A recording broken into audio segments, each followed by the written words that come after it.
Several of my subscribers have requested that I create a video dedicated to the thorny subject of dating the Gospels. This is not a subject that I have considered very important, primarily because I am much more concerned with the questions of where the information within the Gospels comes from and who wrote them than I am with the question of when they were written. For as Peter J. Williams observes, well, I'm deliberately non-committal on the subject of dating because the way I'd put it is the Gospels don't come with dates on, but they do come with names on. Now, obviously, the topic of Gospel authorship is not completely divorced from the topic of when the Gospels were written. After all, if the Gospels were written too late to have been authored by Matthew, Mark, Luke, and John, then obviously the traditional ascriptions of authorship are incorrect. However, even going by mainstream scholarly dating, the Gospels were probably written sometime between 70 AD and 90 AD, and this is not obviously too late to have been written by Matthew, Mark, Luke, and John. So for this reason, I have not really discussed the dating of the Gospels much on this channel, because it is far more important to me to establish that the Gospels were written by their traditional authors. With all that being said, I do take a passing interest in the dating of the Gospels. I think that mainstream scholarship dates them far later than they were actually written, largely as a consequence of the inability to accept that Jesus might have actually predicted the events surrounding Jerusalem in 70 AD. Since the Gospels clearly describe Jesus predicting these events, the assumption is that the Gospels must have been written after this time.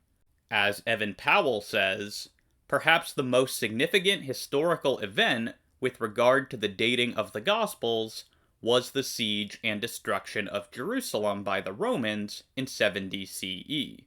Scholars have examined the Gospel texts for passages which might indicate an author's awareness of the fall of Jerusalem. If such an awareness can be demonstrated, it is usually taken as an indication that the text was composed subsequent to 70 CE.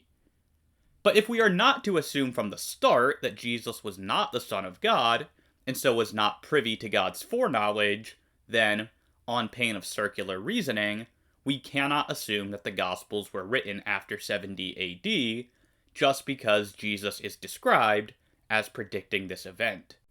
As Craig Blomberg puts it, these passages reflect Jesus' predictions of the destruction of the temple, unless one refuses to believe in the possibility of predictive prophecy, an unjustifiable anti-supernaturalist presupposition. This argument collapses. If we allow ourselves to be open to the idea that Jesus really did predict the events of 70 AD, then I think we will see that there is significant evidence for much earlier dates for the Gospels than is normally thought. Donald Hagner laments the present situation in biblical scholarship, saying, "Given the virtual non-existence of hard data, the confidence of many scholars concerning the dating of the Gospels is nothing short of amazing. Most of the supposed certainty depends ultimately upon an uncritical acceptance of traditional conclusions held by the scholarly mainstream. Everybody knows that Mark was written either just before or just after 70, that Matthew was written in the 80s, Luke near 90 or a little later, and John towards the end of the century. This is a matter of critical orthodoxy, and those who have differed from it have generally been discourteously rebuffed." I must preemptively apologize to viewers for what will most likely be perceived as a disproportionate amount of discussion with respect to the date of Matthew's Gospel compared to the others. My only defense for devoting so much more space to Matthew than to the other Gospels is quite simply that there are far more difficulties and controversies surrounding Matthew's Gospel than any of the others. To do justice to all of the issues necessitates spending more time trying to date this Gospel. As Ned Stonehouse observes, to be sure, the issue of whether the witness of the Gospels is essentially apostolic is faced also in the evaluation of Mark and Luke, but it is most sharply joined as one grapples with the fact that Matthew, if tradition is to be accepted, constitutes a witness to Jesus Christ on the part of one who belonged to the small circle of those who were intimately associated with Jesus during his public ministry on earth. Matthew is the only one of the Synoptic Gospels for which this claim is made, and thus, the rejection of apostolic origin would tend to affect more or less radically one's judgment concerning its peculiar place within the development of primitive Christianity. I will also preemptively apologize for how long it will take for me to begin directly addressing the topic of this video. Unfortunately, there is just so much ground that has to be cleared before I can begin defending particular dates of composition for the Gospels. Timestamps will be provided in the video description for those who want to skip ahead to the portion of the video where I begin defending early dates for each Gospel. Nevertheless, I do invite viewers to stay with me through my discussion of preliminary matters, since it will clarify how and why I am reaching many of the conclusions taken for granted later in this video. Before we begin our examination of the evidence, I need to offer a preliminary note about a category of evidence of which this video will make full use, namely the testimony of the Patristics. The early church fathers have much to tell us about when the Gospels were written, but their testimony is almost completely ignored by contemporary scholars who largely assume that the church fathers are unreliable. As David Black laments, the patristic evidence for the authenticity and historicity of the Gospels is not normally discussed nowadays at any length, if at all, by Markan priorists. Today, the academic guild, both in Europe and North America, assumes that the patristic evidence is basically legendary and unreliable. In the same vein, Martin Mosse writes, "There appears to be a consensus that, if conclusions reached from source criticism conflict with the witness of the early church, then the latter can be dismissed with the lamest of explanations, or sometimes without any explanation at all. Papias thus becomes the primary whipping boy when the early fathers' belief that Matthew wrote first is thought to conflict with the generally accepted priority of Mark. Goodacre, evidently embarrassed by this conflict, is more horrifyingly forthright than most, saying, 'It will be most prudent to continue to treat the patristic witness with a pinch of salt.' I doubt, however, whether the optimal approach to any historical problem is to jettison all the available ancient evidence at the outset. Discrediting the early fathers simply raises the unanswered, and indeed usually unasked question, how did they all come to be so wrong? This video will adopt a different posture. Rather than assuming from the start that the church fathers are unreliable, I will be treating them as I would any other historical source, neither assuming the truth of what they say, but also taking it into consideration.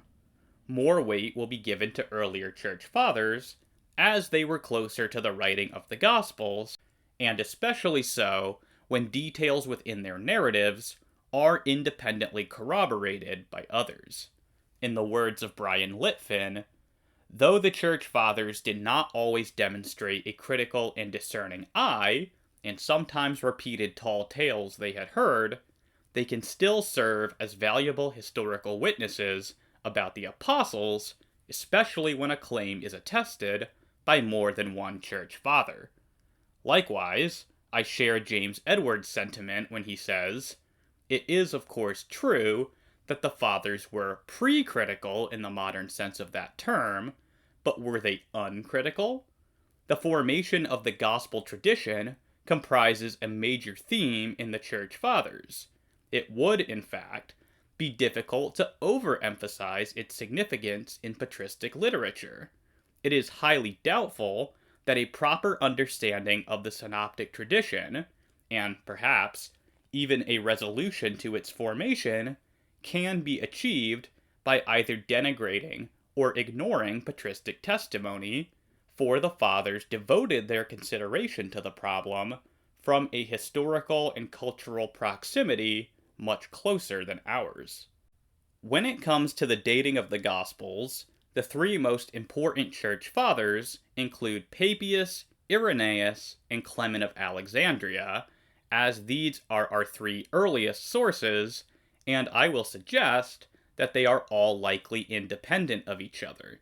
The testimony of the later church fathers will also be considered, however, due to them being farther removed from the writing of the Gospels, as well as, in some cases, likely being dependent upon Papias, Irenaeus, and Clement, their witness will be given less weight.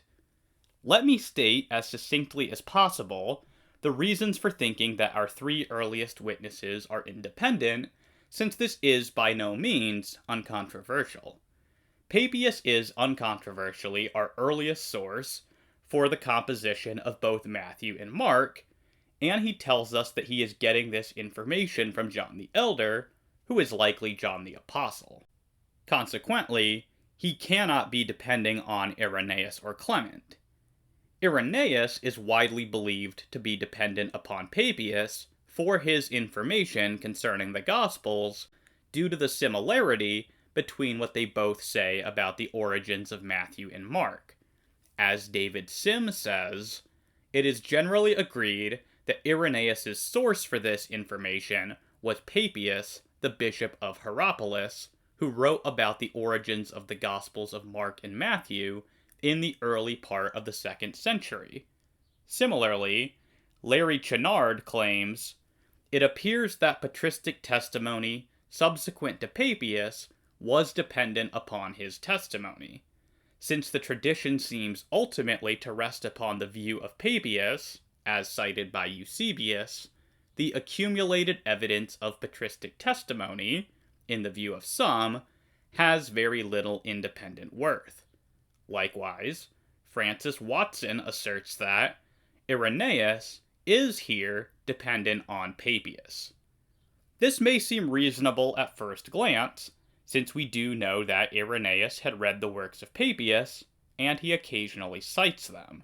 However, he does not cite Papias when he relates his gospel tradition. An initial difficulty for the dependence thesis regards the fact that Irenaeus also includes information concerning the origins of Luke and John as well. If, as is widely believed, Papias only named Matthew and Mark, then Irenaeus simply cannot be depending upon him for this information about Luke and John.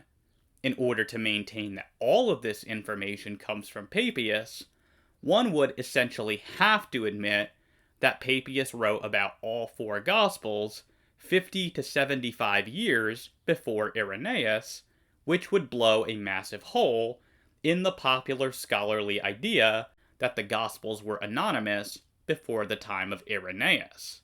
Watson, for his part, is fully cognizant of the difficulties involved in supposing that Irenaeus is dependent upon Papias, saying, in view of Irenaeus' dependence on Papias, the differences between them are striking. According to Papias, Mark wrote first, and Matthew wrote to remedy his defects. According to Irenaeus, Matthew wrote first. His gospel may be dated during the ministry of Peter and Paul in Rome, about which Papias has nothing to say, and it was only after their departure that gospels were written by followers of Peter and Paul, who recollected their preaching. Papias' defense of Mark against his critics has disappeared, and Luke and John have been added to Matthew and Mark. Despite candidly admitting all of this, it has apparently never occurred to Watson that all this material in Irenaeus that is not found in Papias, coupled with apparent divergences in Irenaeus from Papias, provide good grounds for Watson to rethink his assumption that Irenaeus is dependent upon Papias for this information in the first place. As Timothy and Lydia McGrew observe, the widespread agreement of early sources on a number of points is remarkable and cannot be brushed aside, particularly since discrepancies among these sources regarding other points strongly suggest that they are not, for the most part, simply copying one another. But aside from this concern, there is a further reason to believe that Papias is not the source of Irenaeus' information about the Gospels. There is good reason to think that his source is Polycarp instead. I developed a preliminary case for this thesis in my video on Gospel authorship. Here, I will briefly recap the case that I developed in that video and supplement it with additional supporting evidence that I have discovered since publishing that video almost 3 years ago. As a first plank in the case, we know that Irenaeus was a student of Polycarp, both from himself and also from other church fathers. We also know that he cites Polycarp and a mysterious elder for much of the information in his book Against Heresies, which is where he recounts his tradition about the origins of the Gospels. Thanks to recent work by C.E. Hill, we can be reasonably confident that this mysterious elder just is Polycarp, making Polycarp the primary source for this information contained in Against Heresies. As Hill argues, Irenaeus claims not only to be passing on something which the presbyter taught, but also that the presbyter himself had attributed this information to an even earlier source, certain unnamed apostles and their disciples. Regardless of how the merits of this claim are judged, the chain of events reported in Against Heresies certainly matches Irenaeus' testimony in the letter to Florinus about Polycarp. And he adds, simply stated, in Against Heresies, Irenaeus recounts from memory the anti-Marcionite oral teaching of a respected presbyter, a disciple of the apostles, and, in the letter to Florinus, a letter devoted to the very same aspects of Marcion's teaching, Irenaeus claims he could remember much of the oral teaching of Polycarp of Smyrna, who he calls that blessed and apostolic presbyter. I submit that it would be too great a coincidence if these two apostolic presbyters were not the same individual, namely Polycarp of Smyrna. He concludes by saying, it is not simply that Polycarp is the best candidate to be identified with the presbyter among those whose names we know, it is that if the presbyter is not Polycarp, we shall have found his twin. All of that should begin to render highly plausible the suggestion that Polycarp is also the source of Irenaeus' information about the origins of the Gospels. Now, with this background in mind, when we compare the language that Irenaeus uses to describe his own reception of his Gospel traditions with the language that he uses to describe his reception from his old teacher Polycarp in his letter to Florinus, we are struck by several verbal parallels and similarities. While not conclusive, this is a good indicator that Irenaeus' information pertaining to the origins of the Gospels comes not from Papias, as has been commonly supposed, but rather from his old teacher Polycarp. If this analysis is correct, then Irenaeus may indeed be regarded as independent from Papias. As Stephen Smalley remarks, in his letter to Florinus, Irenaeus claims direct contact with the Apostle John through the aged Polycarp, Bishop of Smyrna, in terms which are very revealing. As a description of the transmission of the Jesus tradition, Irenaeus reminds Florinus of their early days together and the way in which they were instructed by Polycarp. Apparently, Polycarp was in the habit of discoursing to them, both about the teaching and miracles of Jesus, as these were handed on by John, and the others who had seen the Lord, with whom Polycarp had been an associate. Lydia McGrew, also commenting on the letter to Florinus, adds, "The importance of eyewitness testimony, and of the short chain that connects Irenaeus with Jesus himself, is impossible to miss." The inference is rendered even stronger when one considers that we have independent good reasons for thinking that Polycarp had at least told Irenaeus that John authored the fourth gospel. This may be seen by cross-referencing 3 citations from Irenaeus. In Against Heresies 2:22-5, he tells us that John remained in Asia until the time of Trajan.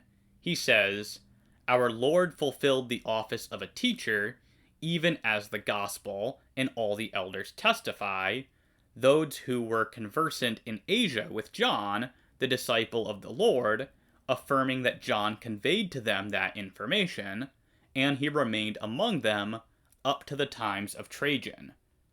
So Irenaeus is saying that John related certain information about the life of Christ to the elders of Asia, and, seemingly, that this information was relayed by means of a gospel.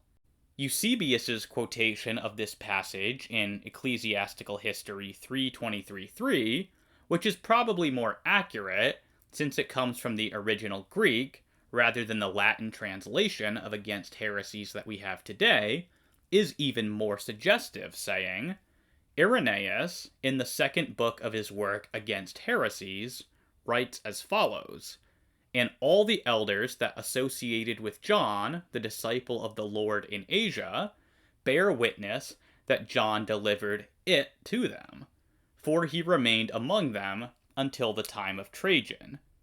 The word "it" here likely refers to John's Gospel, based on the fuller citation in Against Heresies. In Against Heresies 3:3-4, Irenaeus once again cites this information about John's residence in Asia, but he does not mention anything about John's Gospel like he did in 2:22-5. However, in 3:3-4, Irenaeus appears to reveal that Polycarp himself is the source of this information. Eusebius, again quoting from the original Greek, backs this up in Ecclesiastical History 4:14, 3-8. Now, if Polycarp is Irenaeus' source for this information about John's residence in Asia in Against Heresies 3:4, then, presumably, Polycarp is also Irenaeus' source for this in 2:22-5, where he appears to mention the origins of John's Gospel. Smalley draws all the threads together, saying, in 2 important passages of his work Against Heresies, Irenaeus also tells us that the elders associated with John, the disciple of the Lord in Asia, testify that John delivered the gospel to them, and that the church in Ephesus, where John remained until the time of Trajan, is a truthful witness of the apostolic tradition. The church historian Eusebius cites the second passage again and more fully, and in this extended quotation, it emerges that the authority of Irenaeus for saying these things is once more the trustworthy Polycarp, who received directly from the apostles the truth transmitted by the church. The collective witness of Irenaeus is therefore unambiguous. On the basis of contact with the Apostle John through Bishop Polycarp, the single intermediary, it is plain, in the view of Irenaeus, that John the son of Zebedee was the beloved disciple, and that he published his gospel at Ephesus in his old age. And obviously, if Polycarp is Irenaeus' source for the origins of John's gospel, then that gives us some reason to suppose that he is likewise Irenaeus' source for the origins of the other Gospels. This is especially likely in view of the fact that the tradition about John's residence in Ephesus is repeated again in Against Heresies 3:1:1. We have established that this information was unquestionably received from Polycarp, but since it follows immediately after Irenaeus' discussion of the origins of the other Gospels, it would make sense to attribute the rest of Irenaeus' information to the same source, namely Polycarp.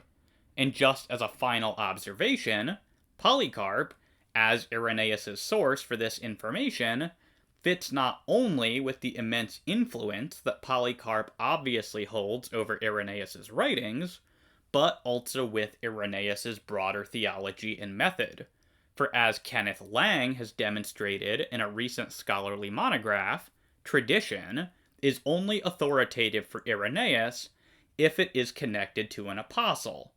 Naturally, Irenaeus would understand this to apply to his traditions about the origins of the Gospels as well, for he even introduces this section of Against Heresies using the language of coming down and handing on, which, for Irenaeus, refers to the passing along of that which bears apostolic authority. As Lang puts it, Irenaeus' abundant positive uses of paradosis, forming an essential part of his case in Against Heresies, are always to the teachings that are handed down by the apostles, and, in the majority of instances, are simply apostolorum traditio. Irenaeus acknowledges as authoritative no tradition that is not apostolic.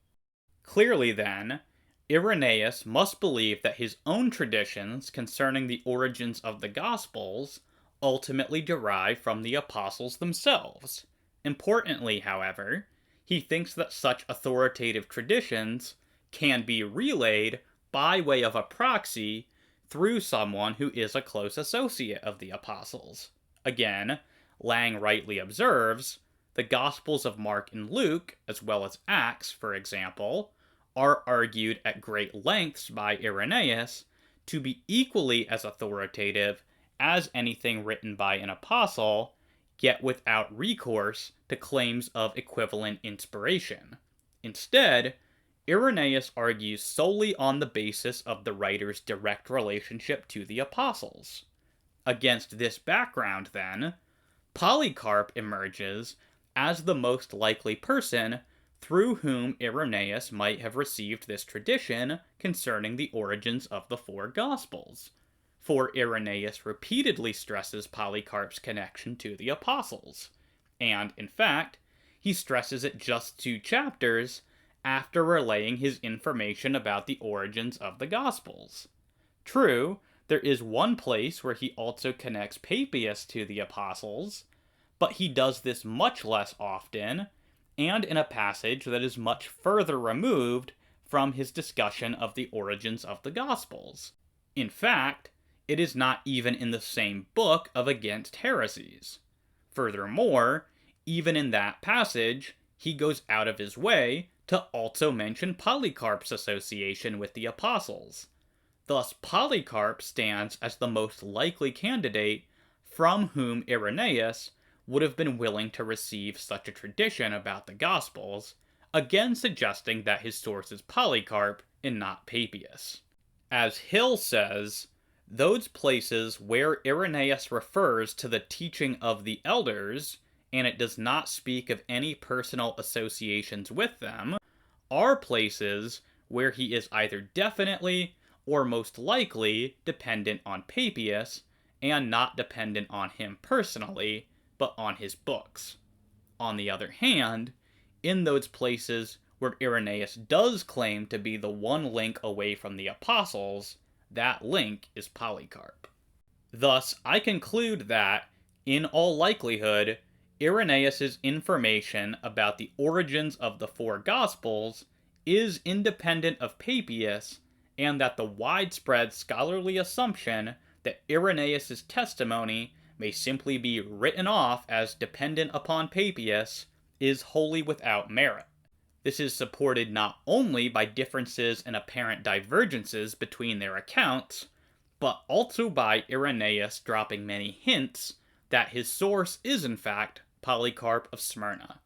Paul Parvis summarizes all of this very well, saying, Polycarp is important to Irenaeus because he thinks that, through him, he is himself linked to the apostolic age. And there we come to one of the central elements of Irenaean theology, the role of the bishop and the succession from the apostles. For him, the bishop is, above all, a teacher, a publicly accredited witness to the teaching of the apostles. It is easy for us to misunderstand that and to read him as if he were speaking of authority in some kind of juridical power. He is not. While later theology came to affirm that the bishops are what the apostles were, Irenaeus wants to say that the bishops teach what the apostles taught. All of this brings us to our other early source, namely Clement of Alexandria. It should scarcely be controversial that Clement is independent of either Papias or Irenaeus for two reasons. In the first place, he gives us highly detailed information about the origins of Mark's Gospel that, although largely consistent with the information in Papias and Irenaeus, is most certainly not provided by them. Papias and Irenaeus just tell us that the Apostle Peter was Mark's source. Clement affirms this, but then launches into a story about how Mark was specifically a written version of one of Peter's sermons composed at the request of the Roman Emperor's Praetorian Guard. Wherever this information is coming from, it cannot be coming from Irenaeus or Papias. Second, and perhaps more significantly, Clement, at least initially, appears to contradict Irenaeus on a number of points. Irenaeus seems to suggest that Luke was written after Mark, whereas Clement seems to suggest that Luke was written before Mark. Clement clearly says that Mark was written down during the lifetime of Peter, whereas Irenaeus says that Mark didn't hand down his gospel until after Peter's death.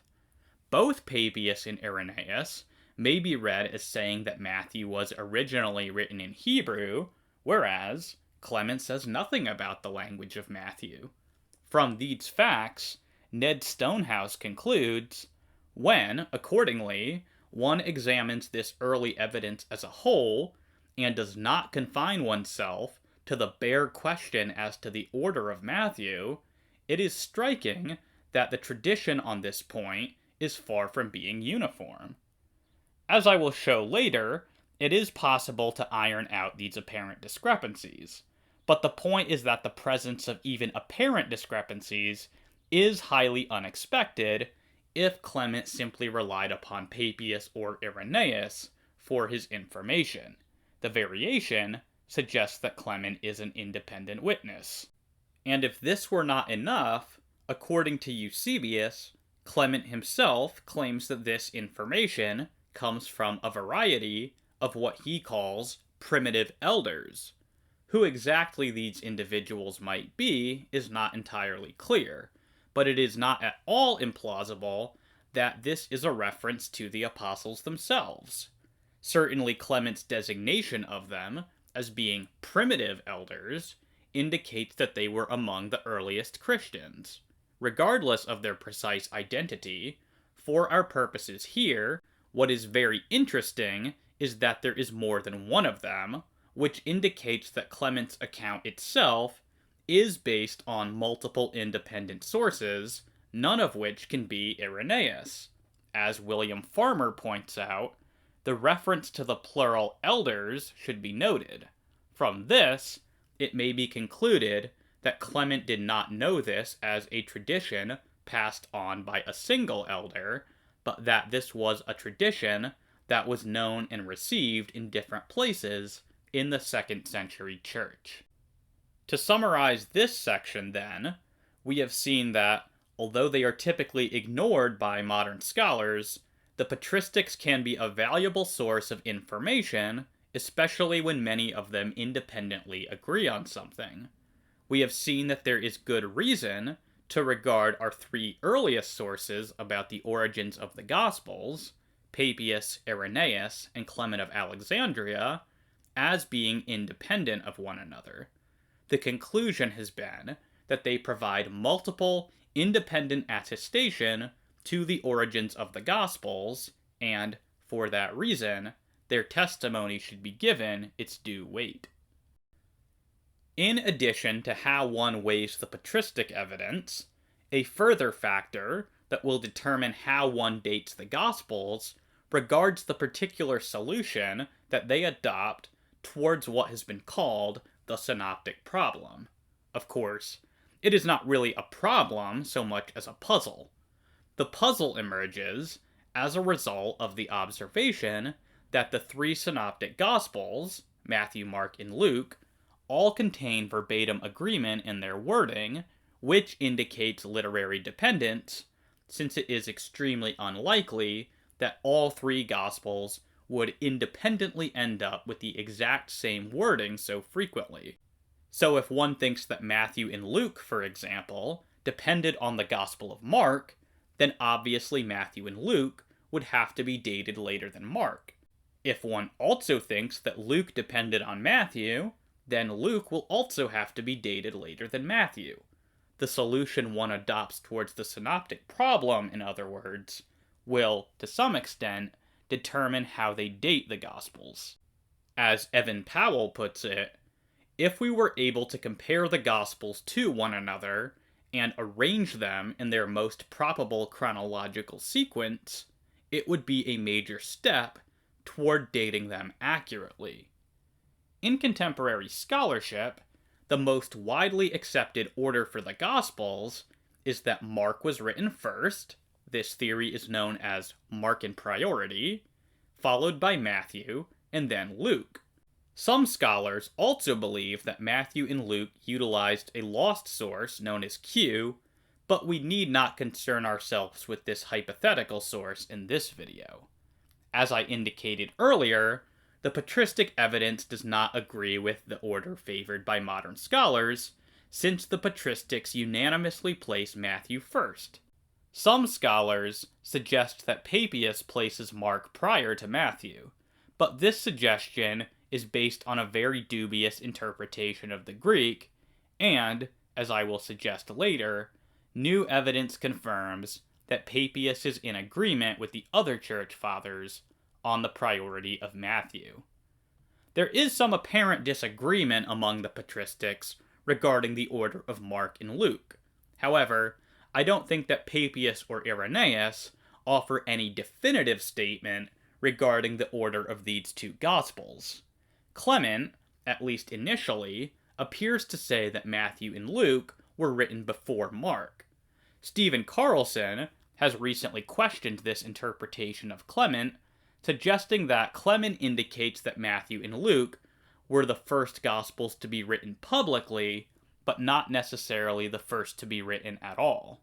As he says, if progegrapthai is taken in the sense of writing publicly, Clement's statement would mean he said that those Gospels having the genealogies were published openly, with an implication that their publication was official. In contrast with the standard chronological interpretation, this sense provides a better fit with its literary context and poses no difficulty for Origen's ordering of the Gospels. Although Carlson's proposal is interesting, it is by no means conclusive.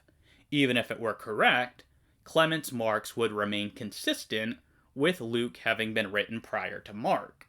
The only argument from Carlson that would move his proposal from the realm of possibility to probability is based upon a comparison of one other usage of a cognate of the verb progegrapthai in Clement, where, according to Carlson, the verb must be taken in the locative sense rather than the chronological sense. But one other usage is a very small sample size, and no firm conclusions about Clement's meaning can be drawn based solely on this observation. Furthermore, and by Carlson's own admission, Clement's other usage of the verb is only a cognate of the verb used in his discussion of Matthew and Luke, rather than the exact same word. This casts further doubt on the significance of Clement's other usage of the term when it comes to determining his meaning in his discussion of the origins of Matthew and Luke. Third, I think that the context of Clement's discussion of Matthew and Luke better suits a chronological sense of the verb progegrapthai, for it is uncontroversial that in his discussion of the Gospel of John, Clement is placing it last in the chronology of the Gospels, suggesting that he does have chronological concerns, and this clearly favors a chronological interpretation of the verb when he uses it in relation to the writing of Matthew and Luke. Finally, and as Carlson himself admits, when Eusebius introduces this quotation from Clement, he does so for the purpose of establishing the chronological order of the Gospels. Carlson rightly points out that we cannot confirm that Eusebius was interpreting Clement correctly, since the original work from which he is citing has been lost. But, by the same measure, we must also admit that, because he did have the prior context, Eusebius was in a far better position to interpret Clement than we are. As such, it may be wise to defer to his interpretation in this case. Thus, I conclude that the patristic evidence from our three best sources, Papias, Irenaeus, and Clement, yield strong support for Matthean priority, and Clement's remarks, even if not definitive, are at least suggestive of Mark's posteriority. Consequently, when the evidence of the Church Fathers is given its due, we appear to get something approximating the two-gospel or Griesbach hypothesis, where Matthew writes first, followed by Luke, and lastly Mark. This result essentially flips the consensus position of Markan priority on its head, making it easy to see why mainstream scholarship sees little value in the patristic witness. However, it is worth asking whether the case for Markan priority is anywhere near strong enough to justify so flippantly disregarding the consistent witness of our earliest sources. To do justice to this question would take us far beyond what I can reasonably accomplish in this video. In a previous video, I have critiqued the arguments from Markan priority in considerable length. Nevertheless, because Markan priority is so deeply entrenched within contemporary scholarship, I would be remiss if I said nothing about it. Therefore, let us briefly consider some of the most common arguments used to support Markan priority. According to the argument from order, Matthew and Luke very rarely agree together against Mark in their pericope order, and some have thought that this indicates Markan priority because it supposedly suggests that Matthew and Luke are more or less following Mark's order. Of course, this argument is completely reversible. It can just as easily be argued that Mark is following Matthew or Luke's order, except when he is following the other synoptic. As R.T. France explains, here, as in so much of synoptic argument, what is obvious from one point of view is obviously wrong from another. To show that the data can be made to fit one hypothesis is not to prove that they cannot also fit another. According to the argument from Semitisms, Mark supposedly contains more Semitisms than Matthew or Luke, and this supposedly indicates that Mark is closer to the actual events, and therefore earlier. However, not only is this statistic probably false, with Matthew containing a far higher number of Semitisms than Mark, but even if it were true, a high number of Semitisms likely tells us more about the ethnicity of the intended audience of a gospel than it does about priority. Ward Powers sums things up nicely. It is as valid to argue that Mark changed Matthew's Greek to his preferred style, or in order to reflect Peter's use of such Semitisms in his preaching, as that Matthew changed it the other way. We seem to be dealing here with the personal preferences of an author rather than a decisive proof of relative antiquity. Moreover, the evidence concerning Semitisms in general indicates that Matthew has the highest level of Semitisms in the New Testament, followed by Luke, while Mark has only about 55% as many as Matthew. It is thus very difficult to argue that Matthew and Luke had the redactional tendency of avoiding Semitisms. According to the argument from Christology, Mark supposedly has a lower Christology than Matthew or Luke, which supposedly indicates that Matthew and Luke improve Mark's Christology. In the first place, it is debatable that Mark genuinely has a lower Christology than the other synoptics, but even if true, this argument assumes that high Christology had later origins than low Christology. But this is obviously false, since Paul's writings are almost universally thought to predate Mark, and Paul already has a very high Christology.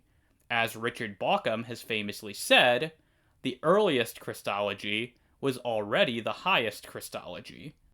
According to the argument from editorial fatigue, Matthew and Luke supposedly contain continuity errors that can be explained by their dependence on Mark, since they allegedly make some kind of change to Mark's narrative early on, forget that they have made this change, and then end up copying some of the original details back into their own narratives, thereby betraying their dependence on Mark. But these putative examples of continuity errors overlook plausible harmonizations. This argument also assumes that the Gospel authors have motivations that are contrary to those expressed by the Gospel authors themselves. It further ignores the fact that many of these putative inconsistencies can be explained in reverse by Mark fixing continuity errors within Matthew and Luke. It also requires us to believe the implausible thesis that Matthew and Luke are so dim-witted that they forget their own changes to Mark, usually within just a sentence or two later. Lastly, the argument from editorial fatigue, taken in conjunction with the idea that Matthew and Luke supposedly correct Mark's mistakes, shows how Markan priority is utterly unfalsifiable. As Powers somewhat humorously observes, Goodacre compares Mark's harder readings with Matthew and Luke, since the way they smooth his roughness and correct his errors supposedly indicates that they were subsequent to Mark. Thus, when Matthew and or Luke has something that apparently makes better sense than Mark's version, this points to Markan priority. Also, Goodacre claims that both Matthew and Luke suffer quite a bit from editorial fatigue and forget where they are when they are copying from Mark. Goodacre believes that these elements indicate that Matthew and Luke were working from a source, that is, Mark. Thus, when Mark's material makes better sense than Matthew's and or Luke's, this also points to Markan priority. So whichever way the situation goes, the explanation is Markan priority. For those attempting to prove Markan priority and disprove Markan posteriority, such evidence is always on their side. Heads I win, tails you lose. I have been forced to be brief in my survey and criticisms of the arguments for Markan priority. I do not expect that what I have said here will convince those who are already strongly persuaded of the priority of Mark.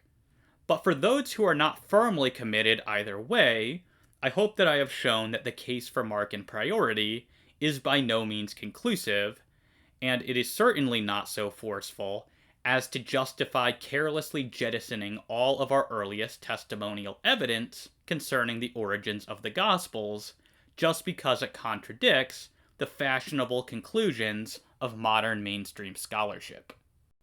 Time precludes me from constructing a full positive case for the two-gospel or Griesbach hypothesis, although I have made several videos on this channel making that case. Let me just make a few observations from factors internal to the Synoptic Gospels that render Markan posteriority plausible, since, if the Patristics are correct, we should expect some internal clues supporting this. The strongest internal indicator of Mark's posteriority is, of course, Thomas Longstaff's argument from conflation. In 17 different instances, Mark appears to alternate between Matthew's narrative and Luke's narrative, containing portions from one and then the other gospel. It's hard to see why Matthew and Luke should choose to independently preserve just those portions of Mark that had not been preserved by the other writer, especially if one thinks that Matthew and Luke are independent of each other. Thomas Longstaff puts the basic difficulty this way. It is somewhat as though Matthew and Luke were free to rewrite the Markan account only in those details where the other had substantially preserved the content and language of that source. Such an explanation would be inconsistent with the view that Matthew and Luke are independent of one another. Furthermore, even if we suppose that they knew one another, such an editorial method would be very difficult to understand, and no examples of it are known. I will give just one example of this phenomenon. Consider Mark 1, 29-34, the story of Jesus healing Peter's mother-in-law. In this example, I have colored the text from Matthew blue and the text from Luke red, while coloring Mark blue where he agrees with Matthew and red where he agrees with Luke. This, I hope, will provide a vivid visual illustration to viewers of the phenomenon we are dealing with in Mark. Notice how, in addition to exhibiting alternating agreement between Matthew and Luke, in verse 32, Mark also exhibits redundancy, saying, "Now when evening came, after the sun had set." The phrase, "now when evening came," follows Matthew, and the phrase, "after the sun had set," follows Luke. And these are essentially just two ways of saying the same thing. Redundancy is a known characteristic of conflation, making a conflation of Matthew and Luke probable here. Furthermore, the case becomes even more compelling when we consider that the Greek phrase, translated here as "when evening came," is a rare expression. It is used only 7 times in the New Testament, 6 of which are in Matthew's Gospel, and the other time is here in Mark. Clearly the phrase is distinctive of Matthew's style, making it more likely that Mark is borrowing the phrase from Matthew here than the other way around.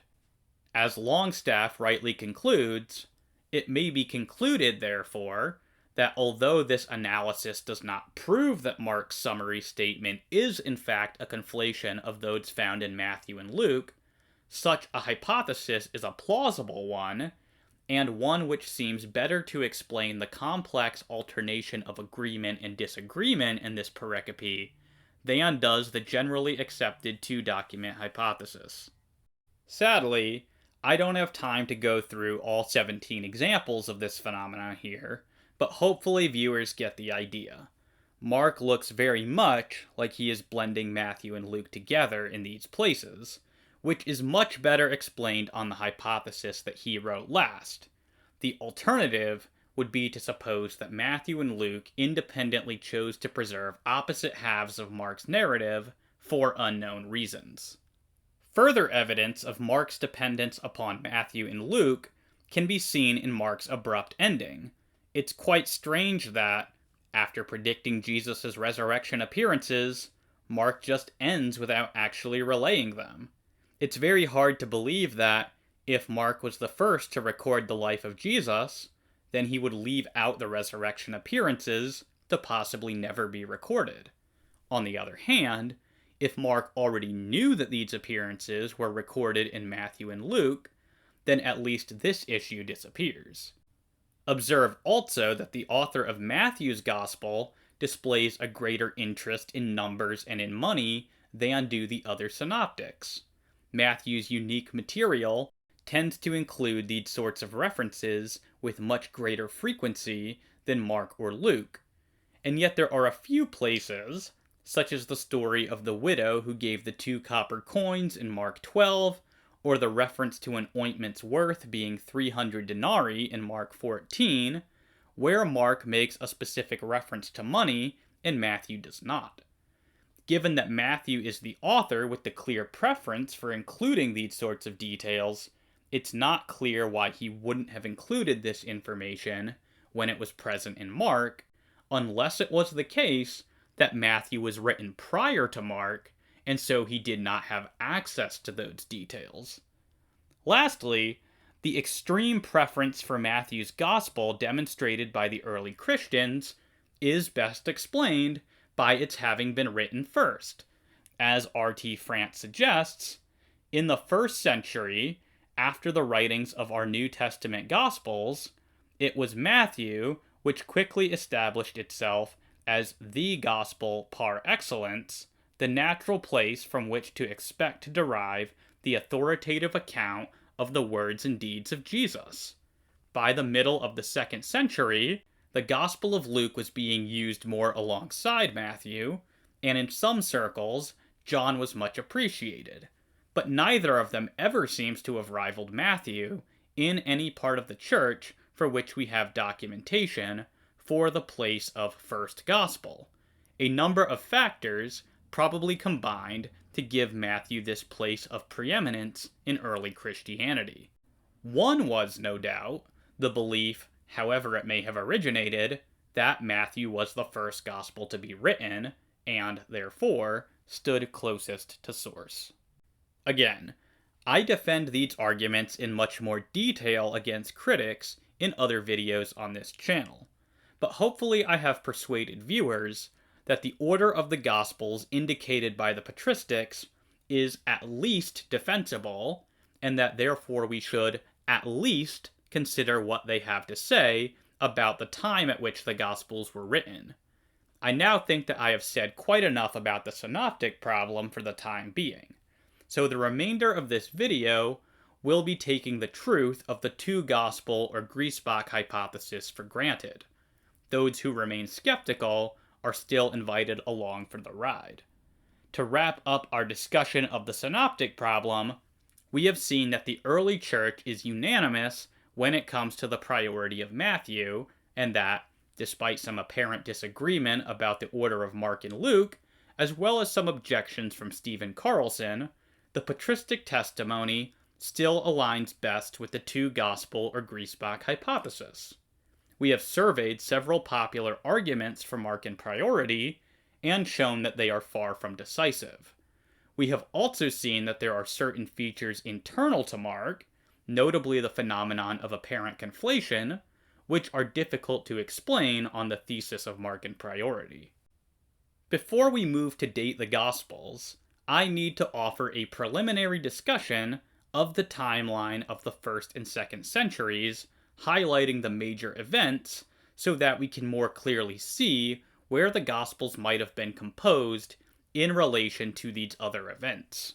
These events can function as time markers when the Gospels seem to treat them as either past or present, which can give us some idea of when they were written. Of course, the event that kicks off the 1st century is supposed to be the birth of Jesus of Nazareth.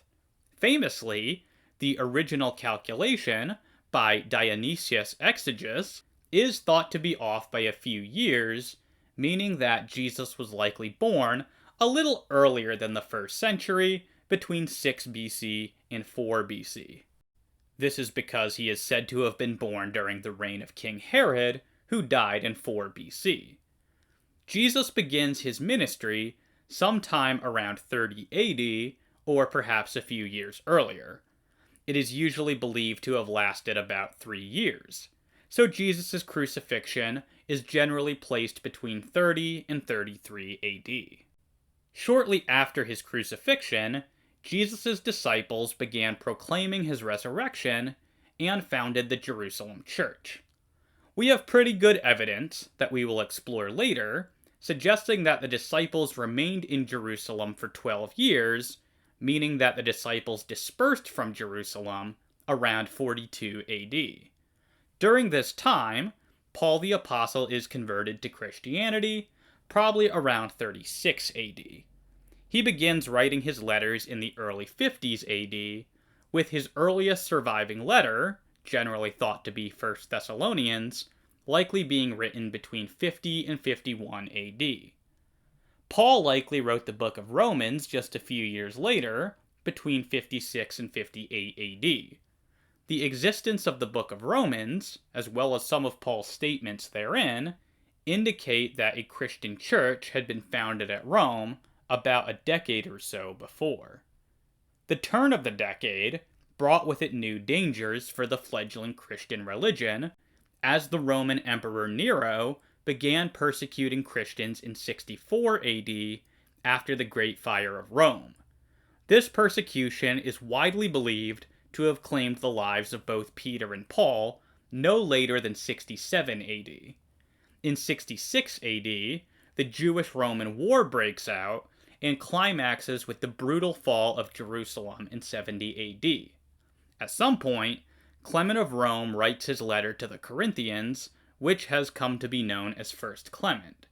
While mainstream dating places First Clement somewhat later in the timeline, for reasons that will become clear later, I think that it must be dated to between 64 and 70 AD. With Peter and Paul dead, John became the foremost leader of the early Christians in the latter part of the 1st century. John made several disciples of his own, who would go on to lead the church in the last years of the 1st century and the opening years of the 2nd. The most important of John's students were Papias of Hierapolis, Ignatius of Antioch, and Polycarp of Smyrna. John himself probably died sometime in the 90s, leaving his students to carry on his work. Little has survived of any of their writings. We know that Papias wrote a 5-volume commentary on the sayings of Jesus, though only fragments of it have survived to the present. Scholars debate when exactly this work was written, with median estimates placing it around 120 AD. However, for reasons to be considered later, this work was likely written much earlier, perhaps between 95 and 100 AD. Ignatius has left us a few of his letters from between 100 and 107 AD, although determining which of the letters attributed to him are authentic has proven to be a challenge. Ignatius himself was martyred in 107 AD. Polycarp outlived both Papias and Ignatius, though he has only one surviving writing, namely his Epistle to the Philippians, written shortly after Ignatius's death, perhaps in 108 or 109 AD. C.E. Hill has argued persuasively that the Epistle to Diognetus, from around 130 AD, was also authored by Polycarp. Polycarp himself also died as a martyr around 155 AD. Despite leaving us very little in writing, Polycarp created a student of his own, a student who would go on to be a prolific writer and the greatest theologian that the Christian Church had seen since St. Paul. His name was Irenaeus of Lyon, and he authored his magnum opus against heresies sometime between 170 and 180 AD. Around this time, or perhaps a little later, a figure by the name of Clement of Alexandria converted to Christianity, and likewise wrote numerous books defending the Christian faith. Only 3 of his books have survived in whole to the present day, but fragments of others have survived. We will date these to about 190 AD, thereby nicely concluding our timeline of the 2nd century. I apologize if this brief overview of the first 2 centuries of Christianity has seemed rather tedious, but its importance will become clear shortly, for as we turn to ponder the question of when the Gospels were written, it will be beneficial to have these markers in place, since they will often help us determine if a Gospel must be earlier or later than any given event on the timeline. As Paul Barnett remarks, we are able to place limits to a time frame in which the Gospels were written, that is, between 33 and 100. Clearly, they postdate Jesus' crucifixion, and they appear to predate the end of the 1st century, when they begin to be quoted or alluded to in the so-called Apostolic Fathers, Clement, Ignatius, the Didache, and Polycarp. Phil Fernandez adds, "The apostles passed the baton of leadership to the apostolic fathers. Since the apostolic fathers quoted from or alluded to many of the New Testament books, the New Testament books they quote must be dated before the writings of the apostolic fathers." We shall begin by attempting to date the Gospel of Matthew, since, per my earlier discussion of the Synoptic Problem, I take it that Matthew was the first of the Gospels to have been written. Mainstream scholarship typically dates the Gospel of Matthew to sometime around 85 AD, with the rationale being that Matthew depends on Mark, and that Mark was written around 70 AD. As Larry Chouinard explains, the majority view is that Matthew was written after Mark, sometime between the dates of AD 70 and 100. However, the arguments adduced to establish such a dating scheme are largely based upon prior judgments concerning the order of gospel composition or hypothetical reconstructions of developments in the first century. Pivotal to the post-70 dating of Matthew is the contention that Matthew knew and used Mark as a major source for the writing of his gospel. Since the consensus of scholarly judgment dates Mark in the 60s, it is therefore likely that Matthew composed his gospel sometime after AD 70. Of course, if one rejects Markan priority, or the suggested date for Markan composition, the argument fails to be convincing. If, as I argued before, the case for Markan priority is not airtight, then the possibility of a much earlier date for Matthew's Gospel presents itself.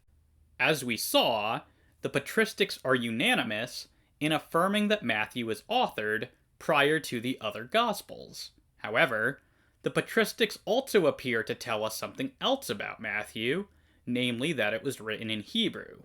But the difficulty is that the Gospel of Matthew that we know today is written in Greek, not Hebrew. So if the Patristics are telling us that the Gospel of Matthew that preceded the Gospels of Mark and Luke was written in Hebrew, then perhaps this indicates that our canonical Gospel of Matthew should not automatically be assumed to have been written prior to Mark and Luke. Perhaps it was actually this Hebrew Matthew that was written before Mark and Luke. This whole concern is motivated entirely by the assumption that the Patristics do, in fact, claim that Matthew's Gospel was written in Hebrew in the first place. I do not question the fact that later church fathers, like Origen, Jerome, and St. Augustine, thought that Matthew was originally written in Hebrew. However, these church fathers are much farther removed from the writing of the Gospels, and may be misunderstanding the statements of earlier church fathers. The only two early sources that might be thought to be asserting that Matthew was originally authored in Hebrew are Papias and Irenaeus. Strikingly, they are also the most vague in their wording. The word translated as language in Papias and Irenaeus is the Greek word dialecto, and it can also be legitimately translated as style or dialect. On this interpretation, Papias and Irenaeus would be saying that Matthew wrote for a Hellenistic Jewish audience. As Larry Chouinard points out, while much critical opinion has assumed that Papias' errant view of an original Semitic Matthew discounts his testimony about Matthew being the author, in recent times, the evidence afforded by the testimony of Papias has been reassessed. On the one hand, some scholars have argued that the terms Ibredi dialecto do not refer to the Hebrew or Aramaic language, but rather to a Jewish style or literary form. In this view, Papias would be referring to Matthew's penchant for Semitic themes and devices, not an original Semitic gospel. And Bernard Orchard adds, in the first century, dialecto commonly meant both language and style, so that our phrase could mean either in a Jewish language or in a Jewish style, depending on the context. It must be said that this suggestion looks extremely plausible when one reads the canonical Gospel of Matthew. After all, despite being written in Greek, it reflects the most distinctively Jewish outlook and concerns of any of the four Gospels. As R.T. France points out, Matthew is a Gospel which devotes more space than the others to quotation of and meditation on the Old Testament, which is saturated with Old Testament language, which presents fuller accounts of Jesus' debates with the scribal and other Jewish authorities, and focuses more on questions of Jewish legal observance and rabbinic discussion. And William Varner adds, Matthew's account presents to us a Jewish Jesus who lived and worked in a thoroughly Jewish world. Matthew's Gospel thus bears witness to a very Jewish Jesus whose life and ministry were formed and nurtured by his own people's history and heritage. So this interpretation of Papias and Irenaeus matches what we find in the canonical Gospel of Matthew extremely well. Given that the word dialecto can mean either Hebrew language or Hebrew style, we must look to the context of Papias and Irenaeus to determine which translation is more appropriate. Speaking of context, it is rather plausible that the context of Papias, at least, favors this alternative translation, for Papias' elder surely seems to be fussing over the style of the Gospels by saying that Mark was not written in an orderly fashion, whereas Matthew gave the proper order. As Robert Gundry argues, in his statement quoted by Papias, the elder shows concern over Mark's style, particularly over the disorderly way the single points concerning Jesus' ministry appear in the Gospel of Mark. This concern favors a similar frame of reference in the statement about Matthew, whose writing, by contrast, exhibits orderliness. This contrast comes out clearly in the elder's parallelistic use of the verb arranged to describe what Matthew did do with the Lord's oracles, and of the cognate noun arrangement to describe what Mark, following Peter, did not do with the Lord's oracles. Furthermore, the elder says nothing at all about the linguistic form of Mark, which he ought to mention if it is his intention to introduce, by way of contrast, a different linguistic form in Matthew. Apparently, Matthew does not have a linguistic form different from Mark's Greek. A Hebrew dialect, then, does not imply that Matthew wrote in the Aramaic language. Furthermore, it should be noted that Papias does not include a definite article prior to his reference to a Hebrew dialecto, which he ought to include if it is his intent to say that Matthew was written in the Hebrew tongue. While most English translations of Papias supply the definite article, this is an interpretive translation. The Greek itself provides no support for this translation, and the considerations that we have been exploring point in the opposite direction. Now, some scholars have argued that the context of Papias better fits the translation of dialecto as language due to Papias' subsequent remarks, saying that everyone translated Matthew's Gospel as best they could. For example, Jedediah Trital remarks, "It is thus plausible that Papias believed that Matthew wrote in the Hebrew language, given that others had to translate it as they were able." But this argument is predicated upon translated being the best interpretation of Papias' use of the Greek word hermeneusin. But much like the word dialecto itself, hermeneusin is a vague term that could just as easily be translated as saying interpreted. On this reading, Papias would be saying that everyone interpreted Matthew as best they could, rather than saying that everyone translated it as best they could. In fact, in the other instance where we know that Papias used a cognate of this term, namely in his reference to Mark as Peter's interpreter, it almost certainly is intended to be understood as an interpretation rather than as a translation. David Sim makes a similar argument against Gundry's preferred translation of Papias, saying, while Gundry's understanding of Papias's language here falls within the category of possibility, it is not very plausible. His discussion of dialecto and hermeneusin, in isolation from one another, tends to obscure their more natural meaning when they are found together. Thus the association suggests translation of a Semitic original into Greek. This remains true despite Papias giving the nominal cognate slightly differently nuanced elsewhere in the passage. Such a rendering also makes best sense of the statement that different Christians handled this text as each was able. Papias was making the point that those who translated this Semitic document into Greek did so to the best of their bilingual abilities. Gundry's alternative interpretation, that these people exposited or interpreted the gospel as best they could, is far less satisfactory. Why would the evangelist's Jewish portrayal of Jesus present such difficulties that its later expositors could only explain it as each was able?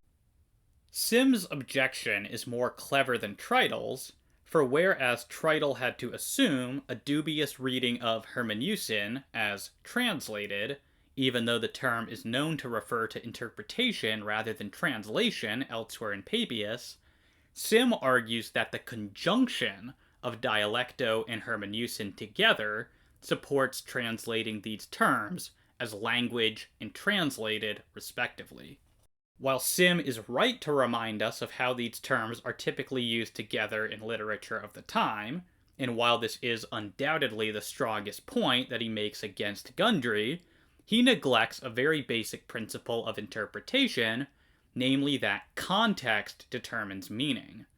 While it is valuable to consider how terms are commonly used together in other literature, fundamentally, the author's own uses of terms and the immediate context carry the most weight. And as I've already shown, both the context of Papias as well as his usage of these terms elsewhere support Gundry's reading over Sim's. Sim frankly never deals with the fact that the context much more strongly supports Gundry's translation than his own.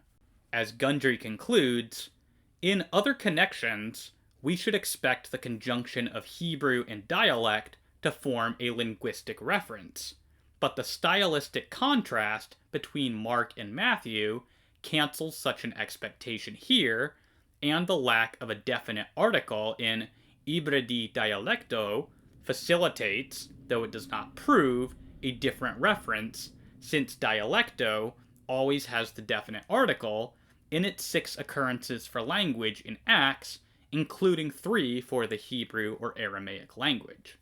As for Sim's other argument, that his preferred translation makes better sense of Papias' subsequent remarks, saying that everyone interpreted Matthew's writing as best they could, I must confess that the opposite conclusion strikes me as more plausible. Indeed, Sim's interpretation begins to look rather silly if we take seriously Papias' statement that everyone did this. While I don't think that Papias literally means everyone, he presumably is referring to quite a lot of people within the Christian community. But are we seriously to believe that a substantial number of Christians were personally translating Matthew? Why not just have one person do it for the whole community? It makes far better sense to think that Matthew was originally written in Greek, but for Hellenistic Jews, which created certain interpretive difficulties for non-Jewish readers of his gospel, resulting in a substantial number of Christians interpreting his gospel as best they could. And clearly, this accords better with Gundry's preferred translation of Papias as saying that Matthew wrote in a Hebrew style or dialect, rather than in the Hebrew language. Sim sort of anticipates this move, but he has this to say in response. The Gospel of Matthew was the most favored gospel in the ancient church, and nobody considered it to be an especially difficult text. Sim is quite right that the Gospel of Matthew was indeed the favorite gospel of the early church. However, his remarks about no one considering it a particularly difficult text to understand are misplaced. In the first place, Papias is describing the initial composition and reception of Matthew's gospel. So even if Christians in the later 1st and 2nd century didn't struggle to interpret Matthew, Papias may simply be referring to the difficulties faced by the earliest non-Jewish recipients of Matthew's gospel. But secondly, Sim's indication that no early Christians struggled to understand Matthew is simply not true. For example, in Against Heresies 3:11-8, Irenaeus notes significant controversy over how to make sense of Matthew's genealogy of Jesus. Similarly, Origen, in his commentary on Matthew, especially 10:1-2 and 10:22, frequently notes that Christians have a variety of interpretations of various passages within Matthew. So contrary to Sim's suggestion, we do in fact have some concrete data indicating that early Christians struggled to interpret Matthew. So much for a Hebrew Matthew in Papias. What about our next earliest source, Irenaeus? Well, as with Papias, Irenaeus also uses the Greek term dialecto, and so has the same vagueness inherent to his statement as was present in Papias' statement. So Irenaeus could also be read as saying that Matthew wrote in a Hebrew style or dialect just as easily as Papias. Unfortunately, however, Irenaeus does not offer the same contextual grounds as Papias does for concluding that he is referring to a Hebrew style rather than the Hebrew language. And whereas Papias does not include any definite article, which argues strongly against his referring to the Hebrew language, Irenaeus does include a definite article. Thus, while I still regard it as likely that Irenaeus is merely saying that Matthew was written in a Hebrew style, for those who are skeptical, allow me to offer another way to read Irenaeus without thereby concluding that he is saying that Matthew was written in the Hebrew language. It is possible to understand Irenaeus as saying that Matthew was written with reference to the Hebrews' own language rather than in their own language, if Irenaeus is understood to be using the dative of reference rather than the dative of sphere. Daniel Moore proposes such a translation, saying, BDF characterizes the dative of respect as being appropriate when contrast is involved either in the text or in the mind. Indeed, this appears to be the problem which has plagued translators and scholars throughout the centuries in handling Irenaeus.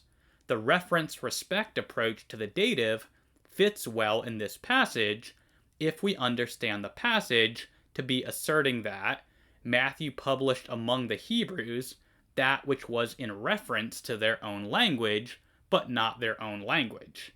Accordingly, since Irenaeus is communicating the backstory of the Gospels, my preferred translation is, Matthew also issued a written gospel among the Hebrews in a language contrasting with their own. Thus Matthew published in Greek, a language which was not the native language of the Hebrews. Lastly, it is also worth pointing out that we have no manuscripts of this Hebrew Gospel of Matthew that is supposed to have existed. Of course, it is quite fair to point out here that the vast majority of ancient literature has not survived until the present day. But we know that the early Christians were extraordinarily good at preserving written Gospels. Our canonical Gospels, along with the rest of the New Testament, represent the best preserved works from antiquity.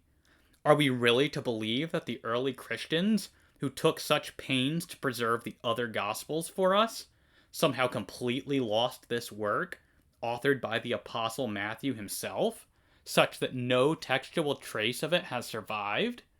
That surely seems a stretch. As Carson, Moo, and Morris say, it is not at all clear how an apostolic source as important as this could have fallen so completely out of use as to be lost to posterity.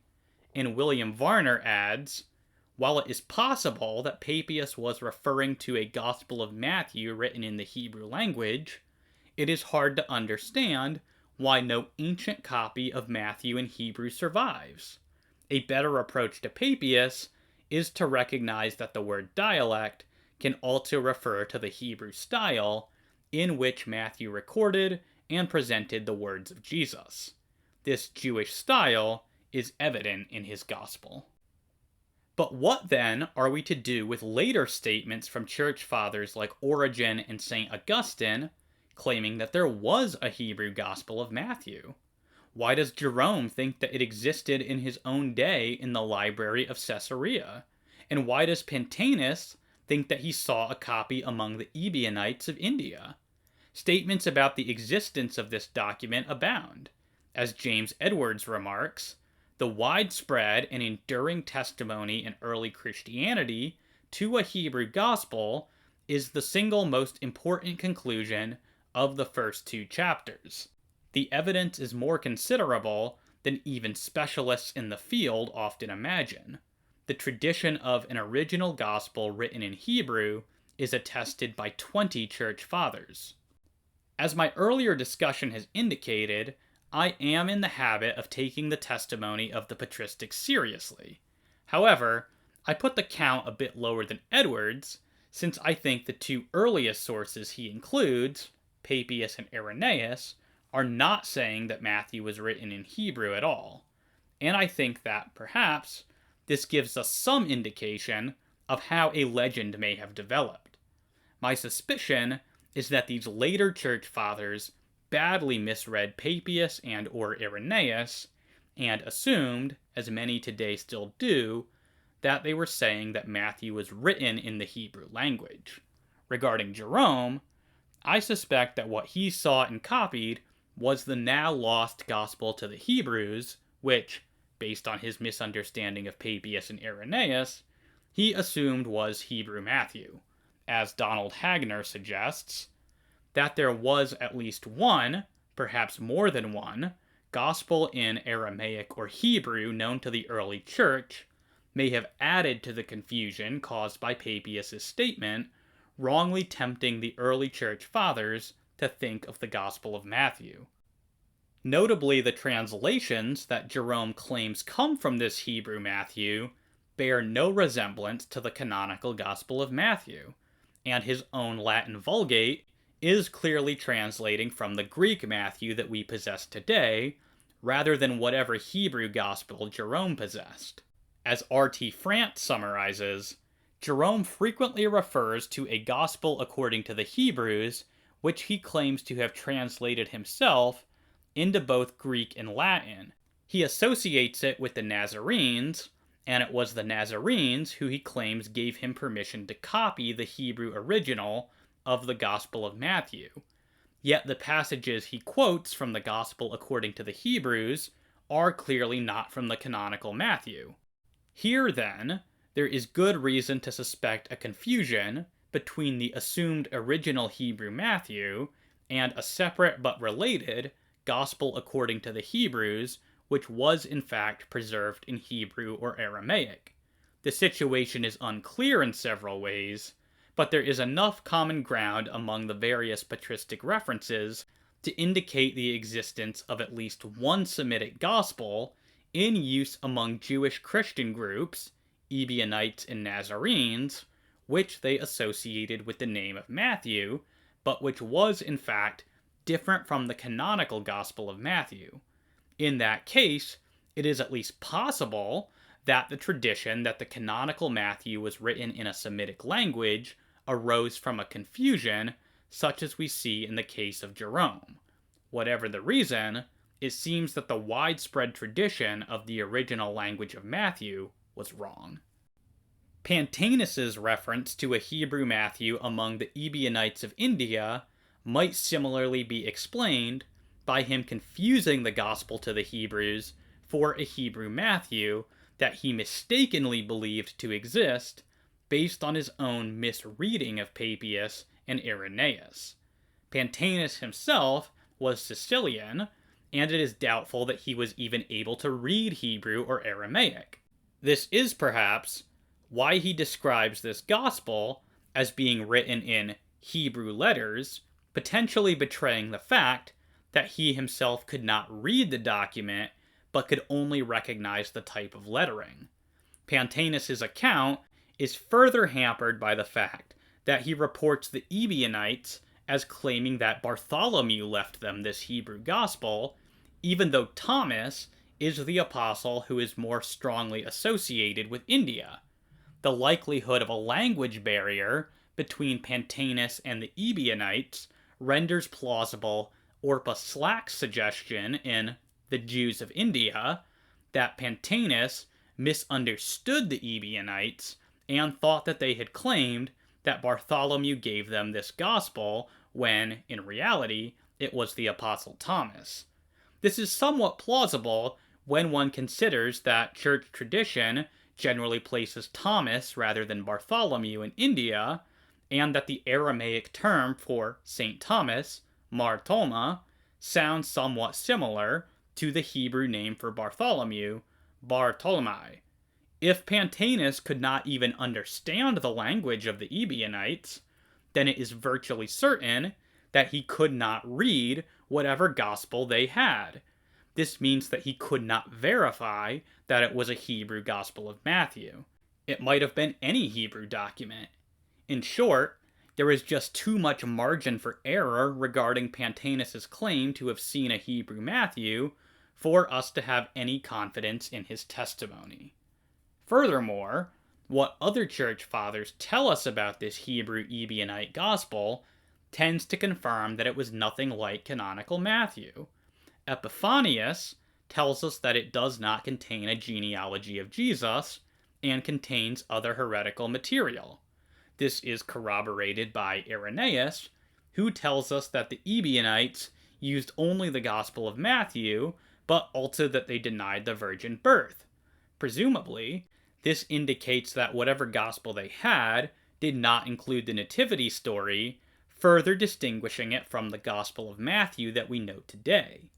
Carson, Moo, and Morris rightly conclude, all this suggests that there was ample opportunity for confusion to arise between some Gospel according to the Hebrews and Matthew, engendering the theory that the latter was originally written in Hebrew or Aramaic.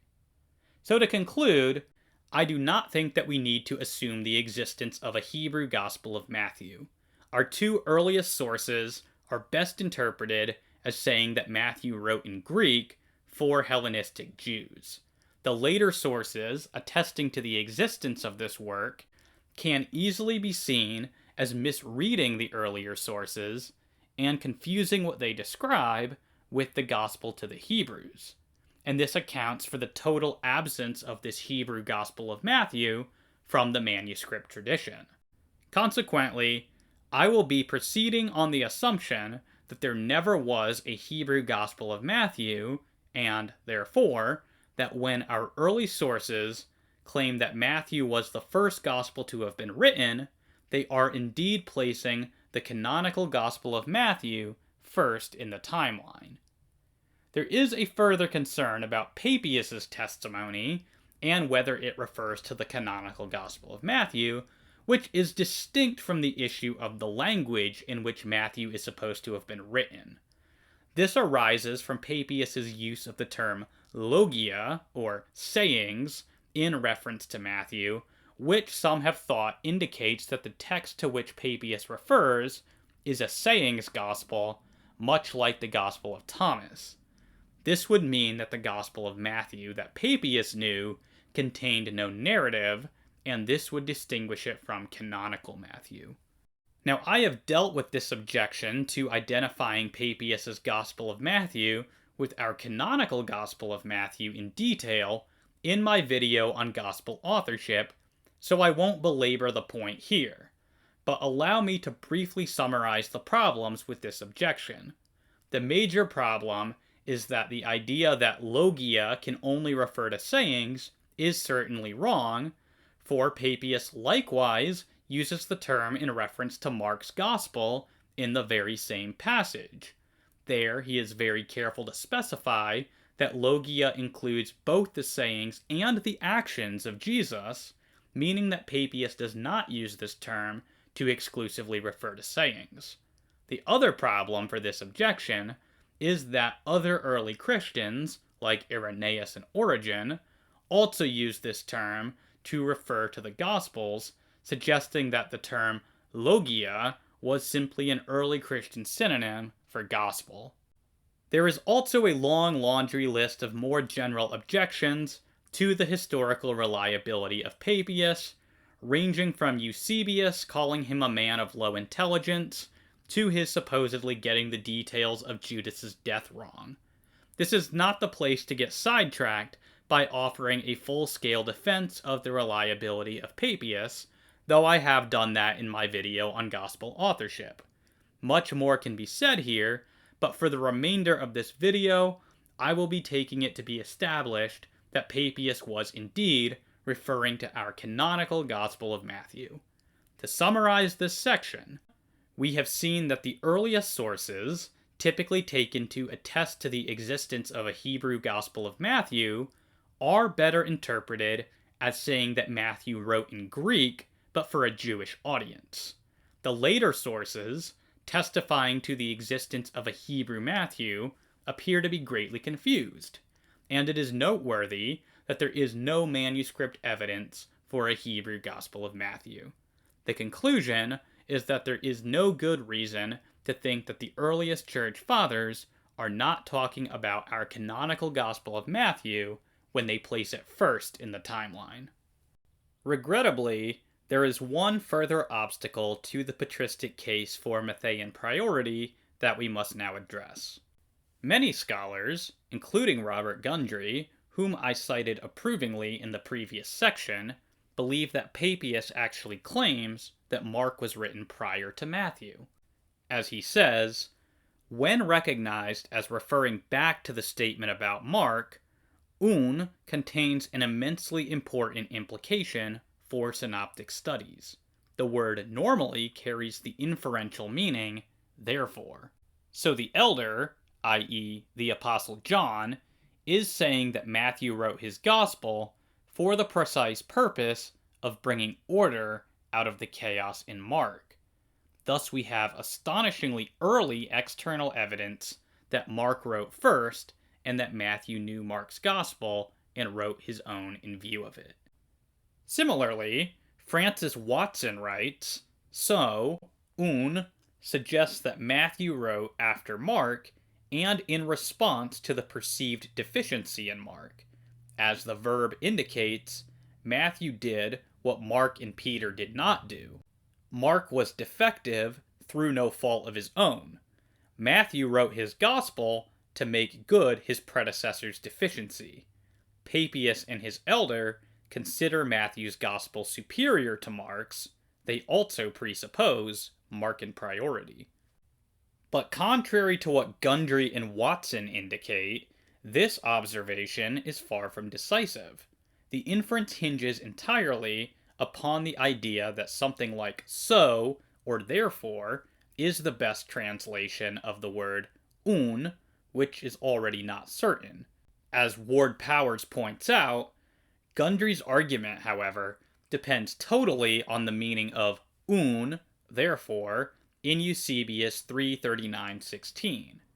Gundry's interpretation of un is far from obvious and far from certain, yet Gundry hangs his conclusion on this very tenuous thread.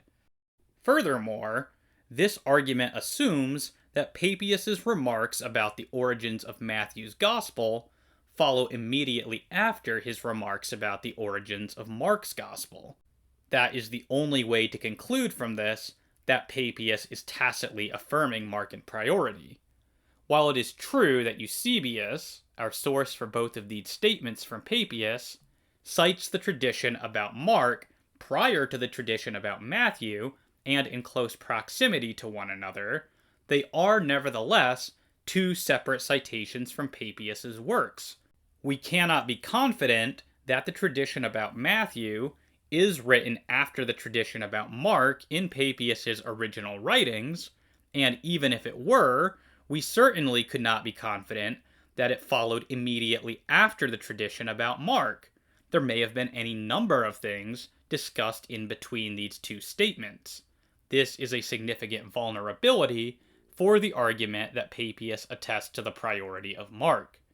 As Daniel Moore remarks, although the order of these quotes does not align with their modern canonical order, Eusebius's purpose in including these two disparate quotes does not appear to be for the purpose of establishing a particular publication order.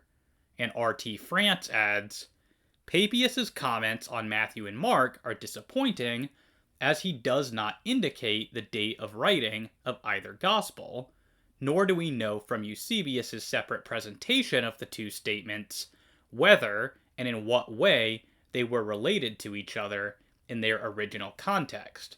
Altogether, Papias forms a flimsy basis for any conclusion on the question of priority. Just going based on what Eusebius records about Papias's traditions concerning the origins of Matthew and Mark in Ecclesiastical History 339:16, I think that Mark Goodacre, a vaunted Markan priorist, offers the most sensible conclusion to draw when he says, in the quotations given to us by the 4th century church historian Eusebius, Papias is quoting his own source, the elder, who apparently mentioned both that Mark is an interpreter of Peter and that Matthew compiled the logia, reports or oracles, but in the extant passages, there is no statement of relative priority. But we can go further.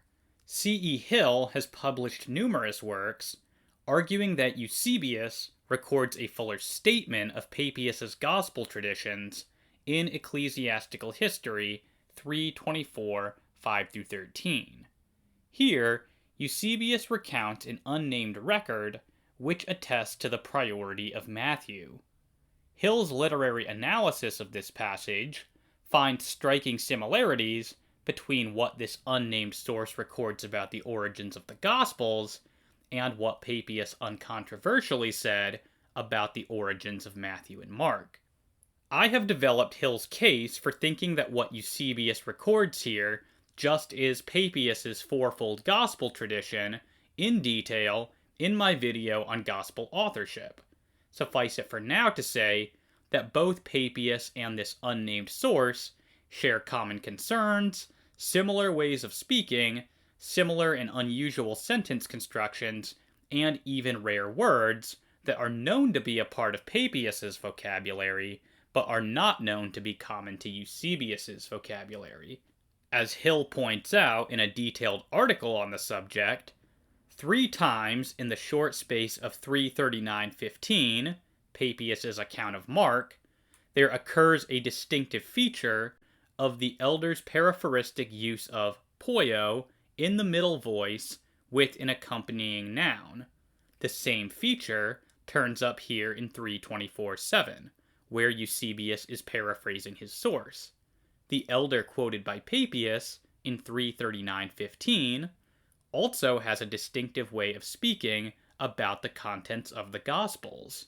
A great deal of attention has been given to his mention of the Lord's logia, which he says Mark and Matthew contain.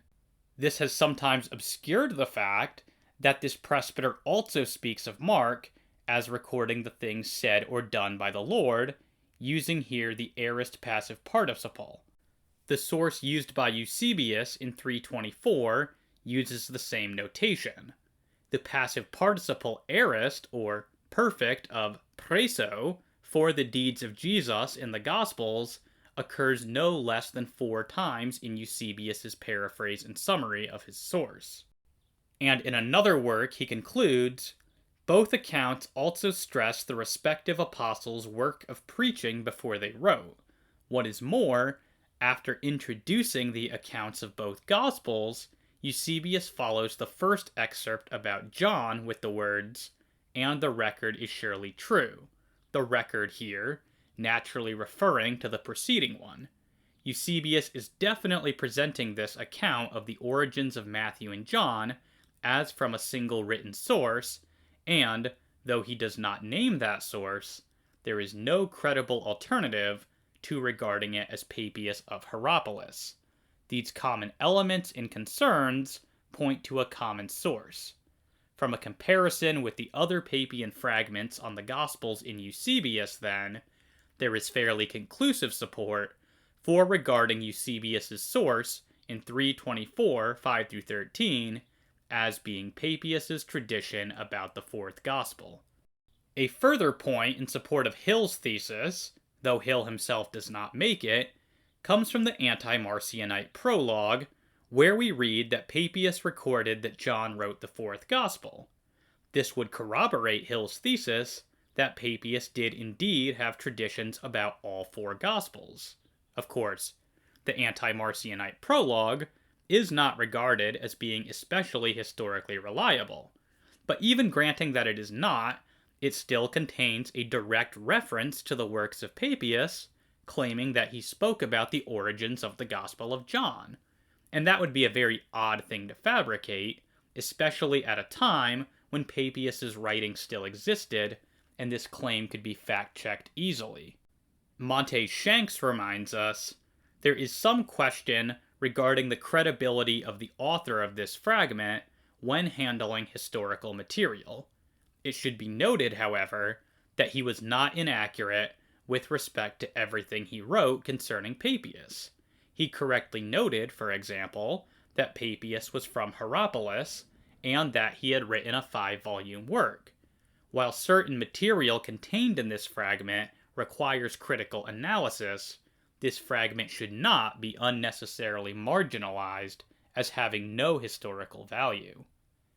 Dean Furlong has argued that Hill's identification of Papias as the source for this unnamed tradition in Eusebius is supported by other sources that also demonstrate familiarity with this tradition. He identifies that a 9th century fragment of the Martyrdom of Timothy is also familiar with this tradition, but relates it in slightly different terms than Eusebius does. And once again, thematic and verbal parallels with Papias emerge. Similarly, the 5th century Acts of Timothy knows this tradition, but again relates it in terms other than either Eusebius or the Martyrdom of Timothy use. And yet, still, similarities to Papias's writing style exist within it. Furlong also suggests that the tradition is plausibly known to the anonymous author of the preface to St. Augustine's Tractates on John, the Menologium of the Greeks, the Armenian History of James and John, Hippolytus, Theophylact, the Suffering of John, and the Acts of John by Prochorus, although the connections to Papias are admittedly thinner here. Furlong's most interesting piece of evidence comes from Theodore of Mopsuestia, who knows this tradition, but for a variety of reasons, is unlikely to be relying upon Eusebius for it. No fewer than 7 unique Greek words are shared between the account that uncontroversially comes from Papias in Ecclesiastical History 339, 14-16, and Theodore of Mopsuestia's account, but are not shared with Eusebius. Not only are the words the same, but they are used to describe and relate the same things in Theodore's account as they are used to describe and relate in Papias's. Furlong concludes by saying, this passage from Theodore of Mopsuestia, which relates, like the unattributed fragment, the narrative of the Gospels being brought to John and being evaluated by him, but which exhibits its own independent points of context with Papian sources, suggestive of an independent Papian derivation. Skeptics will be swift to point out that Hill's thesis has not yet found widespread support among scholars. That much is true, but I would point out that Hill's proposal is fairly recent, having only been proposed less than 3 decades ago. Scholarly opinion rarely shifts significantly overnight, but we are seeing signs that Hill's proposal is starting to make ripples, if not waves, in the world of biblical studies. Dean Furlong, himself no lightweight in the world of biblical studies, has endorsed Hill's thesis and even extended out newer and broader argumentation in support of it. Likewise, T. Scott Manor, another scholar of considerable caliber, has endorsed Hill's thesis, although he adds some modifications of his own. As he says, other scholars have argued that Papias likely did speak of the Gospel of John. Notably, Charles E. Hill has argued that Eusebius's testimony concerning the origins of the Gospel of John may originate with Papias, but Eusebius failed to ascribe it to him. Hill's argument is compelling and, generally speaking, convincing. In fact, in the most up-to-date collection of the fragments of Papias, Stephen Carlson, perhaps the world's leading Papian scholar, includes Ecclesiastical History 324, 5-13 as a potential citation of Papias. Carlson even credits Hill's paper for generating his own interest in Papias in the preface, saying, "It was reading the articles of Charles E. Hill and Richard Bauckham that opened my eyes to the possibility that Papias' influence was potentially much greater than what scholars think. Because these bits of potential Papiana were not collected together in the standard editions, I began collecting the places where traces of Papias could have been found. This book is the fruit of this collection." In fairness, Carlson ultimately doesn't think that this is a genuine fragment of Papias, but the point is just that Hill's thesis is absolutely part of the mainstream conversation surrounding Papias, even if it has not won widespread scholarly support. As such, it cannot simply be written off as fringe or something that only conservative Christians take seriously.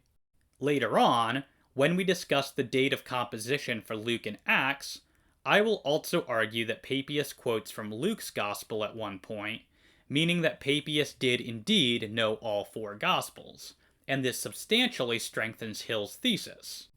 If Hill is correct, and I am fully convinced that he is, then this is proof positive that Papias was in full agreement with the other patristics on the priority of Matthew.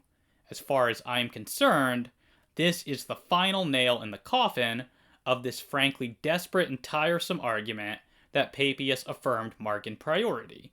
We can be confident that he did not. To draw this section to a close, we have seen that even when restricting ourselves to the uncontroversial fragments of Papias, there are no solid grounds for inferring that he believed Mark to have been written prior to Matthew. Furthermore, there are good grounds for believing that Eusebius's gospel tradition, preserved in Ecclesiastical History 324, comes from Papias, and that, therefore, Papias agreed with the other church fathers on the priority of Matthew.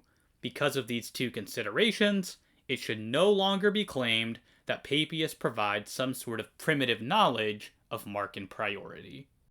So far, we have concluded that Papias was indeed referencing the canonical Gospel of Matthew, and that he placed it first among the Gospels.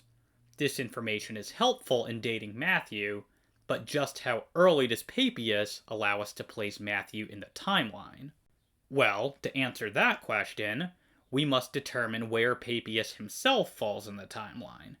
Now, mainstream scholarship sometimes tries to date Papias as late as 135 AD, which, although early, would not make his knowledge of Matthew's Gospel early enough to necessarily indicate a first century date.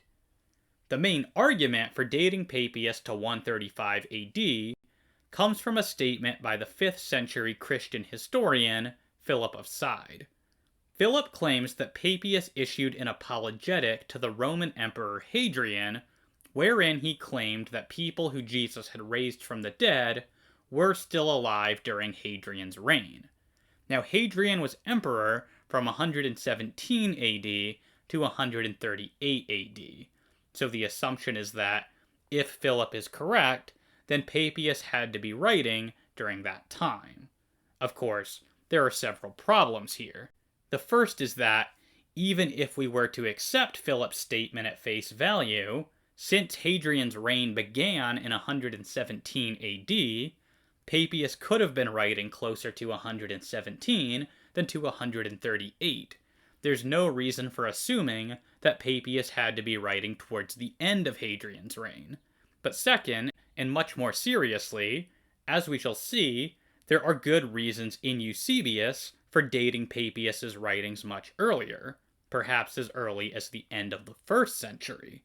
Eusebius was writing almost 100 years earlier than Philip of Side, after all, and as a general rule, historians prefer earlier testimonies to later ones.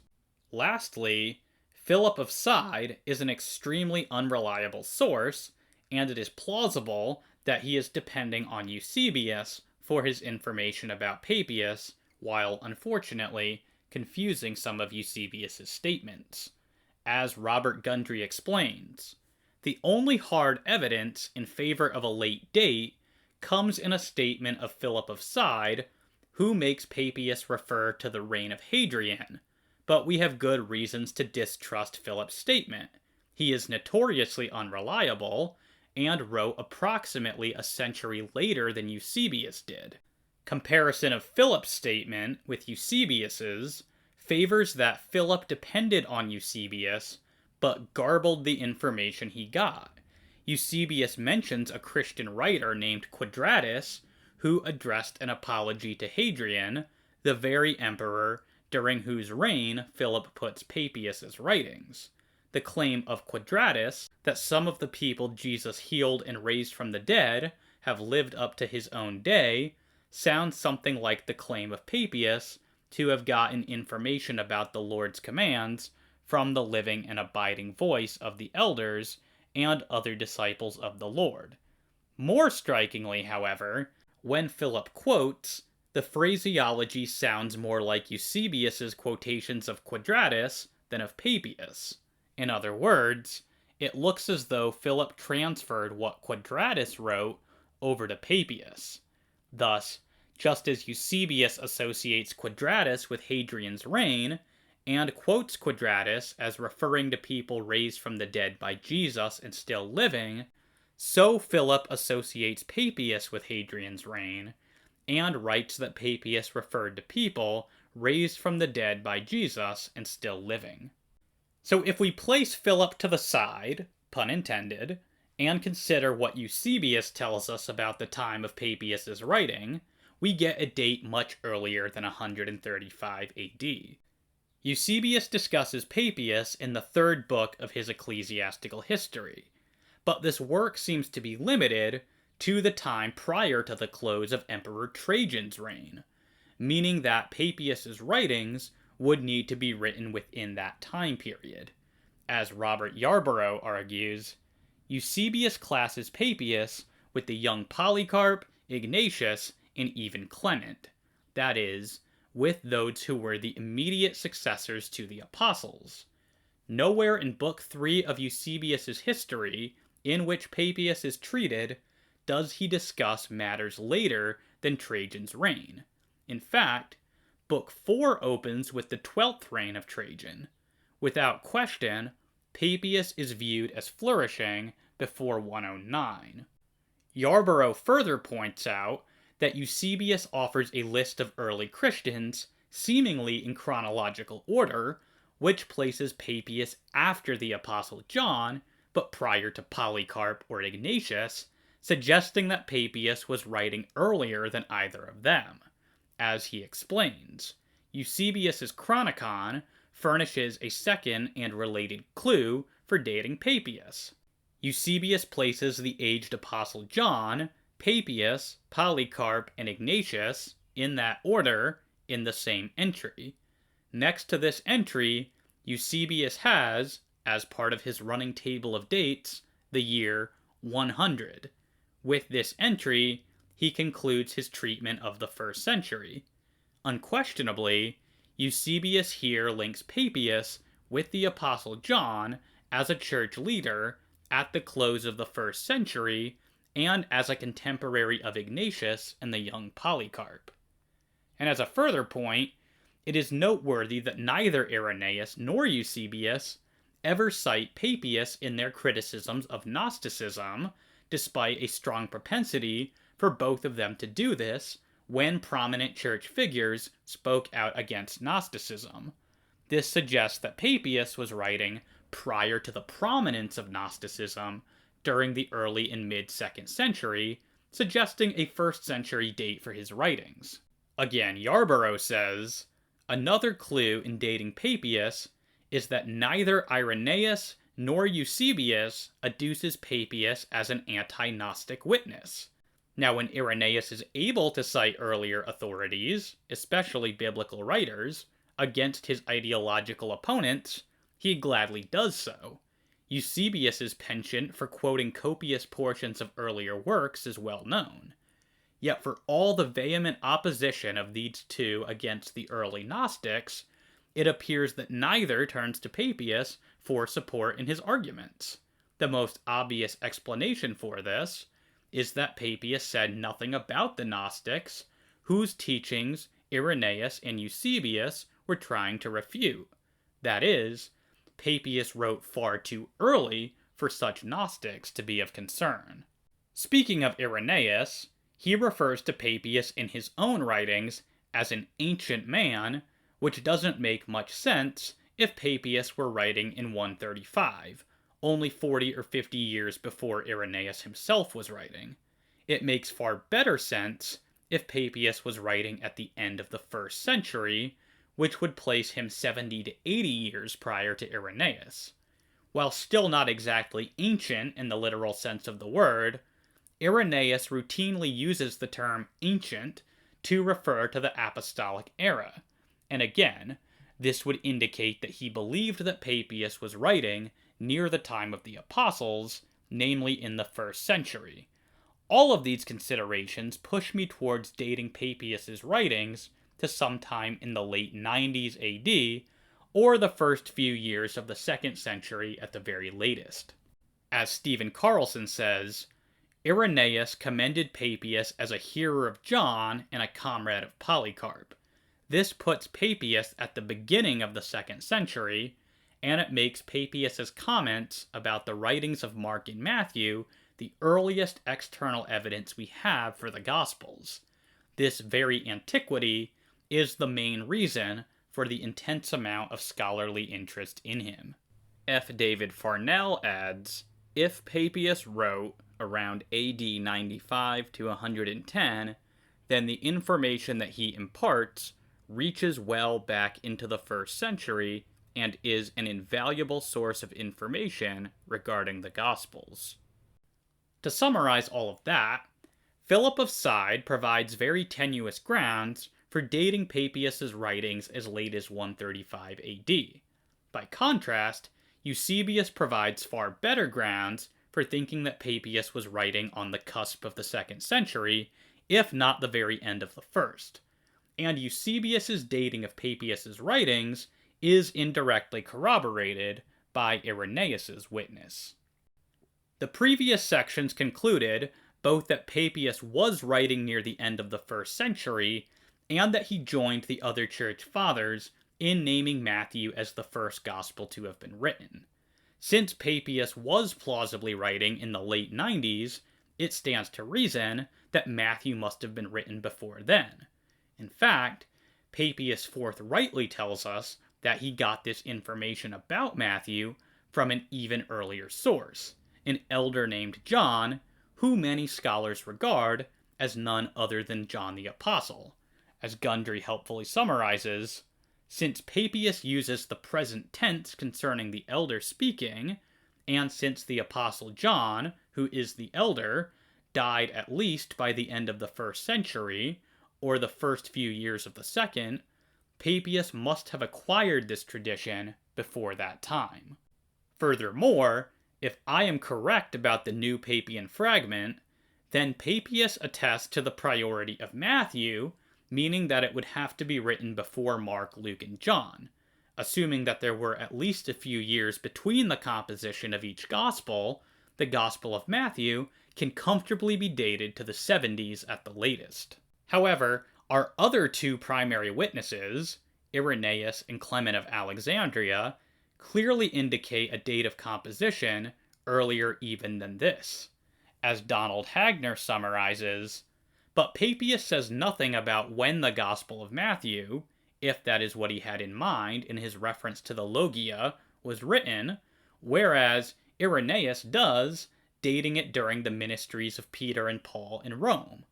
Similarly, when Clement of Alexandria says that Mark was written during the lifetime of Peter, then, at least in his view, Matthew would have been written even earlier. No one in the early church was apparently prepared to date Matthew after 70. Now, although I disagree with Hagner when he says that Papias says nothing about when Matthew was written, he is absolutely correct that Irenaeus and Clement undoubtedly date the composition of the Gospel to sometime before 70 AD, within the lifetimes of Peter and Paul. Recall that Peter and Paul likely died around 64 AD in the wake of the Neronian persecution, making this the latest possible date for the composition of Matthew, according to Irenaeus and Clement of Alexandria.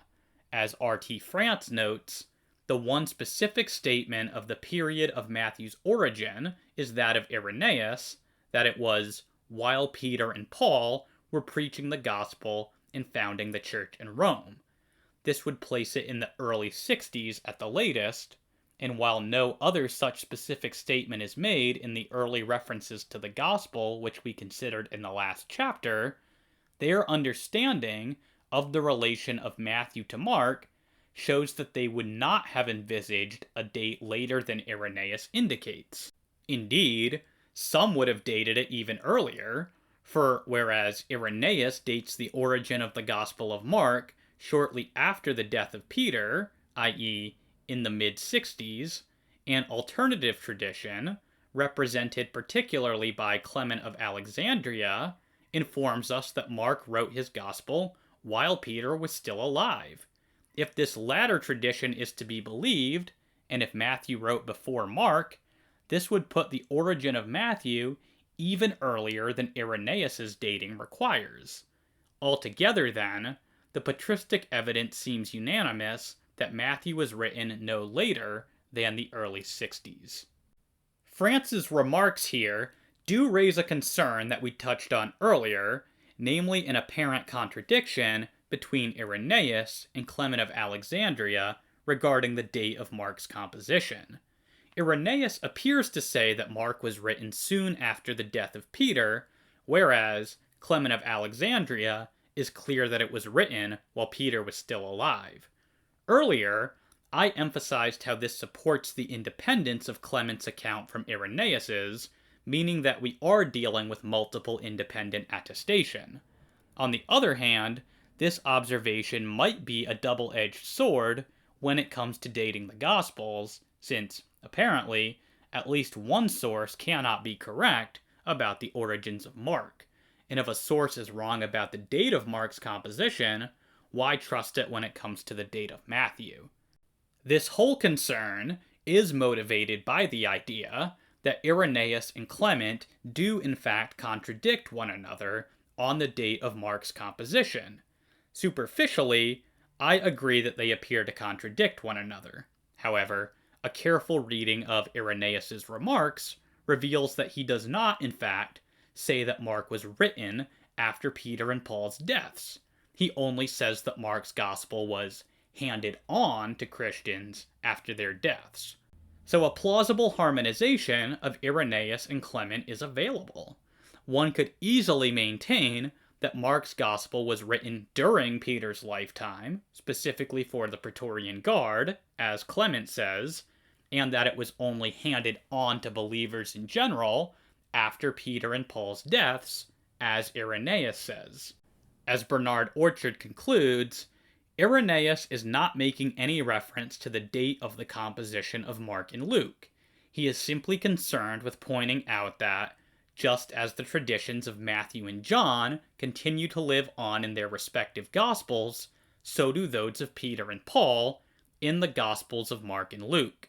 That is to say, as long as Peter and Paul lived, they preached their own Gospels personally by word of mouth, but after their demise, their preaching also continued in the Gospels, in which their followers had already recorded their teaching. In conclusion, this text of Irenaeus, recorded by Eusebius in its original Greek, should no longer be claimed in support of the conjecture that both Mark and Luke were composed after the death of Peter and Paul, for it offers no evidence for this claim. This means that there is no contradiction or discrepancy between the testimony of Irenaeus and the large amount of witness in favor of Mark and Luke having both been written and published during the lifetime of Peter and Paul. Consequently, the evidence of Irenaeus is in harmony with the rest. And John Wenham adds, Irenaeus does not say that after the death of Peter and Paul, Mark wrote his gospel, but that he handed on the preaching of Peter to us in writing. Any suggestion of discontinuity between the time of preaching and the time of writing would weaken his argument, and no such notion should be read into it.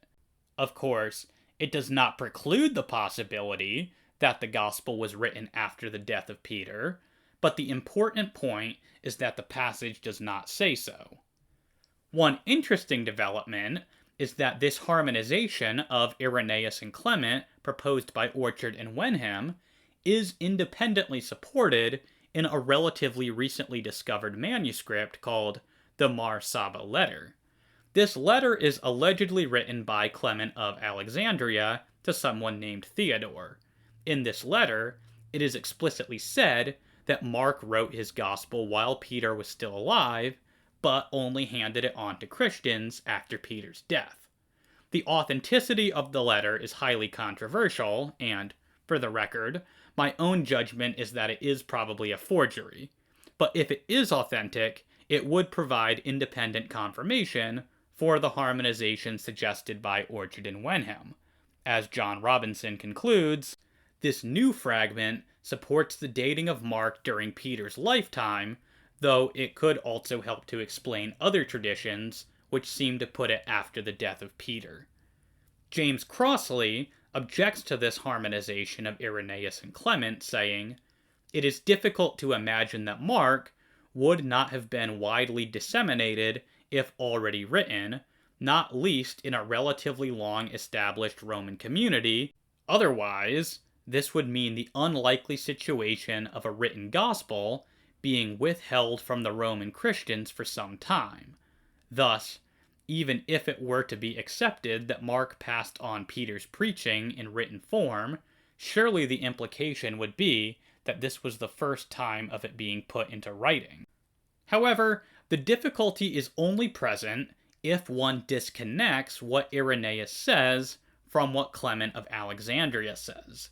If one allows Clement's remarks to contextualize Irenaeus's, then it is evident that Mark's gospel was specifically written for non-Christians, and presumably was not disseminated to Christians until after Peter's death, when his loss was felt, and there was a pressing need for his voice and message to be remembered. Hence, the difficulty that Crossley notes for my interpretation of Irenaeus is born out of his failure to consider Irenaeus's remarks alongside Clement of Alexandria's. As David Black puts it, Clement of Alexandria is quoted as saying that the Gospel of Mark resulted from public lectures given by Peter himself to a Roman audience. Clement and other ancient witnesses understood Mark's function to have been simply that of reporting Peter's words with total accuracy. That is, Mark was not the author of the Gospel, but simply the agent of its publication, because all of this material came from Peter's own memories of what Jesus had said and done. We can also infer that Peter switched between the two scrolls by Matthew and Luke, and that he naturally tended to follow the order of whichever scroll he had in his hand. One further possibility, which I do not endorse but is worthy of mention, is the possibility that, by the term departure, Irenaeus is not referring to the death of Peter and Paul at all, but rather to a literal departure from Rome. Referring to death as departure would be an uncharacteristic term for Irenaeus to use if he were referring to the literal deaths of Peter and Paul. I myself am not persuaded of this possibility, especially because it is rather normal to soften the term death to something like deceased or passing when discussing the death of a loved or respected person. But the point is just that so long as this is a possibility, Irenaeus need not be referring to Peter's death at all, in which case he cannot be contradicting Clement of Alexandria. To round out this section, then, we have seen that the Church Fathers clearly date the composition of Matthew's Gospel to the lifetime of the apostles Peter and Paul, meaning that it cannot be dated any later than 64 AD. Claims of a contradiction between Irenaeus and Clement may superficially appear well-founded, but a closer reading of Irenaeus reveals that what he says is in harmony with Clement of Alexandria. There is a further piece of evidence indicating a pre-64 date for the composition of Matthew. This comes from a different church father, who was also named Clement, Clement of Rome, who wrote a letter to the church at Corinth. Although the author does not name himself, there is abundant external evidence identifying Clement of Rome as the author. William Varner helpfully summarizes it as follows. No author is mentioned in the document itself. However, Hegesippus, who visited Rome during the days of Bishop Anicetus, refers to a letter that Clement wrote to the Corinthians during the Domitian persecution around 96. Irenaeus adds that, during the time of Clement, the church in Rome wrote a letter to the church in Corinth with the purpose of restoring the peace because of a spiritual rebellion that had taken place there. Towards the end of the 2nd century, another Clement, this time from Alexandria, often referred to the letter in his work called Stromata, sometimes attributing its authorship to an earlier Clement, but sometimes simply stating that the letter came from the church in Rome. While his letter to the Corinthians, or First Clement, is commonly dated to around 96 AD, this dating is largely based on the assumption that the Synoptic Gospels were written after 70 AD. This is because Clement of Rome is apparently familiar with them. For example, 1 Clement 46:8 closely mirrors the millstone sayings found in Matthew 18:6-7 and 26:24. 1 Clement 13:2 appears to be a composite citation that draws upon Matthew 5:7 and 7:2, as well as Luke 6:36-38. 1 Clement 24:5 contains an allusion to the parable of the sower, as found in Matthew 13:39. More examples could be given, but hopefully the point is clear. Clement appears to be familiar with the Gospel of Matthew. As R.T. France summarizes, Clement of Rome shows familiarity, especially with the Sermon on the Mount, but also with several other sayings of Jesus found in Matthew. Probably the most serious scholarly exploration of this issue comes to us from Donald Hagner in his scholarly monograph, The Use of the Old and New Testaments in Clement of Rome.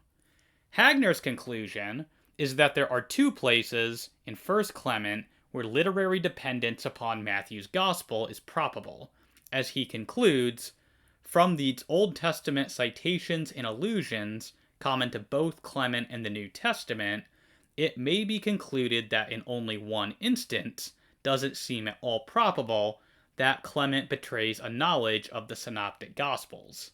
If we add to this the allusion to the Synoptics in 24:5, it may be said that we have evidence, slight though it may be, that Clement probably knew at least one, if not more than one, of the Synoptics. Hagner's conclusion here is extremely modest because, although there are numerous other places where 1 Clement has near verbatim agreement with Matthew's Gospel, Hagner regards it as slightly more likely that Clement is here utilizing oral traditions that were incorporated into Matthew's Gospel, rather than depending upon Matthew's Gospel itself. However, this assumes that the material in the Gospels is primarily representative of earlier oral traditions, which is highly debatable, especially if one accepts traditional authorship, as I do. If this assumption is jettisoned, then it is virtually certain that 1st Clement depends upon the Gospel of Matthew. But even if we accept Hagner's more modest position, we can still say that it is more likely than not that 1st Clement knows Matthew's Gospel. Because Matthew is routinely assumed to have been written sometime in the mid-80s, it follows that 1st Clement had to be written sometime after this, hence the conventional mid-90s date for 1st Clement.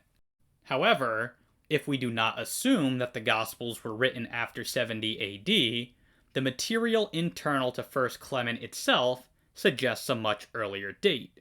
The only other reason for dating 1st Clement to the mid-90s is based on a statement from Eusebius, according to which Clement of Rome was Bishop of Rome towards the end of Emperor Domitian's reign, which ended in 96 AD. However, this assumes that 1st Clement was written while Clement was Bishop of Rome, something that is never stated within 1st Clement itself. As Thomas Heron points out, the AD 95 date rests on one simple piece of information, namely that Eusebius tells us that Clement of Rome was single Bishop of Rome towards the end of the reign of Emperor Domitian, whose death, we know, was in AD 96. Take away the belief that Clement wrote the letter known as 1st Clement while he was Bishop of Rome, and the dating of circa 95 is seriously undermined. The issue is not whether Eusebius is correct about Clement's tenure as bishop, but whether that information has any possible relevance for the dating question. Thomas Heron wrote the definitive scholarly work defending an early date for 1st Clement, entitled Clement and the Early Church of Rome. Time precludes a full examination of Heron's case in this video, but it is primarily based upon a careful analysis of several internal clues. Much of this comes down to identifying the particular time of persecution that is referenced throughout the letter. Clement opens in the very first verse by referencing a sudden and unfortunate series of events that is revealed to be persecution against Christians throughout the letter. This has been taken by proponents of the mid-90s date to refer to the persecution under Emperor Domitian. However, Heron points out that many of Clement's statements make far better sense if he is referring to the Neronian persecution, which happened in the mid-60s AD, 30 years earlier than 1st Clement is normally dated. This is especially clear in Chapter 5, a chapter of 1st Clement that we explored in considerable detail in my video defending the historicity of the persecution and martyrdom of the apostles. In this chapter, Clement describes the martyrdom of Peter and Paul, both of whom were killed under the Emperor Nero in the mid-60s AD. But what is most interesting for our present purposes is that Clement introduces this section by describing Peter and Paul as the most recent spiritual heroes and as noble examples furnished in our own generation. This is significant because Clement is choosing to use the deaths of Peter and Paul as examples precisely because these are the most recent examples of prominent martyrs relative to the time of his writing. But since we know that Peter and Paul died in the mid-60s under Nero, clearly this favors viewing the persecution of which Clement writes as being the Neronian persecution. If 1st Clement were written 30 years later, it would not make much sense to refer to Peter and Paul as the most recent examples of prominent martyrs. This suggests that Clement was writing during the Neronian persecution, which would mean that his letter dates to 67 AD at the latest. As Heron puts it, obviously if both 1st Clement and his readers belong to the same generation as Peter and Paul, it seems clear that he is not referring to a past period so far back that a large number of his readers would not even have been alive, as would be the case by the mid-90s. Again, The dating of the mid-90s is the problem. The date of circa 70 poses no such difficulties. Nor is a date in the mid to late 60s for First Clement something that only conservative or evangelical scholars support. No less a skeptic than Richard Carrier forcefully argues that First Clement was written in the 60s AD, saying, Clement is also completely unaware of the fact that the temple at Jerusalem was destroyed and the liturgical rites are no longer performed there, or even that the Jews were or had ever been at war with Rome, both of which, in my estimation, should definitely place his letter before the year 70. Now, Carrier is also a proponent of later dates for the Gospels, and so he tries to suggest that First Clement is not, in fact, dependent upon the Synoptic Gospels. He directly addresses this question in Chapter 8 of his book on the historicity of Jesus, and in an article on his blog. He essentially just lists a bunch of things from the Gospels which he thinks that Clement ought to have mentioned, but doesn't, and concludes by saying, so there is no possible way to validly argue that First Clement had ever heard of any of the Gospels, or any of the particular content of any of the Gospels. However, Carrier's reasoning here is nothing but arguments from silence, which, as I have shown in a previous video, are usually pretty weak when they take this form. And completely lacking from Carrier's discussion of the matter is any serious interaction with the allusions to and verbatim correspondences with the Synoptics noted by France, Hagner, and other scholars. Heron, despite his excellent defense of an early date for First Clement, is also skeptical of First Clement's dependence upon the Synoptics. To his credit, he does take a couple of pages to address Donald Hagner's arguments for First Clement's knowledge of the Synoptics. He acknowledges the literary parallels, however, he counters by proposing that perhaps the Synoptics borrowed this material from First Clement, rather than First Clement borrowing this material from the Synoptics. But this is really not at all satisfactory. Are we really to believe that Matthew and Mark carefully combed through First Clement to include these precise allusions and verbatim words within their narratives, and only in such minute ways? Why would they do this, especially when First Clement doesn't appear to have been regarded as authoritative by anyone until the time of Dionysius of Corinth in 170 AD? The Gospels, by contrast, were regarded as authoritative since at least the time of the earliest apostolic fathers. Ignatius and Polycarp cite the Gospels with authority all the time, and while they are aware of and make use of First Clement, it is clearly not revered in the way that the Gospels are. So it's easy to see why Clement would allude to and quote from the Gospels. It is comparatively much more difficult to see why the Gospel authors would make any use whatsoever of First Clement, meaning that First Clement's dependence on the Synoptics has greater explanatory power than Heron's suggestion. I conclude, therefore, that First Clement was indeed written in the 60s AD, probably no later than 67 AD. I think it is more likely than not that First Clement knows the Synoptic Gospels, including the Gospel of Matthew, meaning that Matthew can't be dated any later than the mid-60s AD.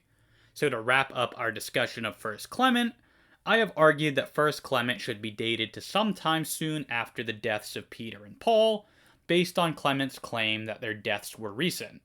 This would locate First Clement sometime during the Neronian persecution, which ended in 67 AD.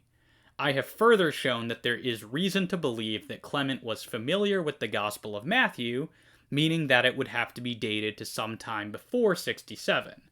And I have concluded with an examination of criticisms of this thesis. So far, we have been focusing heavily on external evidence to date Matthew before 70 AD, whether that be direct statements from church fathers placing Matthew in the lifetimes of the apostles, or citations of Matthew from Christian writings which are earlier than 70 AD. However, we have not yet discussed evidence internal to Matthew itself, which speaks in favor of a date before 70 AD. While I have, thus far, relied rather heavily on the external evidence, it is considerably more difficult to cast doubt on evidence for an early date when it is based upon what a document directly says. As Ned Stonehouse points out, in coming to ultimate judgments concerning a document, nothing can be alleged against that which it discloses itself as being by its very content. Many clues in Matthew's Gospel point to an early date. Many of these clues come from Matthew's Olivet Discourse in chapter 24. Of course, it is telling that while all of the synoptics include Jesus' prediction of the fall of Jerusalem, none of them give any hint that this prediction was ever fulfilled. This is quite surprising, since it was among the most monumentous events of the first century, and so Jesus correctly predicting it would greatly increase his credibility. Yet there is never any statement in all the New Testament that Jesus' prediction was vindicated. As John Wenham observes, the eschatological discourse foretells the shocking disaster which 40 years later was to engulf the Jewish people, yet not one of the Gospels tells us that Jesus' prophecy was fulfilled. Similarly, John Robinson notes, "One of the oddest facts about the New Testament is that what on any showing would appear to be the single most datable and climactic event of the period, the fall of Jerusalem in AD 70, and with it the collapse of institutional Judaism based on the temple, is never once mentioned as a past fact." Yet Matthew is unique among the synoptics in that he has Jesus giving specific advice to those who will live through this time. For example, in 24:20, Jesus says, "Moreover, pray that when you flee, it will not be in the winter or on a Sabbath." So here Matthew has Jesus cautioning against fleeing from Jerusalem during a particular time of the year or on a particular day of the week. This warning makes perfectly good sense if it is written before the events had taken place, so that those who end up living in Jerusalem at this time can benefit from Jesus' advice. On the other hand, as Hagner says, such an insertion makes little sense if in fact Matthew is writing after, let alone years after the event itself. What would be Matthew's motive in going out of his way to issue such a warning to pray? The inclusion of this statement is rendered all the more puzzling on the supposition that Matthew wrote after 70 AD, since the actual flight of Christians from Jerusalem took place before the abomination of desolation, even though Matthew has Jesus commanding them not to flee until afterwards. As Gundry remarks, this insertion lacks purpose if the destruction of Jerusalem and previous flight of the Christians to Pella had already taken place, and if he wrote after AD 70, we should have expected him to conform the time of the flight from Jerusalem to the historical reality of the flight to Pella before the Romans defiled the sanctuary, rather than retain a command to flee only after the abomination of desolation. Some critics, operating on the assumption of Markan priority, have suggested that Matthew's Olivet Discourse may actually suggest a late date because of the way that he supposedly redacts Mark's Gospel to introduce a distinction between the fall of Jerusalem and the end of the age. Whereas in Mark, the disciples ask, "Tell us, when will these things be, and what will be the sign when all these things are going to be fulfilled?" In Matthew, they ask, "Tell us, when will these things happen, and what will be the sign of your coming and of the end of the age?" So the suggestion is that Matthew, writing after the fall of Jerusalem, and knowing that Christ had not yet returned, redacts Mark to introduce a distinction between the coming of Christ and the end of the world, so as to stave off the impression that Jesus was wrong. And obviously, this would mean that Matthew is writing sometime after 70 AD. The problems with this argument are legion, ranging from its assumption of Markan priority 2, it's assuming the falsity of some sort of preterist eschatology. But without delving again into the controversial issue of the synoptic problem, or defending a realized eschatology, there is a fatal flaw in this argument, namely that Matthew actually makes the supposed problem in Mark's Gospel even worse. For whereas Mark leaves his description of the fall of Jerusalem considerably more vague than Matthew does, Matthew leaves no doubt that he is describing the events of 70 AD, and then he aggravates the supposed problem by directly saying that the return of Christ would happen immediately after the days of tribulation. As Gurtner puts it, Matthew's redaction of the Markan eschatological discourse makes no attempt to disentangle the references to the fall of Jerusalem and the end of the age. Luke very deliberately does so in his redaction of Mark 13, and we might expect Matthew to do the same had it been written after 70. Indeed, the evangelist aggravates the problem considerably by his insertion of immediately in 24:29, which leaves the clear impression that he expected the parousia of the Son of Man to occur in close succession to the fall of Jerusalem. He goes on to drive his point home, saying, he could never have made that insertion if he were writing 10 or 30 years after the fall of the city. While I personally have some reservations about Gurtner's comments here regarding Luke's Olivet discourse, and I obviously disagree with his assumption of Markan priority, he is nevertheless completely correct when he points out that Matthew does not allow for any significant delay between the fall of Jerusalem and the coming of Christ. If anything, he makes whatever ambiguity exists in Mark's account about the close association of the two events even more explicit. If Matthew were trying to suggest that there was going to be a large gap of time between the two events, he did a very poor job of getting that across to the reader. In fact, the whole way that Matthew speaks about the temple throughout his gospel seems to assume that it still stands. For example, in Matthew 21:12-13, when Jesus condemns the Jewish religious leaders for turning the temple into a den of robbers, he uses a present tense verb, indicating that this is still ongoing, which obviously implies that the temple still exists when he is writing. Notably, neither Mark nor Luke uses the present tense in their parallel passages. Additionally, Matthew, having Jesus condemn people who swear by the temple or the altar, serves no practical purpose if these things did not still exist when he was writing. As Gurtner observes, there is a specific mention of offering at the altar and leaving one's gift at the altar in 5:23-4. Why would Matthew include reference to this if the temple were no longer standing when he wrote?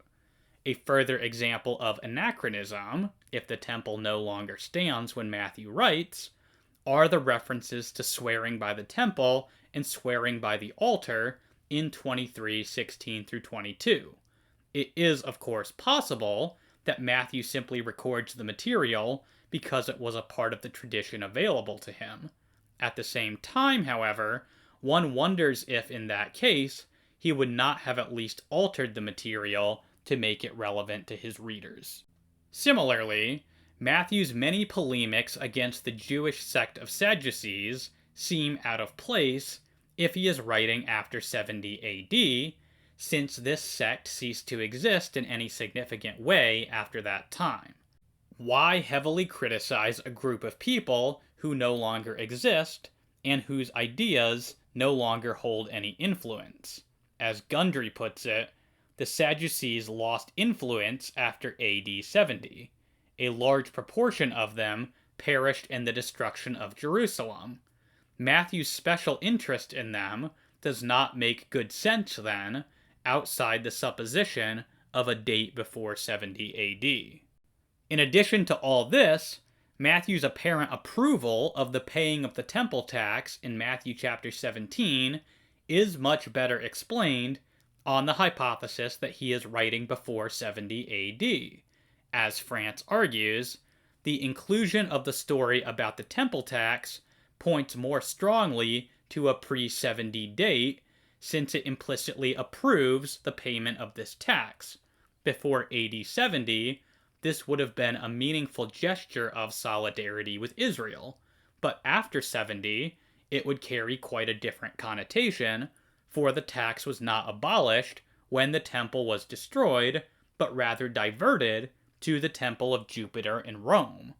All Jews were obliged to continue to pay it, but whereas it had previously been an offering for the worship of the true God, it was now resented as a contribution to idolatry.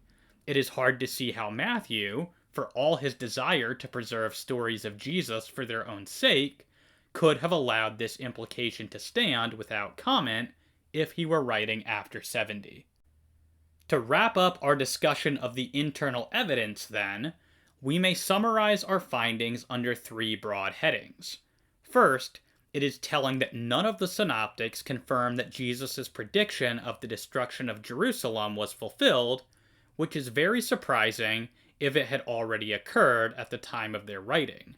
Second, Matthew's Olivet Discourse in particular includes specific advice and timing statements that are only likely to have been included before the events of 70 AD. Third, Matthew uniquely includes present tense language in reference to the temple, as well as prohibitions on activities that were only practiced while the temple was still standing. Such material obviously better suits a pre-70 date for the gospel. Fourth and finally, Matthew's condemnation of the Sadducees and his endorsement of the temple tax also best fit a period prior to 70 AD.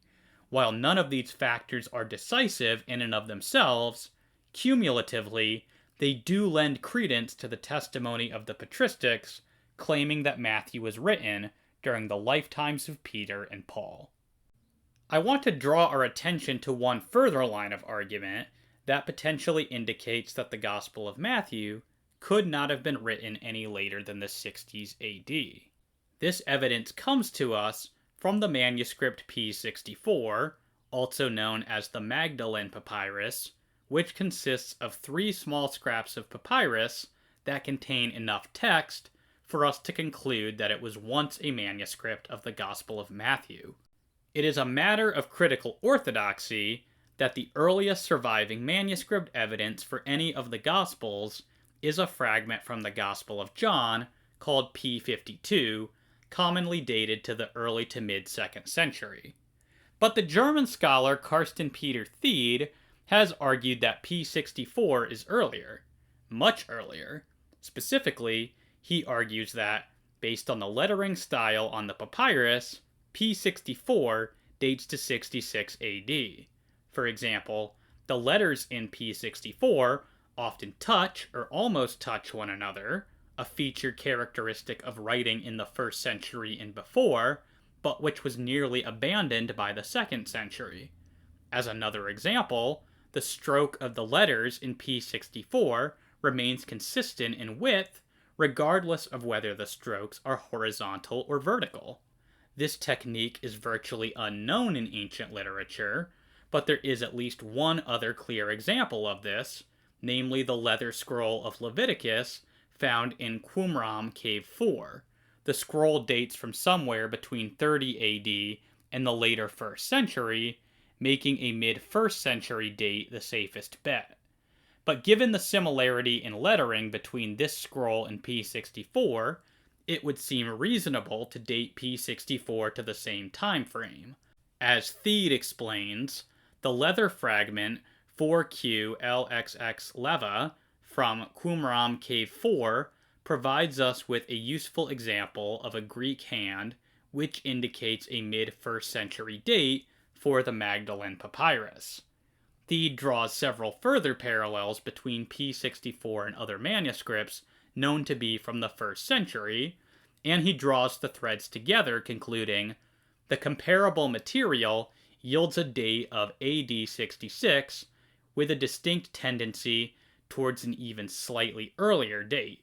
Conversely, there is no equally conclusive comparable material from later periods. Thus, the usual paleographic margin of error would allow for earlier, but not for later dates. Now, I am less enthusiastic about this discovery than Thede, since trying to date manuscripts based solely on the style of the lettering tends to be a risky business.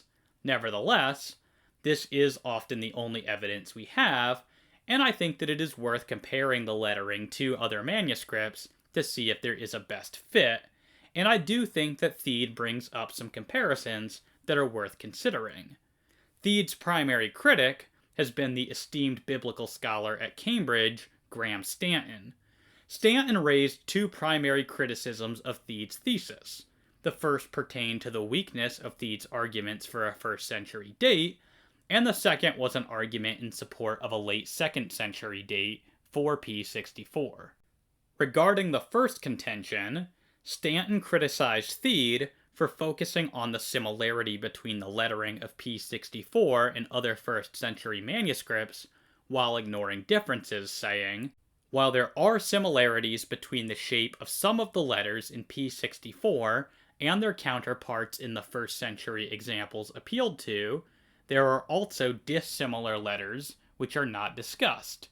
Regarding the second contention, Stanton argued that because P64 comes from a codex, in other words, a book rather than a scroll, it must be from the 2nd century, since, according to him, we know that codices weren't used until all 4 Gospels were written. As he puts it, in an article published in 1994, T.C. Skeat developed considerably some of his own earlier work on the origin of the Christian Codex. He noted that some 42 papyrus fragments of the Gospels have now come to light, and every one is from a codex. Why did Christians have such an extraordinary predilection for the codex form of book, as opposed to the roll? Skeat's answer, which I find convincing, is that Christians adopted the codex because it could contain the text of all 4 Gospels. No roll could do this. So at last we have uncovered the real significance of the Magdalen College fragments of Matthew's Gospel. They are certainly not from the 1st century. I find Stanton's first point of critique to be fair but not decisive. Thede does not need each letter of P64 to bear a resemblance to other 1st century lettering. He just needs 1st century lettering to be the best match for the lettering in P64. And I find Stanton's argument for a 2nd century date to be more than a little speculative. Perhaps early Christians had a preference for codices over scrolls, because these could more readily contain all 4 Gospels. But we must beware of hastily assuming that all Christian codices should be explained in the same way, especially if there are independent reasons to think that a manuscript dates to before the composition of all 4 Gospels. Certainly Stanton's theory is not at all sufficient to dogmatically establish, as he claims, that P64 is certainly not from the 1st century. Peter Head has issued a bit of a longer critique of Thede, basically developing Stanton's first critique at greater length. He concluded that, "We agree with Thede when he wrote, 'Caution is always the best approach in the dating of manuscripts.' In this article, an attempt has been made both to hear and to critically investigate his claims regarding the date of P64. Although we recognize the service that he has performed in facilitating a re-examination of methodological presuppositions, our verdict on his claims is a negative one. The very early manuscripts to which Thede appealed for close parallels to P64 turned out not to be as close as the somewhat later ones which he had overlooked." Similar to Stanton, Head is right to note that the evidence is somewhat more mixed than Thede indicates.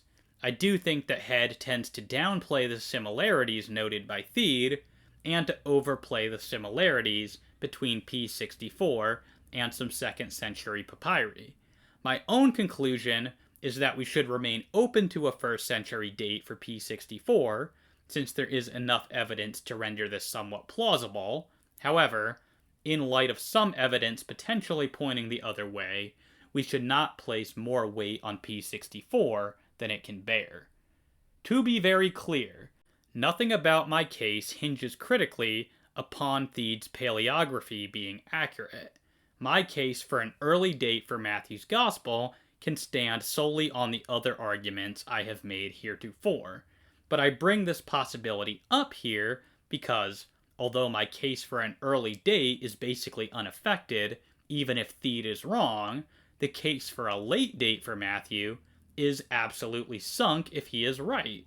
So there is an important asymmetry between the case for an early date and the case for a late date, respectively, when it comes to the significance of Thede's contention. The possibility of P64 dating to 66 AD, in other words, should concern the proponent of a late date far more than it should excite the proponent of an early date. To conclude our discussion of P64 then, there is some evidence to suggest that it may date to 66 AD. Carsten Thede likely overstates the case for a 1st century date, especially in light of certain dissimilarities between some letters in P64 and other examples of 1st century manuscripts. However, critics like Graham Stanton and Peter Head have also dismissed Thede's case too quickly, giving undue weight to speculative theories about why P64 was originally part of a codex. The thesis that P64 dates to 66 AD appears to be at least possible and not obviously unreasonable. And since almost no one thinks that P64 is part of the original Gospel of Matthew, the first Gospel had to have been authored sometime prior to P64. So while it is very far from being a slam dunk for a pre-70 date for Matthew's Gospel, when considered alongside the testimony of the Patristics, 1st Clement's apparent knowledge of Matthew, and certain statements in Matthew's Olivet Discourse, I think that we are more than warranted in concluding that the Gospel of Matthew was written no later than the early 60s AD. Donald Hagner reminds us, since there is credible evidence that points to an early, i.e. pre-70 date for Matthew, and since we simply do not know enough to exclude that possibility, it would seem that a scholarly humility is appropriate. In determining the date of Matthew, scholars should exhibit openness to the possibility of a date earlier than critical orthodoxy currently allows. To bring this section to a close, then, I have argued that Carsten Thede's theory about the dating of P64 to 66 AD is interesting, and that there is some evidence to support that date. I have, however, attempted to give due consideration to Thede's critics. I believe that some of their criticisms have weight, and that others do not. My conclusion is that arguments for an early date for Matthew's Gospel, based on the dating of P64, should be used with the greatest of caution. However, because Thede's theory is supported by some evidence, I believe that it works as a deterrent to confidently dating Matthew's Gospel any later than the 60s AD. Now, pushing Matthew's Gospel into the early 60s AD, or even possibly the mid-50s AD, is already considered pretty scandalous in contemporary scholarship. Nevertheless, I think we can push it even earlier. Recall that Paul's earliest letter is typically thought to be 1 Thessalonians, and is typically dated to around 50 AD.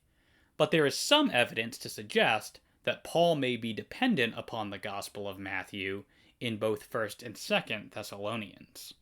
The following discussion will argue that both 1st and 2nd Thessalonians appear to betray knowledge of Matthew's Gospel. But whereas the authenticity of 1st Thessalonians is not in question for most scholars, the authenticity, and therefore the date of 2nd Thessalonians, has increasingly been questioned. The bulk of the ensuing argumentation will only depend on 1st Thessalonians, and, consequently, 2nd Thessalonians is not strictly necessary to show that Paul knows Matthew.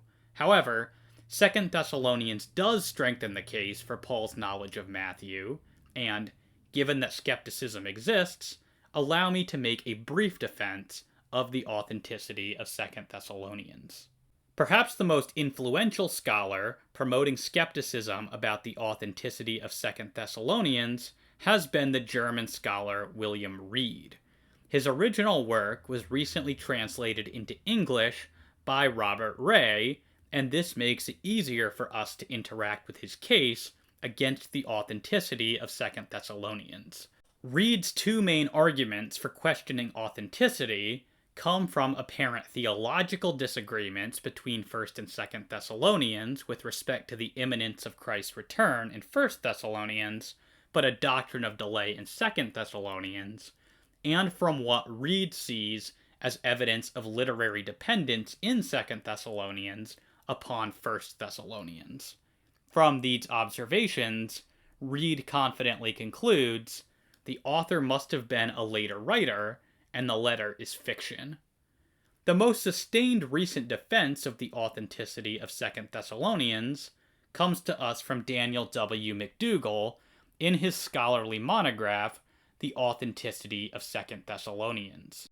McDougall criticizes Reed on both counts.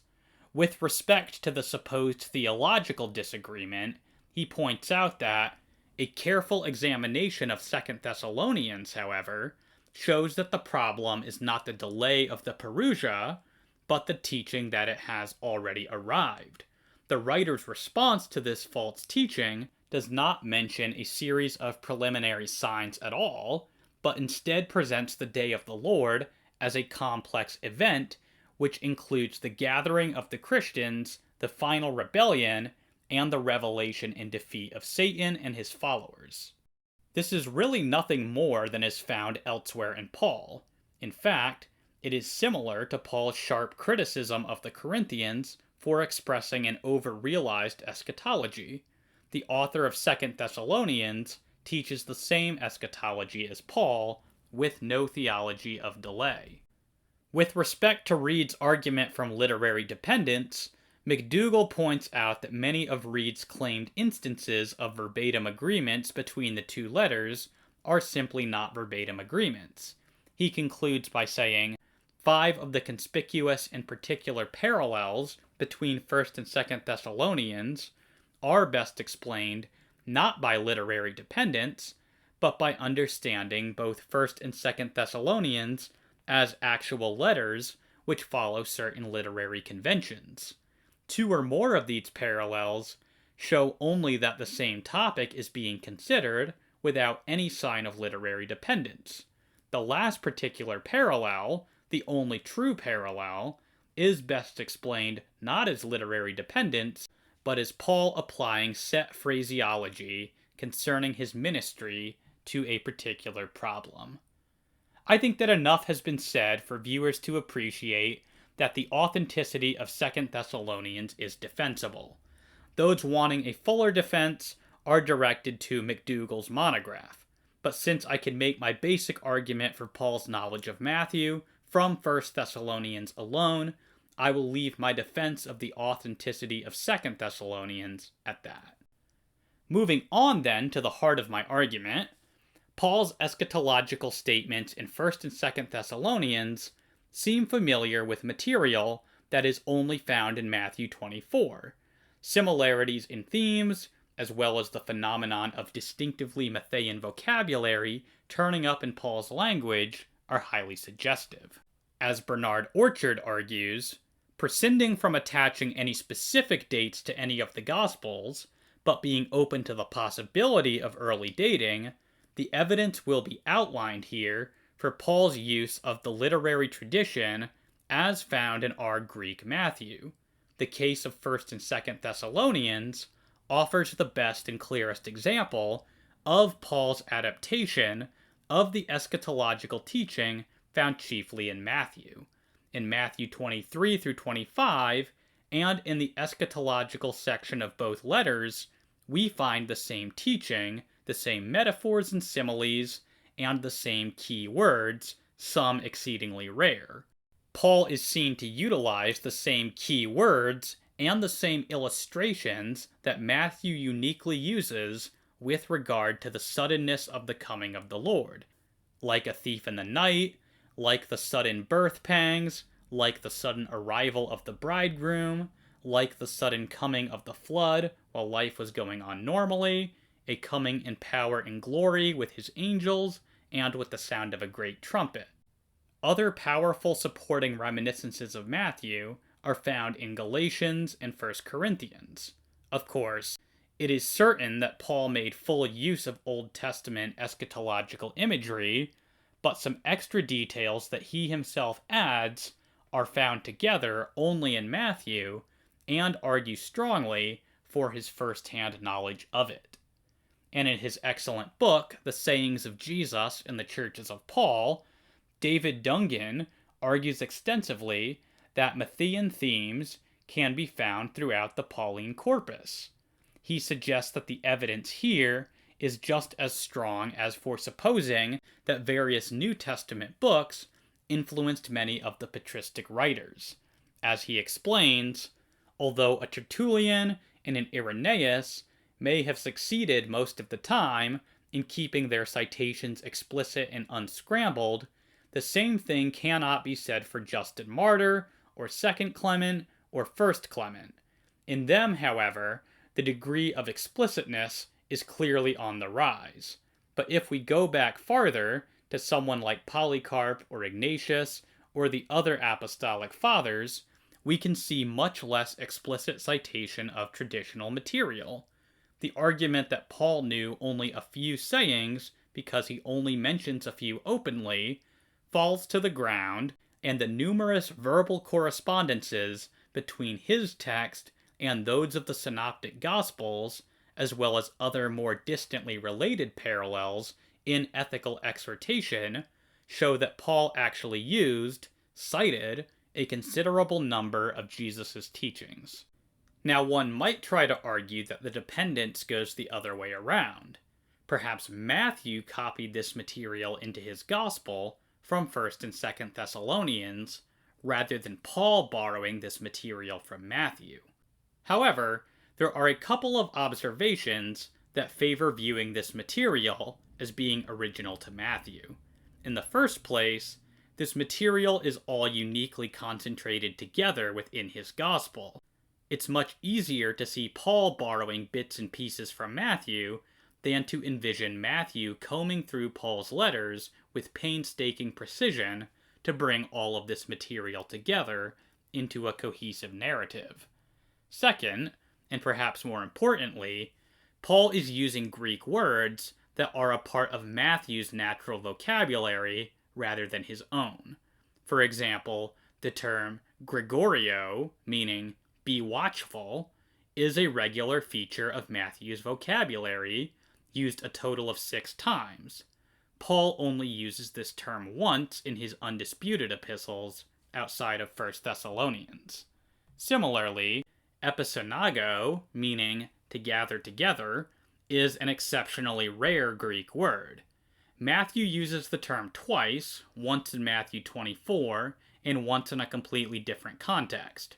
The term is also used by Mark and Luke twice, but assuming that I am correct about Matthean priority, they both appear to be copying the term from Matthew in one instance, meaning that the term is more a part of Matthew's natural vocabulary than theirs. Paul never uses this term, assuming he did not write the book of Hebrews, except for in 2 Thessalonians 2:1, where he employs the noun form. This just so happens to be the one passage in 2 Thessalonians that appears to be dependent on Matthew 24. Likewise, the phrase thief in the night in 1 Thessalonians 5:4 is a partially verbatim match for Matthew 24:43. If Matthew got it from Paul, why does Matthew embed it in a string of other synoptic-sounding material absent from Paul? It just seems far easier to think that Paul lifted a memorable Matthean line. Other examples include the word appointed in 1 Thessalonians 5:9, which would come from Matthew 24:51. Paul doesn't use this word in connection with judgment anywhere else, and this particular way of using it seems to be Matthean. The word for come in 1 Thessalonians 5:2 and 2 Thessalonians 1:10 is rarely used by Paul to refer to the second coming. However, Matthew uses it that way many times, especially in chapter 24. Paul never associates angels with the second coming, except in 2 Thessalonians 1:7. Matthew does this 4 times, and the words mighty in heaven also appear nearby in Matthew 24. The word shaken is only used by Paul in 2 Thessalonians 2:24. However, Matthew uses this word twice, once in chapter 24. The word iniquity in 2 Thessalonians 2:7 is used about equally by Paul and Matthew. However, its use here is notably more Matthean than Pauline.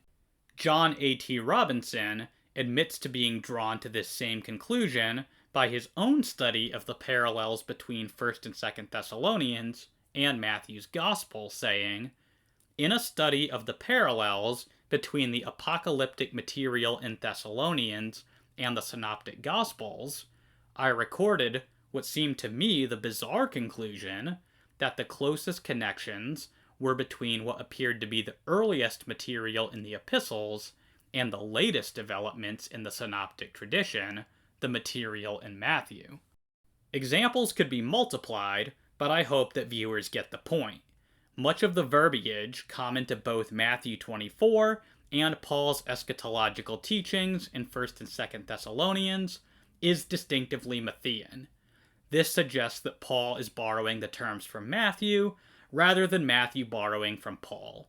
Alternatively, one might suggest that both Paul and Matthew are copying from some other lost source that predated both of them. However, this idea is unparsimonious and ad hoc. It has pretty clearly been dreamed up solely to evade Paul's dependence upon Matthew in order to preserve a later date for Matthew's Gospel, despite there being no obvious reason to assume that Matthew dates to later than Paul. In short, there seems to be a solid case for thinking that in 1st and 2nd Thessalonians, Paul depends upon the Gospel of Matthew for his eschatological material. And since 1st and 2nd Thessalonians date to the very beginning of the 50s AD, the Gospel of Matthew must have been written even earlier, sometime in the 40s AD. To sum up, Paul's eschatological material in 1st and 2nd Thessalonians appears to be dependent on Matthew 24. Attempts to reverse the order of dependence run into the problem of many terms being more familiar to Matthew's vocabulary than to Paul's. Attempts to postulate a lost source for both are unparsimonious and ad hoc. Moreover, they are unmotivated apart from an unjustified assumption that Matthew's Gospel just has to be later than Paul's epistles. The conclusion is that Paul likely knows the Gospel of Matthew, and that, therefore, Matthew's Gospel can be dated no later than the late 40s AD. So far, we have been building a case for an early date for Matthew's Gospel, one layer at a time. But now we come to what I consider to be the cherry on top. The following argument, although drawn from observations made by other scholars, is, as far as I know, original to me. Though it should be noted that John Wenham comes very close to making this argument toward the end of his landmark book, redating Matthew, Mark, and Luke. Appropriately, then, many of the building blocks for this argument are drawn from Wenham's book. The argument is interesting because, if successful, it indicates not just that Matthew's Gospel was written very early, but it indicates a very precise date, namely 42 AD. It is based upon an apparently unintentional corroboration, an undesigned coincidence if you like, between Papias and Irenaeus. I call this the Convergence Argument. Recall that earlier, when I discussed the evidence of Papias, and whether or not he testified to Markan priority, I defended Charles E. Hill's thesis, according to which Eusebius relays a fuller account of Papias' fourfold gospel tradition in Ecclesiastical History 324, 5-13. I had emphasized that, if this tradition is genuinely Papian, then Papias agreed with the other church fathers on the priority of Matthew's Gospel. but I did not highlight the fact that Papias here gives us a direct timestamp regarding when Matthew's Gospel was written. In verse 6, Papias, through Eusebius, says that Matthew was initially a preacher of the Gospel among the Hebrews, and that he wrote his Gospel for them before he left to become a missionary abroad. Thus we may disagree with Jonathan Bernier when he concludes, as interesting as Papias is in his own right, he is of little relevance for establishing the compositional date of Matthew's Gospel. Papias dates the composition of Matthew's Gospel to Matthew's departure from Jerusalem. I think that there is a good case to be made that the Apostle Matthew left Jerusalem for Ethiopia, or possibly Persia or Parthia, in 42 AD, meaning that his Gospel could not be dated any later than this based on what Papias tells us here. Why must Matthew have left Jerusalem in precisely 42 AD? Well, remember that the crucifixion happened around the year 30 AD. Now we have three plausibly independent sources, either directly saying or indicating that the apostles remained in Jerusalem for exactly 12 years before moving to preach to the rest of the world.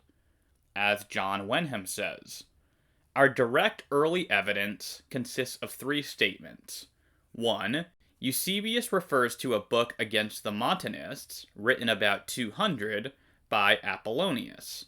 He says, as though from tradition, that the Savior ordered his apostles not to leave Jerusalem for 12 years. 2.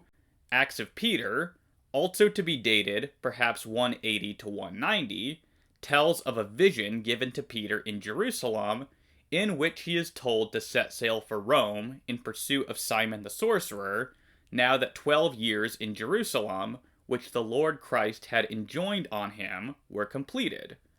3.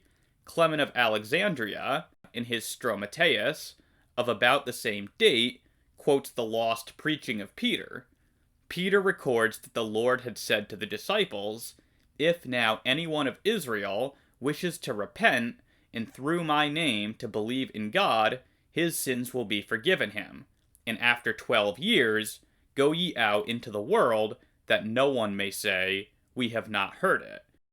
There are thus three statements from about 200 or earlier, one of them explicitly based on an even earlier document. Now, my argument does not require that Jesus actually gave such a command to the disciples to remain in Jerusalem for 12 years. Even if he did not, these sources still reveal knowledge that the disciples left Jerusalem after staying there for 12 years. Again, Wenham says, even if the supposed instruction by Jesus to stay for 12 years is apocryphal, the tradition may well be a witness to what in fact happened, that there was a general dispersal of the apostles at about this time. The idea that the apostles all left Jerusalem at the same time is also supported in the Apocryphon of James, which dates to the early or mid-2nd century. Though it does not say that this happened after 12 years, it does have the author, writing pseudo-anonymously as James, claiming to have sent all of the disciples out from Jerusalem at the same time towards the very end. Although the Apocryphon of James is not generally regarded as an especially historically reliable text, when taken in conjunction with the other evidence cited by Wenham, it can plausibly be seen as yet another testament to this early tradition that the apostles all left Jerusalem at approximately the same time. This idea may also be supported, albeit less directly, by Acts 8:1, which says that the Christians all fled from Jerusalem when persecution broke out against them, but then is very careful to say, except the apostles, meaning that the apostles were deliberately staying clustered in Jerusalem for a period of time. And although Acts does not give us any hint as to why they were choosing to remain in Jerusalem, and does not specify the duration of their stay in Jerusalem, it is nevertheless quite suggestive when taken with the other sources we have surveyed, which tell us that the apostles all dispersed from Jerusalem after 12 years. One might object that Wenham's suggestion that the apostles dispersed from Jerusalem in 42 AD creates tension with Acts 15, which describes the Jerusalem Council, where Peter and certain other unspecified apostles are said to be present. The council is typically dated to the late 40s or early 50s AD, but if the apostles, including Peter, dispersed in 42, then how could Peter and certain other apostles be present for the council in the late 40s or early 50s? However, the idea that the apostles dispersed in 42 AD in no way implies that none of them ever visited Jerusalem again. Indeed, the Jerusalem church remained the major hub of the Christian movement for years to come, and so periodic visits to Jerusalem by the apostles would be expected every once in a while. Indeed, Paul himself made several trips to Jerusalem. Acts 15 itself gives us no indication as to how many apostles were present at this council. It only indicates that it was more than one, and that Peter was among them. Incidentally, Peter's return to Jerusalem at this time is rather plausible if he had been in Rome earlier in the 40s. This is because both Acts and Suetonius tell us that Emperor Claudius evicted the Jews from Rome, presumably including Peter, around 49 AD. Thus it makes perfectly good sense for Peter to be in Jerusalem for the council around 49 to 50 AD, even if he had gone to Rome in 42 AD. After all, he would have been expelled from Rome around this time, and so he would have had to go somewhere for a while. Jerusalem, his old home, was surely an attractive option. Consequently, Peter leaving for Rome in 42, but returning to Jerusalem in 49, fits the events of that time rather well. Lastly, it should be noted that apostles doesn't always refer to the 12 in Acts anyway, for Barnabas is also identified as an apostle. So the claim that other apostles were present at the Jerusalem Council in Acts 15 need not refer to any of the 12 besides Peter. In short, the Jerusalem Council in Acts 15 need not be a barrier to the substantial amount of testimony that the apostles dispersed from Jerusalem in 42 AD. Now, if the crucifixion happened in about 30 AD, and the disciples, which obviously included Matthew, dispersed 12 years later, then Matthew would have left Jerusalem in about 42 AD. Thus, coupling this fact with what Papias tells us about when Matthew wrote, at long last we reach a concrete date for the composition of Matthew's Gospel, namely in 42 AD. Turning now to what Irenaeus tells us, when we discussed Irenaeus previously, I had pointed out that he says that Matthew was written while Peter and Paul were preaching the gospel and establishing the Church of Rome. I had pointed out that this cannot refer to a date any later than 64 AD, when both Peter and Paul died. But while it cannot refer to a time later than 64 AD, it can refer to a time earlier than 64 AD. And I believe that a careful reading of Irenaeus suggests a much earlier date. Recall that Irenaeus says that Matthew wrote his gospel while the church at Rome was being established. But the church at Rome was not established in 64 AD when Peter and Paul died. It was founded quite a long time before this.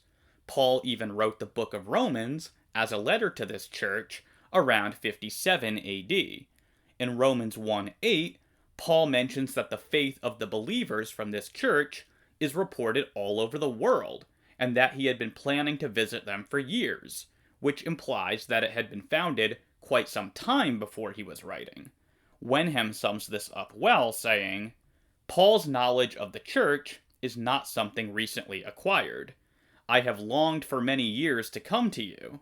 Many years probably implies the existence of the church for a decade or more, and the worldwide proclamation of its faith suggests strong growth in spite of the exodus under Claudius. But we can nail down a more precise date than this. There is a long tradition within Christian history dating Peter's founding of the church at Rome to the period after his escape from prison. As John Wenham notes, for many centuries, the Church of Rome held that Peter in fact arrived there after his escape from prison in 42, when it is said that he went to another place, and that he was, in some sense, the overseer of that church for 25 years. If, by any chance, the old tradition were correct, it would throw an entirely different light on the dating of Mark's Gospel. The substantial truth of the patristic tradition about Mark could be maintained without necessitating a date somewhere after the mid-60s, and a date as early as the mid-40s becomes possible. We independently know, through both Eusebius and Jerome, that Peter founded the church at Rome in precisely 42 AD. As Robinson observes, in the Latin version of his chronicle, followed by Jerome, Eusebius indeed dates Peter's arrival in Rome in the second year of Claudius, 42. Astonishingly, this exactly matches the 42 date when Matthew would have departed for Ethiopia. Coincidentally, this also just so happens to be when Papias tells us that he wrote his gospel for the Christians in Judea. Hence, despite giving us completely different time markers for when Matthew wrote his gospel, and despite neither giving us a precise date, both Papias's and Irenaeus's dates for the composition of the Gospel of Matthew independently converge on a date of 42 AD, hence why I call this the Convergence Argument for 42 AD. I simply think that this precise convergence of dates is too exact to be a coincidence, and is best explained by the hypothesis that Papias and Irenaeus are independently and truthfully telling us that Matthew was written in 42 AD. Now, as excited as I was when I first made this discovery, I have had to temper my excitement somewhat. There is a difficulty, namely that Irenaeus says that both Peter and Paul were responsible for founding the church at Rome. As James Crossley suggests, it appears that Irenaeus places the activities of Peter around the same time as Paul, which would be sometime around the 60s. But Paul does not appear to have been involved in the founding of the church at Rome. In fact, in Romans 1, 10 through 13, and Romans 15, 23 through 24, Paul indicates that he had never yet visited Rome. Now, one might try to suggest that Paul was in fact involved in the founding of the church at Rome, and that his statements in Romans 1, 10 through 13, and Romans 15, 23 through 24 do not conclusively rule this out.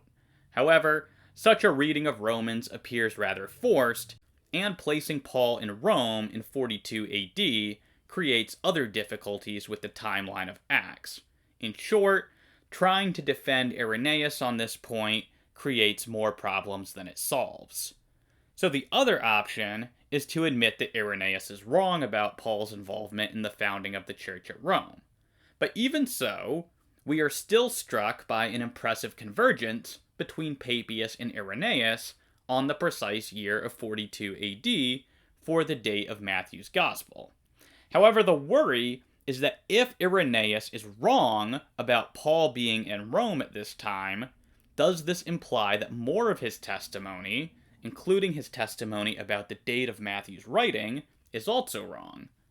I think that there is a good explanation for how Irenaeus could be wrong about Paul being in Rome in 42 AD, while still being right about Matthew composing his gospel while this church was being founded. The reason is that we just independently know that a lot of Patristics believed that the church at Rome was founded by both Peter and Paul.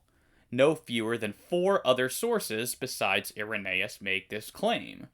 As William Farmer and Roch Koretzli observe, according to the earliest available evidence, Clement of Rome, Ignatius of Antioch, Dionysius of Corinth, Irenaeus, and Tertullian, Peter and Paul together founded the church at Rome. This is significant because it helps to disentangle Irenaeus' statement about the origins of Matthew's Gospel from his claim that Paul helped found the church at Rome.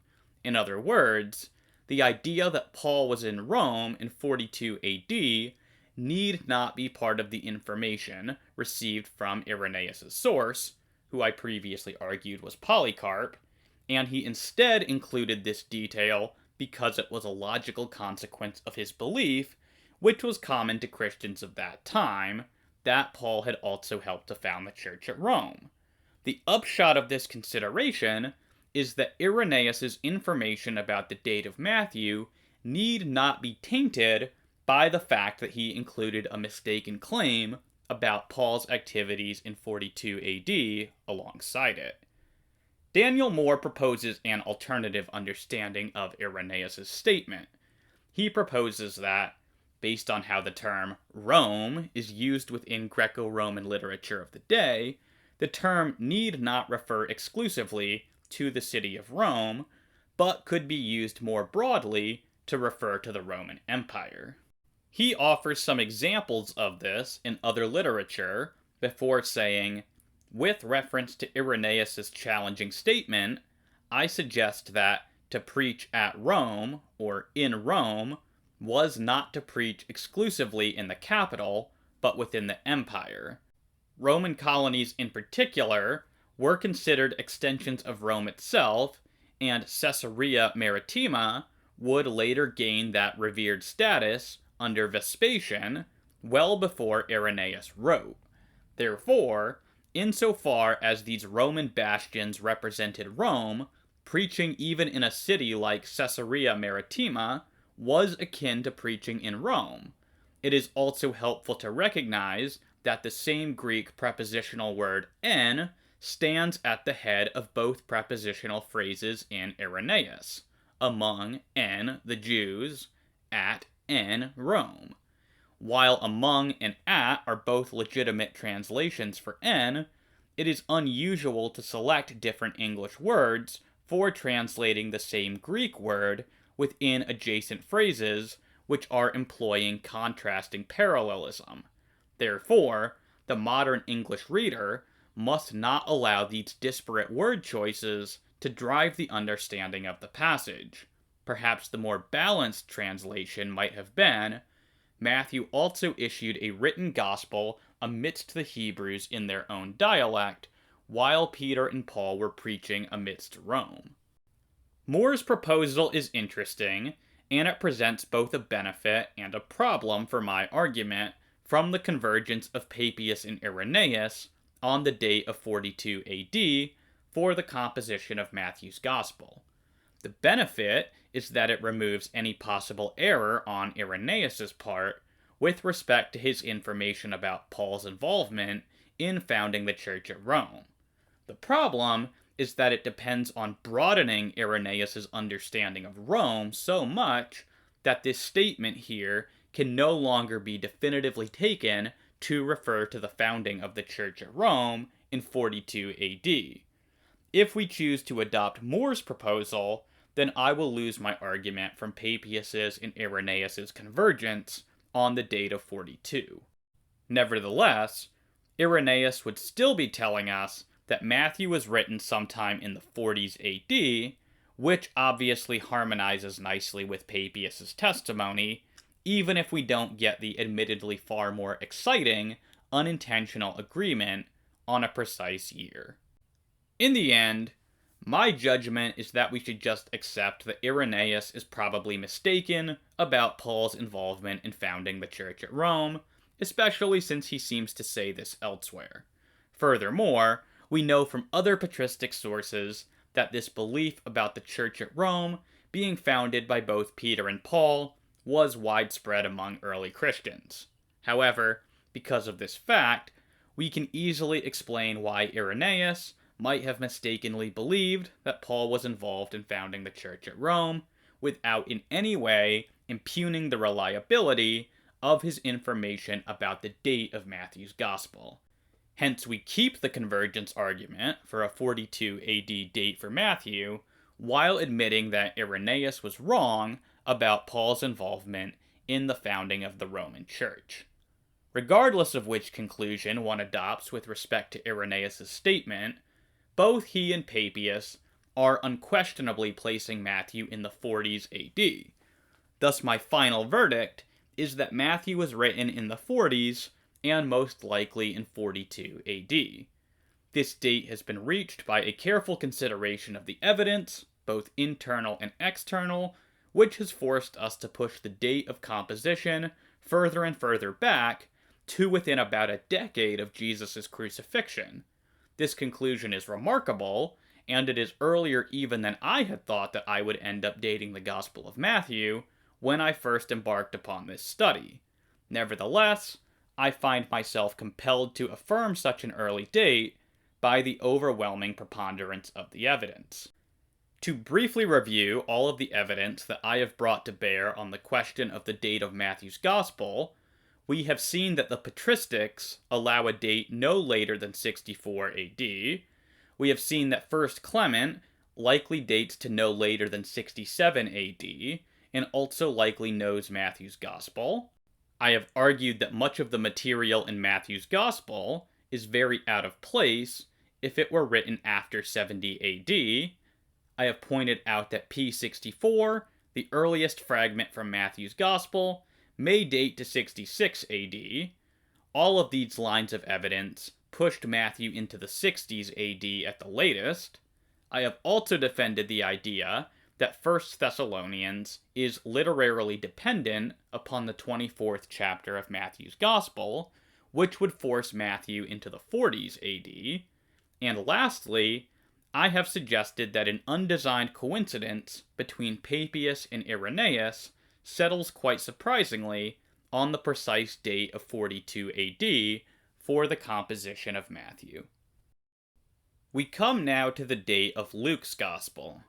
Mainstream scholarship dates Luke to the 80s or 90s AD, but my examination will reveal a considerably earlier date. We have concluded that Luke is dependent upon Matthew, and that Matthew was probably written in 42 AD. So Luke has to be written later than this.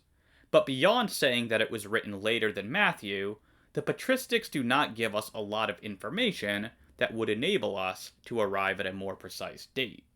We know from Luke's prologue that he made use of earlier sources. Our brief detour into the Synoptic Problem earlier concluded that at least one of these sources was the Gospel of Matthew. Incidentally, if Matthew was genuinely written by an eyewitness, then this adds credibility to Luke's claim to have gotten this information from eyewitnesses. For the one case where we can confirm his source, it is indeed an eyewitness, namely the Apostle Matthew. It is sometimes claimed that Luke's comments about his sources are disparaging. However, this is a misreading of what Luke says.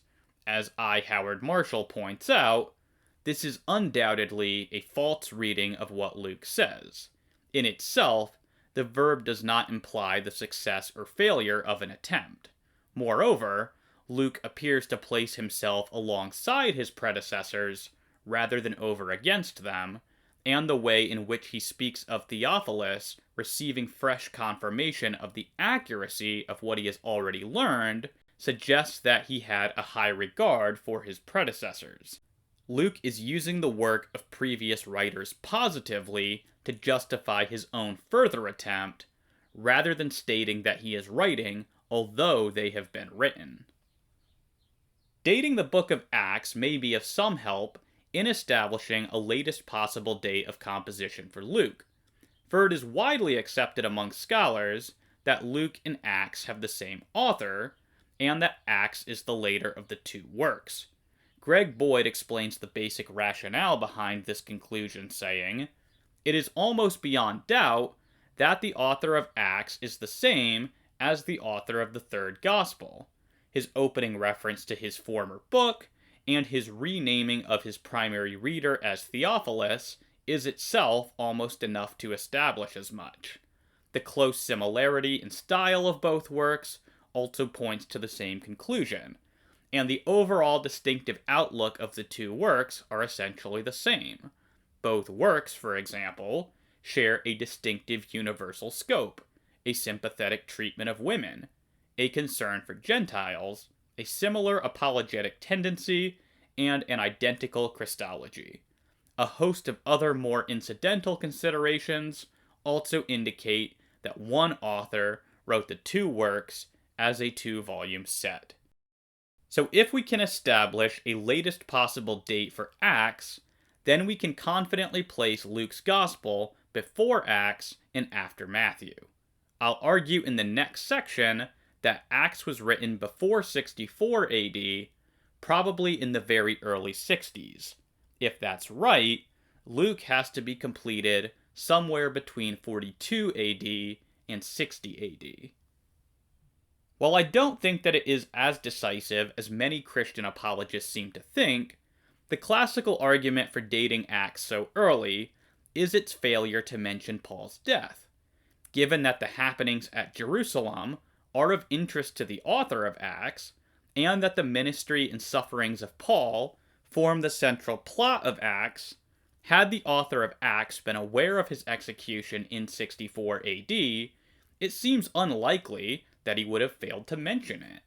As Adolf Harnack puts it, throughout 8 whole chapters, St. Luke keeps his readers intensely interested in the progress of the trial of St. Paul, simply that he may, in the end, completely disappoint them. They learn nothing of the final result of the trial.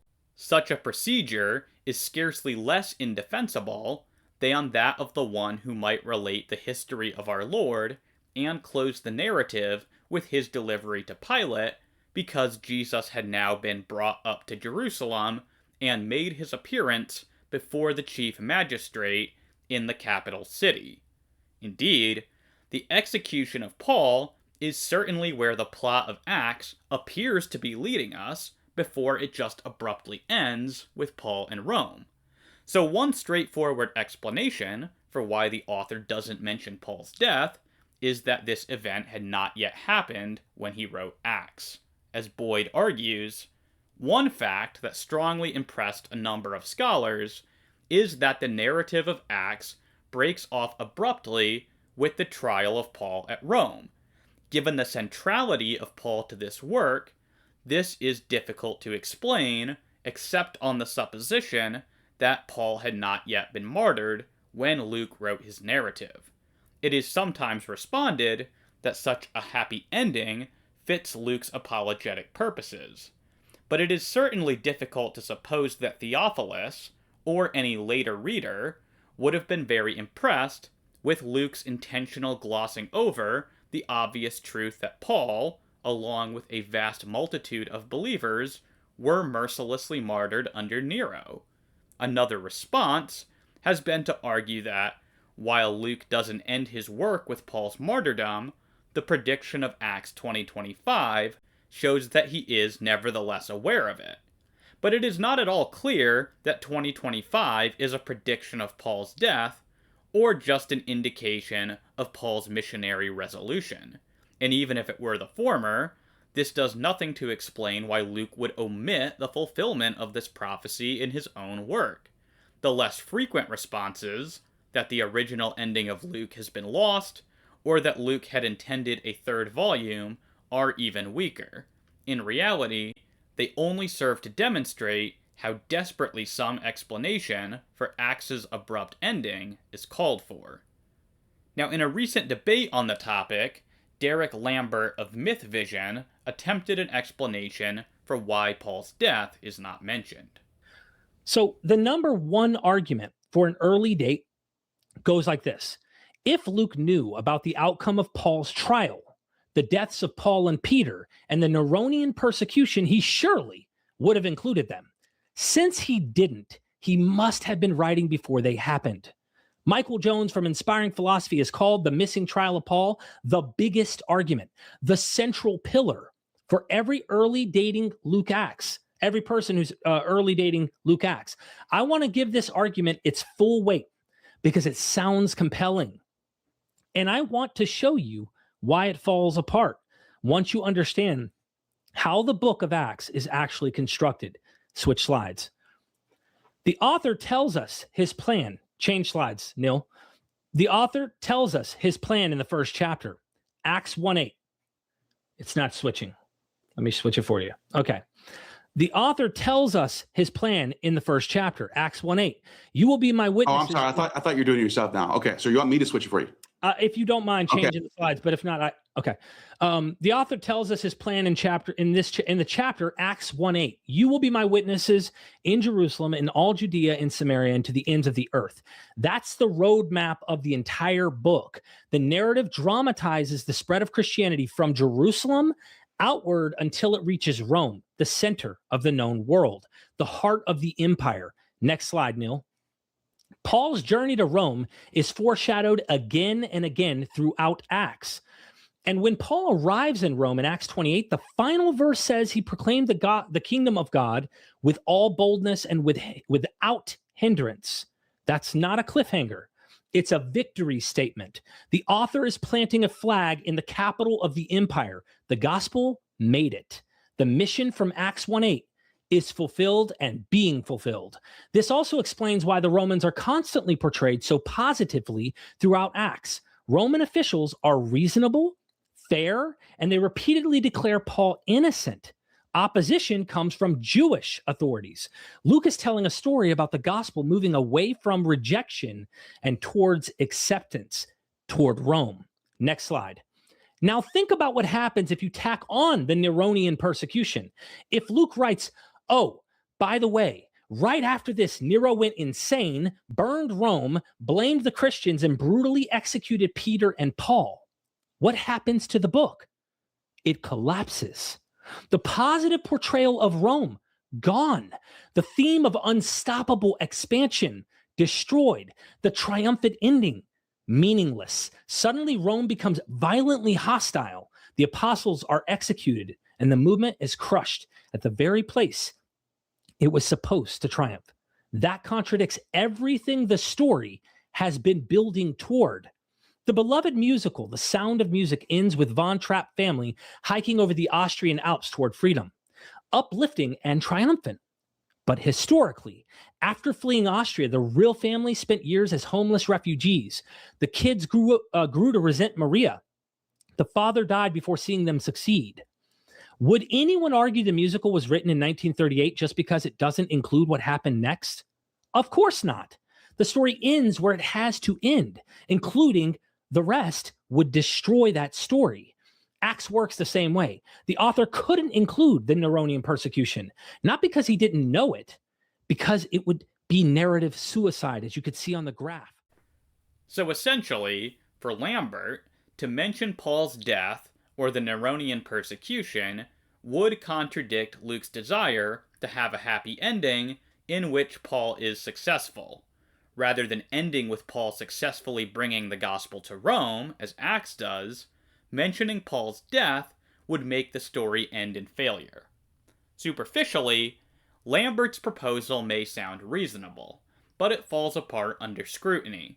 In the first place, we may well wonder why the author of Acts chose to tell this story if he wanted a happy ending of success, even though he knew full well that Paul's story didn't have a happy ending. It seems short-sighted for the author to select a story that he knows ends tragically if he wants to tell a story of success. But second, and more fundamentally, Lambert's suggestion assumes that there was no way for the author of Acts to turn Paul's death into a success. But this is contradicted by other early Christian literature, notably 1 Clement. When relating Paul's martyrdom in chapter 5, Clement describes him as obtaining the reward of patient endurance, as preaching both in the East and West, as gaining an illustrious reputation, as teaching righteousness to the whole world, as coming to the extreme limit of the West, after which he became a martyr, thereby becoming a striking example of patience. Early Christians knew well how to turn a martyrdom into a victory, and they repeatedly did it for Paul in particular. Surely something approximating Clement's words would have provided a more fitting climax to Acts, and given that Paul's martyrdom can be, and frequently was described in victorious language, relaying it would not have conflicted with Acts ending with Paul being successful. If anything, it would only strengthen this conclusion. So Lambert's hypothesis simply fails to adequately account for the ending of Acts. A related argument for dating Acts early, and one that I actually find to be far stronger than the traditional argument, despite being ignored by most apologists, comes from the peculiar way that the author of Acts speaks of certain individuals as though they are still alive. For example, he speaks about the Emperor Nero by his title Caesar, and he speaks about him in a more or less positive way, almost as though he is afraid to speak ill of someone who is still in authority.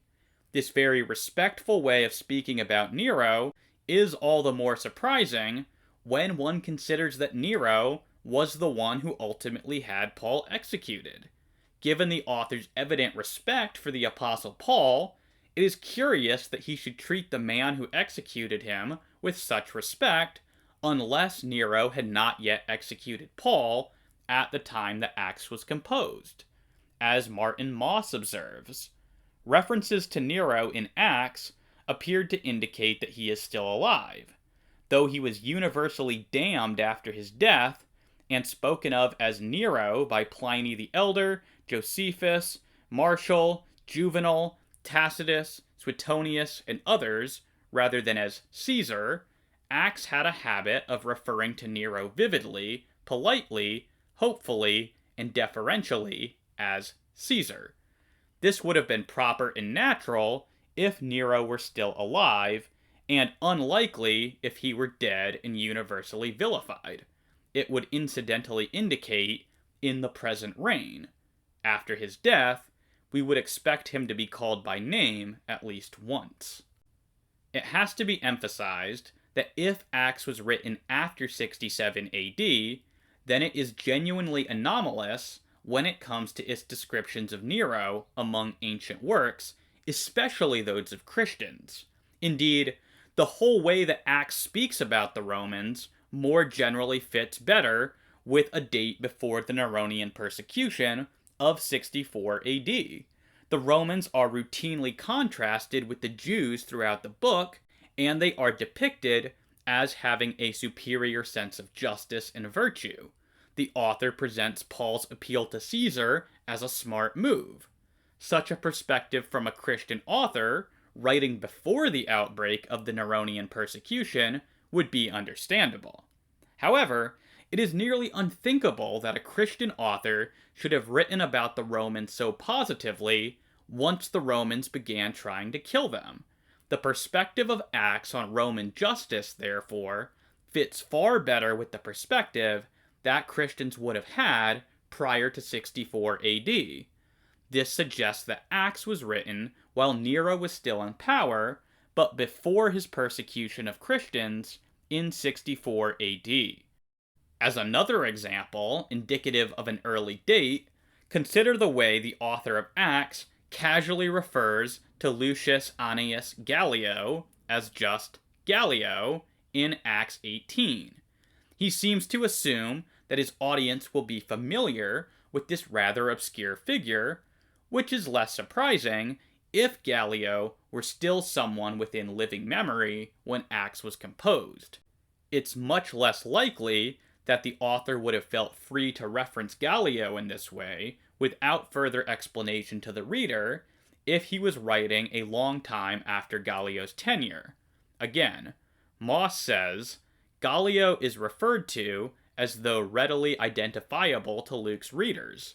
He was, in fact, a relatively obscure elder brother to Seneca, the eminent Stoic and statesman who fell from favor in 62 and committed suicide 3 years later, apparently followed by Gallio himself. In Rome of the early 60s, while Seneca was prominent, Gallio, referred to familiarly, would have been easily understood. But it is most unlikely that Lucius Annaeus Gallio, dim proconsul of a quiet province in Greece for a year under Claudius, would have been known to Christians in places like Antioch or Ephesus during the Flavian decades, let alone familiarly as Gallio. The absence of any mention of Paul's death, coupled with a positive perspective on Roman justice, points to Acts being written prior to the outbreak of the Neronian persecution in 64 AD. However, unlike the Gospel of Matthew, there are at least two major arguments for dating Luke Acts late, perhaps as late as the middle of the 2nd century. These come from Luke's alleged dependence on the Jewish historian Josephus, and the relative lack of citations from Luke Acts among the Patristics until the 2nd century.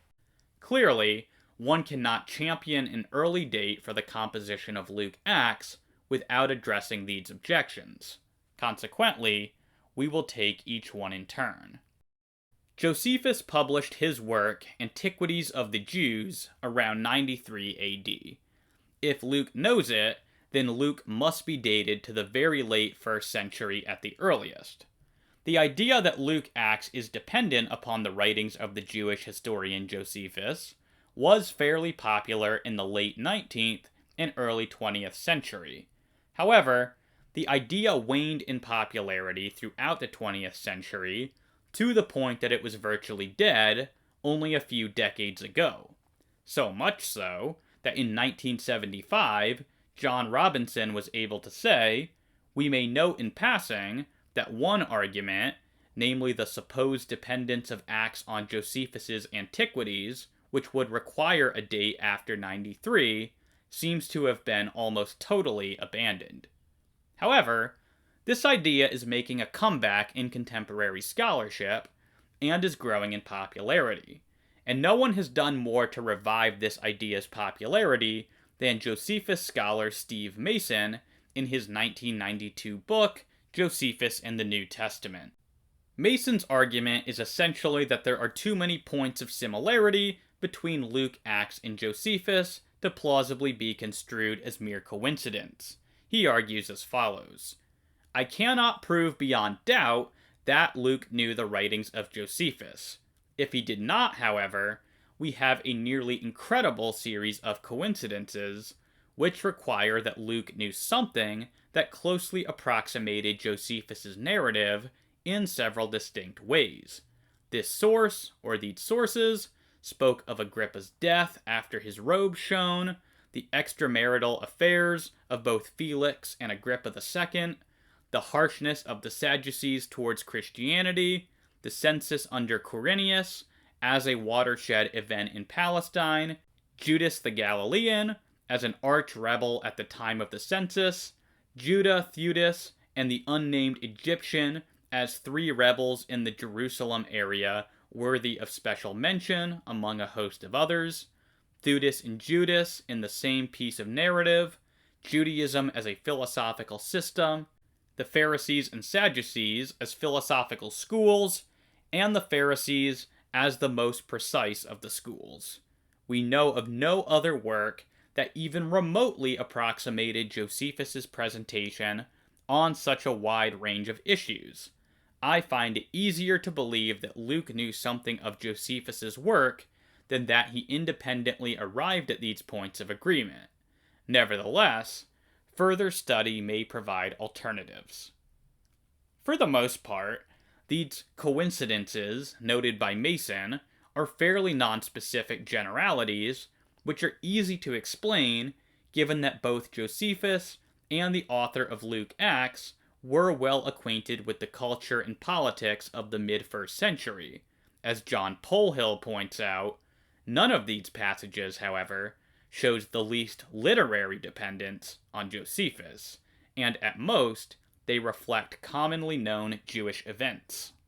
There are only 2 places where the actual narratives of Luke, Acts, and Josephus connect: the census under Quirinius, and the mention of the same 3 rebel leaders who were active in the years preceding the First Jewish-Roman War between 66 and 73 AD.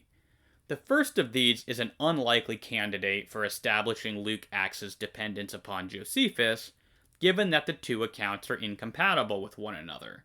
In Luke's Gospel, the census occurs fully 10 years before it does in Josephus. This discrepancy tells against the idea that Luke used Josephus as a source. As Jonathan Bernier argues, we need not determine which of these reports might be accurate and which might be inaccurate. For our purposes, it is sufficient to note that, to the extent that Luke's account is fundamentally irreconcilable with Josephus's, we have reason to doubt that either one stands as the source for the other. And Colin Hemer adds, the theory of Lucan dependence on Josephus has had in its day a certain vogue, and has been used as a major argument for the late dating of Luke Acts. But where the two writers touch, they often conflict.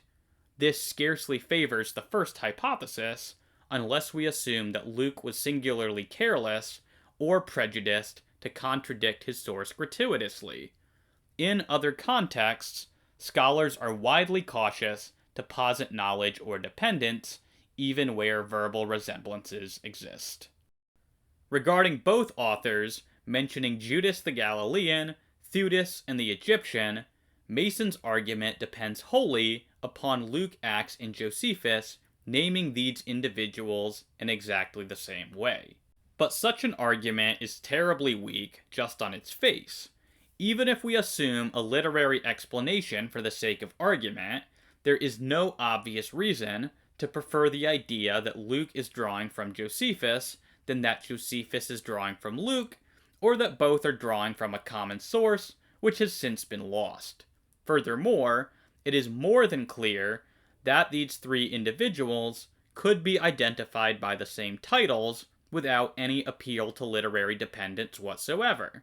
It is just as likely that these individuals were known by these names in the oral traditions which were familiar to both Luke and Josephus. Indeed, one might argue that some famous discrepancies between the two favor this hypothesis. As Bernier points out, much as with the case of the Quirinius data, the most obvious barrier to affirming either that Luke is dependent upon Josephus or Josephus upon Luke comes from the famous contradiction between the two authors. In Acts 5:36-37, Luke's Gamaliel places Theudas' revolt before that of Judas the Galilean, but Josephus reports that Judas's revolt predated Theudas's by about 40 years. Suspicion of independence only increases when one asks a crucial empirical question. Why the Egyptian? For the sake of argument, if we suppose Josephus's independence or priority, why did he single out the Egyptian? Why, if there were innumerable rebel figures, did Josephus choose a figure whose name he did not know? The most intelligible answer is that the Egyptians' operations were remembered as in some way significant. These operations loomed large in the memories of those who lived through the period, even though his name did not. Josephus singled out this figure because his sources, oral or written, did so before him. He may have selected Judas and Theudas for much the same reason. This raises the possibility that Luke too emphasizes these three figures on the basis of his own sources. Indeed, given their precise combination of similarities and differences, it is likely that both Luke and Josephus drew upon different sources from the decades leading up to the Jewish War that nonetheless emphasized Judas, Theudas, and the Egyptian. Richard Purvo, in his book Dating Acts, gives a slightly more sophisticated argument for Luke's dependence on Josephus. According to Purvo, there are two places in Acts that can be explained best by the author misreading Josephus. And from this, he concludes, Luke's use of Josephus is extremely probable, and alternative explanations quite tenuous. Purvo's first example comes again from Acts 5:36-37, where Gamaliel describes both the revolts of Judas and Theudas. However, he places Theudas's revolt prior to Judas's revolt, even though, according to Josephus, Judas's revolt was actually first.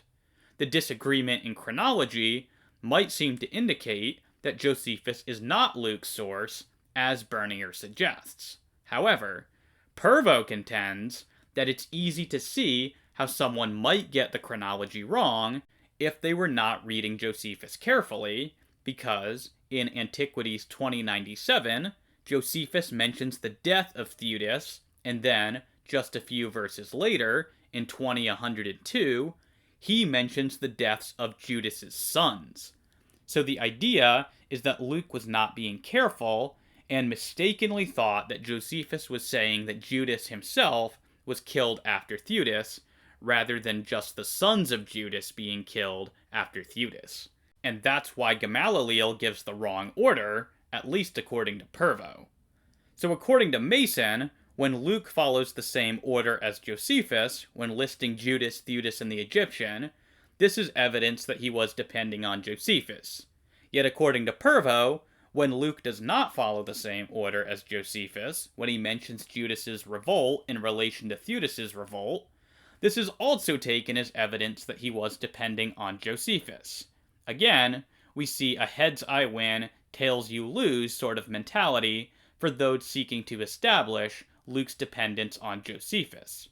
Regardless of this problem in methodology, Purvo's argumentation leaves much to be desired, for he simply dismisses as tenuous suggestions ranging from that the Theudas to whom Luke refers is not the same as the Theudas to whom Josephus refers, since this was a popular name at that time, to that the error is due to Gamaliel rather than Luke, to that Josephus is, in fact, the one who got the chronology wrong. Carl Armstrong rightly criticizes Purvo for his failure to establish that Luke misreading Josephus is manifestly the best explanation of this phenomenon, saying, "It seems that the arguments put forward by Noling, Bruce, and Marshall must remain at the forefront of any discussion of Theudas's revolt, and yet Purvo's bias seems decidedly in favor of dependency on Josephus and his accuracy against the author of Acts, despite the widespread difficulties with Josephus's literary agenda and inflation of historical facts for his own purposes. As argued below, it matters little if Josephus is accurate here and Luke is not. This is not the decisive issue. The decisive issue is whether or not Luke clearly used Josephus's account, and the evidence suggests he did not, especially since zealotry and revolutionary thinking from 46 CE to the revolt in 66 CE was commonplace. Even a casual reading of the two accounts shows the vast differences in detail, while the only similarities are the shared names of the two leaders that had some kind of following with revolutionary intent. Purvo's other major example comes from the reference to the Egyptian mentioned in Acts 21:38 and also in Josephus's Antiquities 20:169 through 171. But as we have already noted, the contradictions between Josephus and Acts on this point are striking, making literary dependence unlikely. The most significant of these contradictions comes from the number of followers that Acts and Josephus respectively claim that the Egyptian had. Whereas Acts gives the conservative estimate of 4,000, Josephus gives us a wildly inflated estimate of 30,000. It is easy to see Josephus overestimating the numbers, since he does this all the time. However, it is considerably harder to see why Luke, if he were depending upon Josephus for this information, would deliberately make the number so much lower. As Armstrong concludes, assuredly, it remains the more improbable scenario that Luke would blatantly contradict Josephus at the very point where one was supposed to be dependent on him. It seems rather disappointing that Purvo would find Luke's confusion here as evidence of his dependence on Josephus. Likewise, Bernier concludes, certainly the crucial differences between Luke and Josephus in the treatment of these figures should make us wary of positing that either is directly dependent on the other. Such wariness is likewise well warranted regarding the relationship between Luke, Acts, and Josephus more generally. Cumulatively, while we cannot exclude Lucan knowledge of Josephus, neither is such knowledge more than a possibility. The relationship between Luke, Acts, and Josephus's writings should be considered non-probative for establishing the compositional date of the former. I think that this last statement by Bernier is actually too generous. I think that we have citations from the early Patristics which are quoting from Luke's Gospel, thereby placing Luke Acts well into the 1st century. This leads us rather naturally to the second argument for dating Luke Acts into the 2nd century, namely the idea that neither Luke's Gospel nor Acts is ever clearly quoted by the Patristics until the middle of the 2nd century, and that this silence of the early Patristics with respect to Luke Acts warrants a 2nd century date for the Gospel.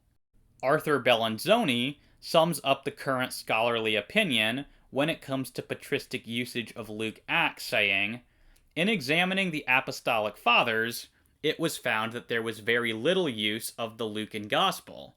It is only as we approach the later Apostolic Fathers, toward the middle of the 2nd century, specifically 2nd Clement, and the later writing included in Polycarp's letter to the Philippians, that it appears likely that there was at least some knowledge and use of the Gospel of Luke. There was apparently little or no significant use of the Gospel of Luke before 150. This impression is even found among conservative scholars like John Polhill, who says, "From the end of the 2nd century come the first explicit references to the book of Acts and its Lucan authorship." Even so staunch a defender of early dates for the New Testament as Jonathan Bernier may be found saying, "There is no certain evidence that Luke's Gospel and Acts were being read before, respectively, 150 and 170. On the basis of attestation, we thus cannot exclude a date for Luke Acts as late as the mid-2nd century." Popular though this sentiment may be, it is simply not sustainable in light of recent advances in the study of the Patristics. At least 2 very early church fathers quote Luke's Gospel. Ignatius of Antioch, in his letter to the Smyrnians, chapter 3, verses 1 through 2, quotes Jesus as saying, "Take hold of me, touch me, and see that I am not a bodiless ghost." This sentence is a verbatim match for Luke 24:39, and it is the only known source for this saying of Christ, making Luke's Gospel the most probable source. And since Ignatius was martyred in 107 AD, Luke Acts must date to before this time. As Robert McEwen explains, does Luke know Josephus? Well, I think really the jury is still out on that. In Mark's very good article where he takes on Matthean posterity, he does mention in a footnote that not only is there evidence that that Ignatius knew Matthew, but there's also evidence in 2 passages that Ignatius knew Luke as well. So since Ignatius wrote in AD 110, as most people believe, there's not a lot of time for Luke to be very far in the 2nd century, and I don't think there's room for the 2nd century as well. By the way, Luke is also quoted by in 1 Timothy 5:18, where it says, "The Scripture says the laborer deserves his wages." So it seems like Luke is being quoted as Scripture, because we don't know any other besides those 2, early on that use those exact same words. But not only does Ignatius quote from Luke, I would argue that Papias of Hierapolis does as well. Earlier in this video, I argued that Eusebius's source for his fourfold gospel tradition, preserved in Ecclesiastical History 324, 5-13, is most probably Papias, which would prove that Papias knew about Luke's Gospel. But even if one does not find that case persuasive, there is another reason to believe that Papias knew Luke's Gospel, namely that the prologue to his own 5 books seems to be modeled on Luke's prologue, with at least 5 of the exact same Greek words being used. As Ralph Martin points out, if we assume that Papias is imposing his own convictions on the wording of the Testimonium, it is remarkable how closely his choice of words follows the prologue of Luke's Gospel. This correspondence raises the question whether Luke is indebted to Papias, or Papias is consciously drawing upon the evangelist. This latter explanation is altogether preferable. And if this were not enough, Papias apparently quotes from Luke in a little-known fragment preserved in Andrew of Caesarea's 5th or 6th century commentary on the Book of Revelation. At one point, Andrew quotes Papias as quoting Jesus, saying, "I saw Satan fallen from heaven like a lightning bolt." This is a match for Luke 10:18, suggesting that Papias was familiar with Luke's Gospel. As Charles Hill argues, this saying of Christ is recorded only in Luke's Gospel. While it is possible to suggest that there was an unknown source used by Luke still circulating in Asia Minor at this time, the simplest explanation, and the one which requires the least dependence on supposition, is that Papias here reflects a familiarity with Luke's Gospel. All this points to the conclusion that Papias in Hierapolis, writing probably in the 120s, knew all 4 Gospels, Matthew, Mark, Luke, and John. This would make him the earliest person we can name who knew them all. So far.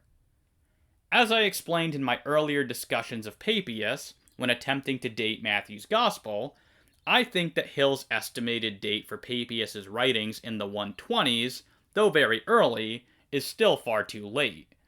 I think that the evidence indicates that Papias was writing sometime in the first decade of the 2nd century, or perhaps even the last decade of the 1st. I won't rehearse the case for dating Papias early here, but the point is just that if Papias is writing at the very end of the 1st century, or the very beginning of the 2nd century, and he knows the Gospel of Luke, then Luke Acts cannot possibly date to the middle of the 2nd century. Even Hill's later 120s date is still far too early to sustain a mid-2nd century date. So regardless of when Papias is dated, he poses a serious challenge to the idea that no one knows about Luke's Gospel prior to the middle of the 2nd century. We have been focusing on the external and internal evidence for dating Luke Acts early, but, as with the Gospel of Matthew, there is some interesting, though not conclusive, manuscript evidence to be considered here as well. Specifically, I want to draw our attention to P4, which is an early fragment from the Gospel of Luke, and is thought to be from the same codex as P64. In our discussion of the date of Matthew's composition, I had suggested that there is some reason to think that P64 may date to the mid-60s AD. If this is correct, and P4 and P64 do come from the same codex, then obviously this entails that Luke was also written before the mid-60s AD.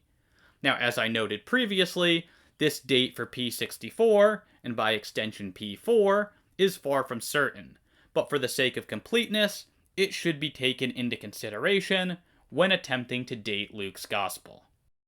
So far, we have considered several lines of evidence indicating that Luke Acts should be dated no later than the 60s AD.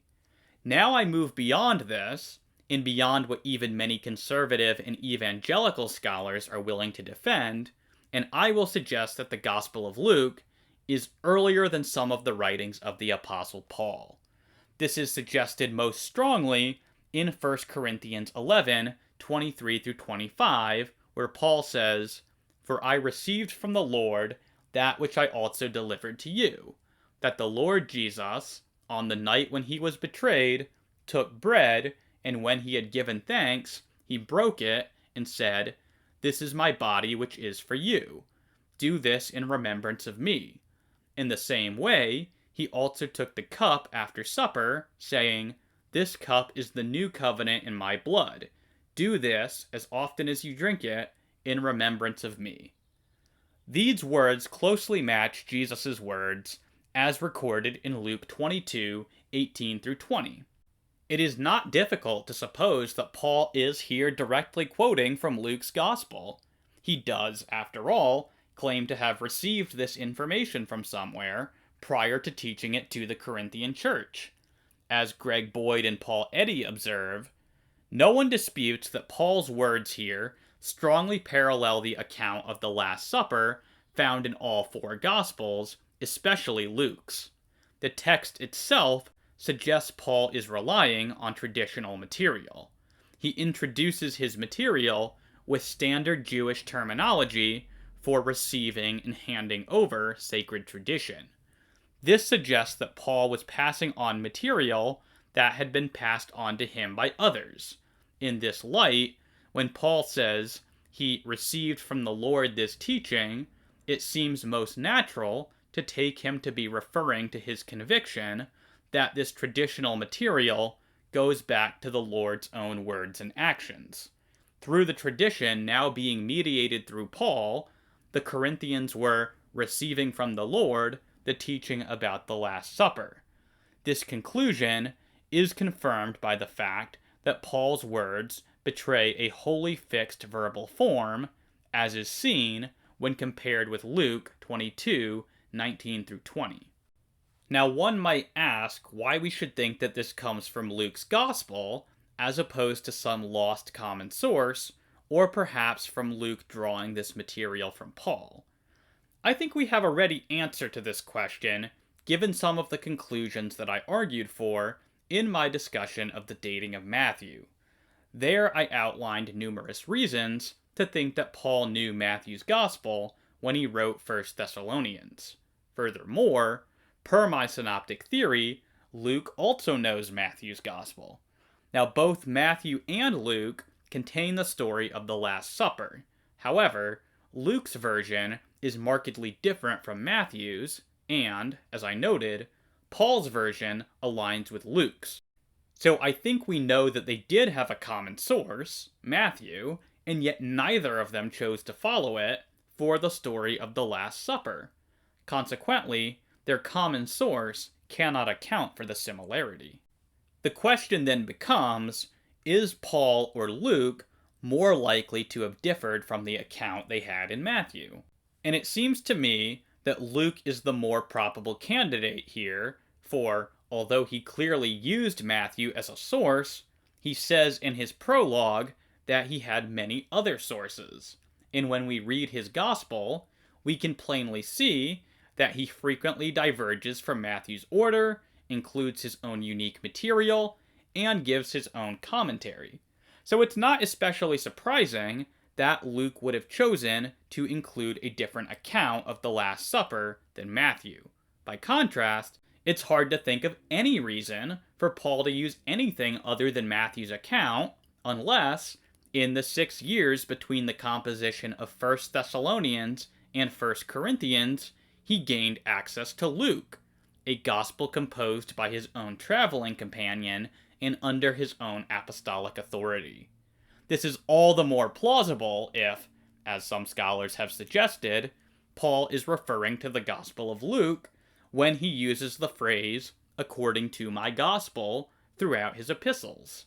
Since Luke is traditionally thought to have been a companion of Paul, and since I take the evidence to be strong that Luke authored the third gospel, there is a compelling alternative to viewing this connection between 1 Corinthians 11 and Luke 22 as a mere coincidence.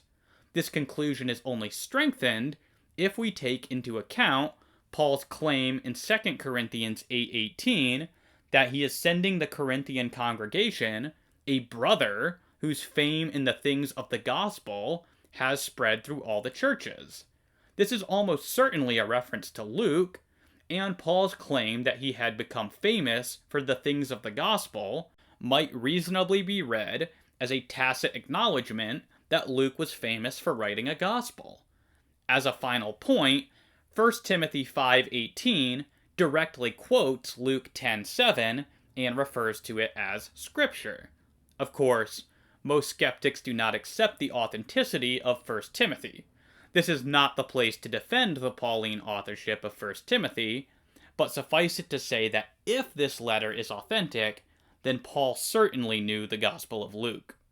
It is also worth pointing out that in Galatians 3:1-3, Paul rebukes the Galatian church, saying that Christ's crucifixion was publicly portrayed before their very eyes. This passage has been something of an enigma for biblical scholars for quite some time, as presumably Christ was not literally crucified in front of the Galatian congregation. But what, then, is Paul talking about? It is possible to translate Paul's word prographo as previously written, in which case Paul would be saying that the crucifixion of Jesus was previously written, and then this writing was presented to the Galatian congregation. This is the primary definition of the word, as Rogers and Rogers define the term, to write before, to write up in public. The word was used to describe all public notices or proclamations, and indicates a public announcement in which the validity of a particular fact is proclaimed. Similarly, Timothy Freeberg et al. Define the term as 1. To write before or previously, a. in the same document right above, b. passive of what was found in an older document. Daniel Moore argues that this is likely a reference to a written gospel, saying, "Of course, this then leads to my speculation that this previously written document was none other than Matthew's gospel, for there is no other candidate document that antedates Galatians, which speaks of the crucifixion. With this approach, the Galatians are being rebuked, not for ignoring what Paul publicly portrayed to them in his teaching, but rather for their neglect of what he had demonstrated to them from Matthew's gospel." Now, I am not so sure that Moore is right that Matthew is the only possible candidate here. If my analysis above is correct, then Paul has a distinct preference for Luke's gospel, and that being the case, Galatians 3:1 might just as easily refer to Luke's gospel. But either way, it does appear that Paul is referring to a written source about the crucifixion of Jesus. Most scholars interpret Paul's remarks here as a reference to his preaching of the crucifixion, but two difficulties bedevil this approach. In the first place, as we have already seen, the Greek word prographo typically refers to a written source, not an oral source. Furthermore, Paul says that this has been set before their eyes, not their ears. Were this a reference to Paul's preaching, then the reference to this being set before their eyes is difficult to interpret. By contrast, if this refers to a written gospel, such as Luke, then it's easy to understand why Paul mentions their eyes, because a written gospel has to be read. Now, if I am correct that Paul cites Luke in 1 Corinthians, then we get a narrower range in which Luke could have been written. 1 Corinthians is typically dated to the mid-50s AD, probably between 53 and 56, meaning that if Matthew was written in 42 AD, then Luke has to be written between 42 and 56.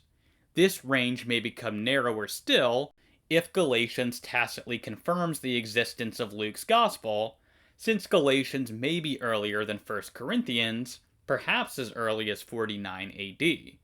However, that is less certain, as Galatians could equally be referring to Matthew's gospel, or possibly not to a gospel at all. So I will be content to rest my case with 56 AD as the latest possible date for Luke's composition.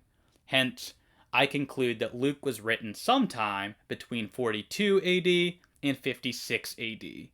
This is a larger range than I would prefer, but it does nevertheless require a much earlier date for Luke than is typically supposed. To summarize my case, then, Luke has to be written after Matthew in 42 AD, and before Acts. Both the silence of Acts with respect to Paul's death, as well as the positive perspective on Roman justice, indicate a date for Acts in the very early 60s AD. Paul's apparent knowledge of Luke in 1 Corinthians, as well as other highly suggestive statements throughout his epistles, forces us to date Luke no later than 56 AD. If, as is likely, Galatians 3:1 is referring to a written gospel, then this could refer to either Matthew or Luke. And if Galatians 3:1 is referring to the Gospel of Luke, then we must consider the possibility of a date as early as 49 AD for Luke's Gospel. We come at last to the Gospel of Mark. It is my opinion that Mark is the most difficult of the synoptics to date with any sort of precision. Typically, treatments of the dating of the Gospels by Christian apologists presume that Luke is the last of the Gospels to have been written. And since Acts was written after Luke, if Acts can be dated before 70, then all of the synoptics must be dated before 70. Greg Boyd puts the basic sentiment this way: the key to dating the Gospels is in dating the book of Acts, for it is accepted by almost all scholars, liberal and conservative, that Acts comes after the Gospels, with the possible exception of John. The Synoptic Gospels, then, cannot be dated later than Acts. Regrettably, even though I previously defended an early date for Acts, because I hold to a synoptic theory that places Mark last among the synoptic Gospels, no easily identifiable terminus, such as the date of Acts, is available to me on purely literary grounds. In other words, because I date Mark after Luke, the fact that Luke must be earlier than Acts does not automatically mean that Mark must also be earlier than Acts. Mark is also cited far less often than Matthew or Luke by early Christians, making it difficult to determine a terminus that will favor an early date using a citation from Mark's Gospel by a church father. The first quotation from Mark's Gospel appears to come from Justin Martyr in the middle of the 2nd century, when he seems to quote Mark 3:16. But even this reference is not universally granted, as some scholars, such as Bar Ehrman, think that this may actually be a quote from the now lost Gospel of Peter. It is not until Irenaeus, around 175 AD, that we get our first uncontroversial patristic quotation from Mark's Gospel. Nevertheless, patristic sources do not leave us completely blind to the time of Mark's composition. For although Mark's Gospel is not uncontroversially cited until 175 AD, patristic sources, such as Papias and Clement of Alexandria, do confirm that Mark's Gospel was written during the lifetime of the Apostle Peter, and since Peter was killed by Nero around 64 AD, it would seem that Mark's Gospel must have been written sometime before then. Some skeptics would argue that Irenaeus disagrees, and that he dates the composition of Mark's Gospel to after the death of Peter. However, as we have already seen, if he is referring to Peter's death when he uses the word departure, Irenaeus only says that Mark handed his Gospel down to Christians after Peter's death, not that he wrote it after Peter's death. Consequently, we may conclude that Mark was written no later than 64 AD and no earlier than Luke's Gospel. This gives us a clear range, but regrettably, nowhere near as precise a date as we arrived at for Matthew. Still, we may be able to push the date back a bit further than 64 by pairing what the Patristics tell us with some information in Paul's letter to the Philippians. Recall that Clement of Alexandria tells us some information about the circumstances surrounding the origins of Mark's Gospel. He tells us that Mark was originally written for the Praetorian Guard while Peter was preaching in Rome. Since Peter was evidently involved in Rome for up to 25 years, this information alone doesn't tell us much about when exactly Mark was written. However, in Philippians, Paul makes two interesting remarks. In 113, he mentions the Praetorian Guard and potentially identifies some of them as Christians. Similarly, in 422, he mentions believers among Caesar's household, which, given his comments in 113, might also include certain members of the Praetorian Guard. Philippians is one of Paul's prison epistles, and is typically dated to the early 60s AD, probably being written in either 61 or 62.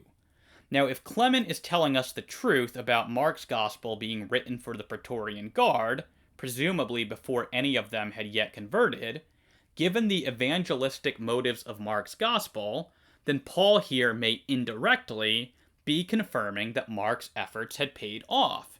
In other words, Paul may be telling us that Mark's Gospel was making headway in its original purpose of converting the Praetorian Guard to Christianity.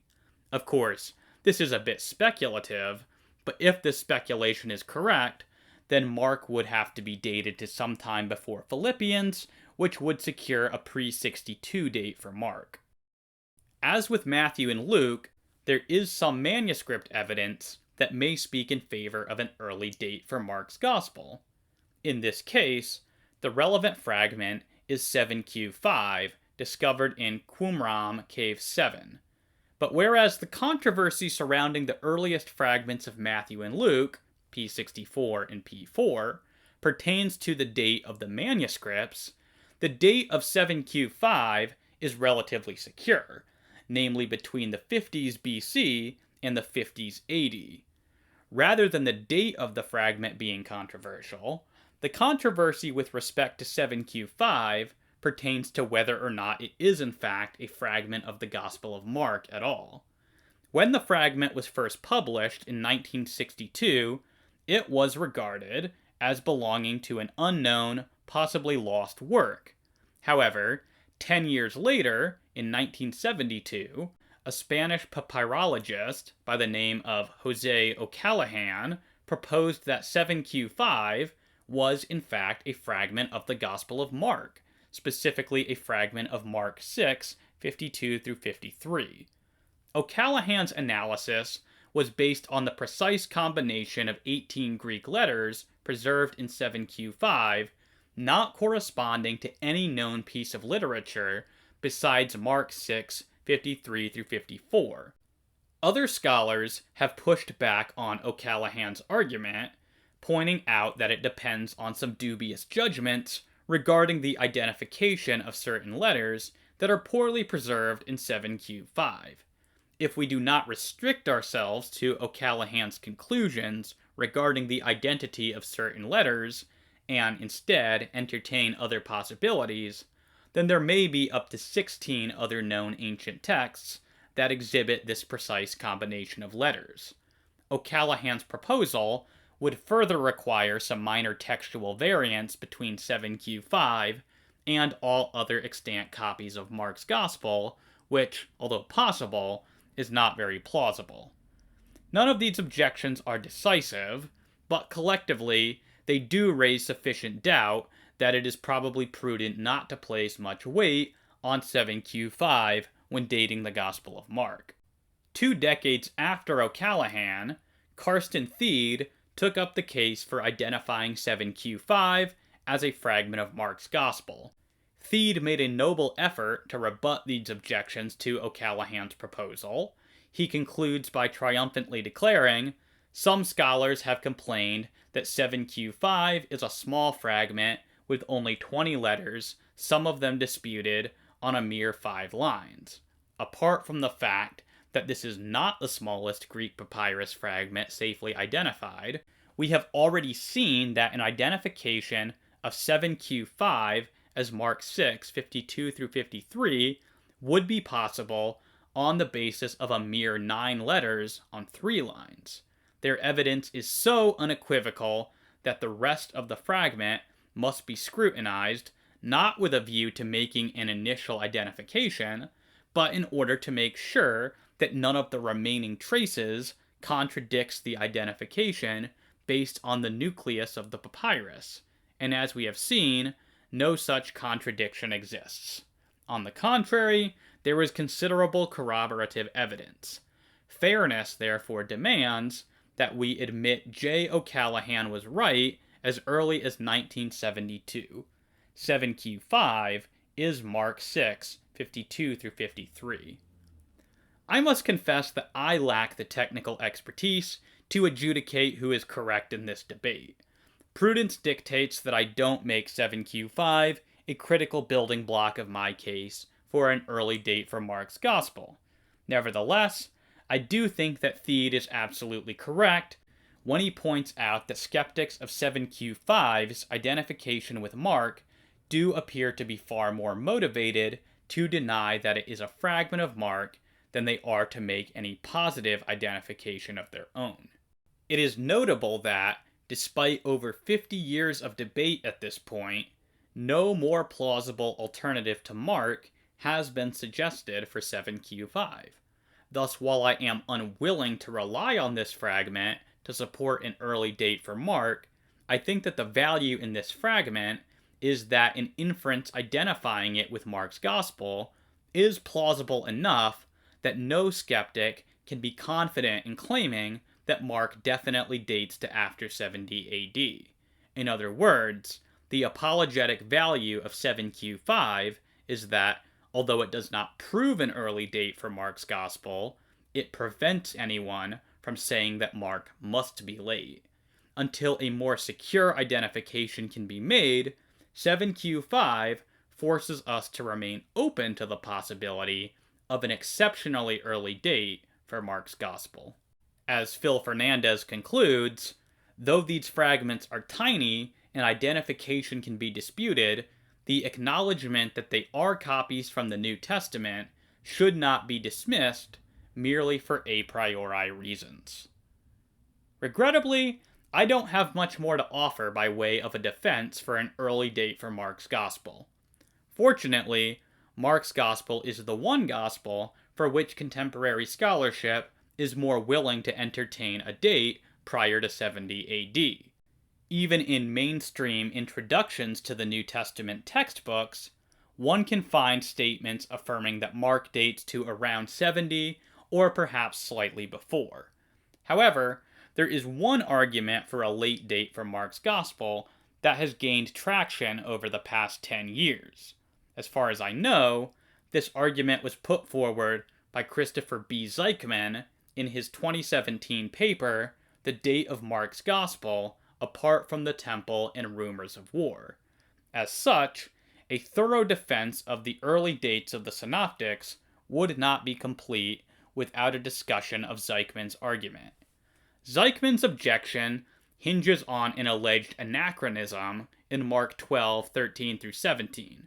Here Jesus is said to be shown a Roman coin bearing Caesar's image, known as a denarius.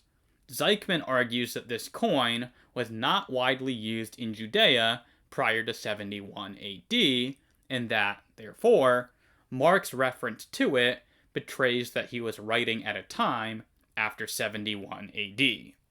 As he says, numismatic evidence regarding the production and circulation of denarii and other coins depicting the emperor's profile in 1st century Judea warrants attention. Denarii were rare in the southern Levant, especially in Galilee, before Nero's death in 68 CE, which suggests that the pericope, in its mark and form, derives from after that time. This anachronism of coinage is significant because the denarius is absolutely essential to the pericope in Mark. The emperor's portrait prompts Jesus' riposte to his opponent's challenge. It is Caesar's coin because it depicts his title and profile. If such coins were exceedingly uncommon for decades after Jesus' death, it would stand to reason that the pericope, in its mark and form, derives from that later period. Although Zeichmann couches this as an objection to an early date for Mark in particular, in reality, it functions as an argument against an early date for all of the synoptics, since both Matthew and Luke reference the denarius as well. Hence, if Zeichmann's argument succeeds, then an early date is ruled out not just for Mark, but also for Matthew and Luke.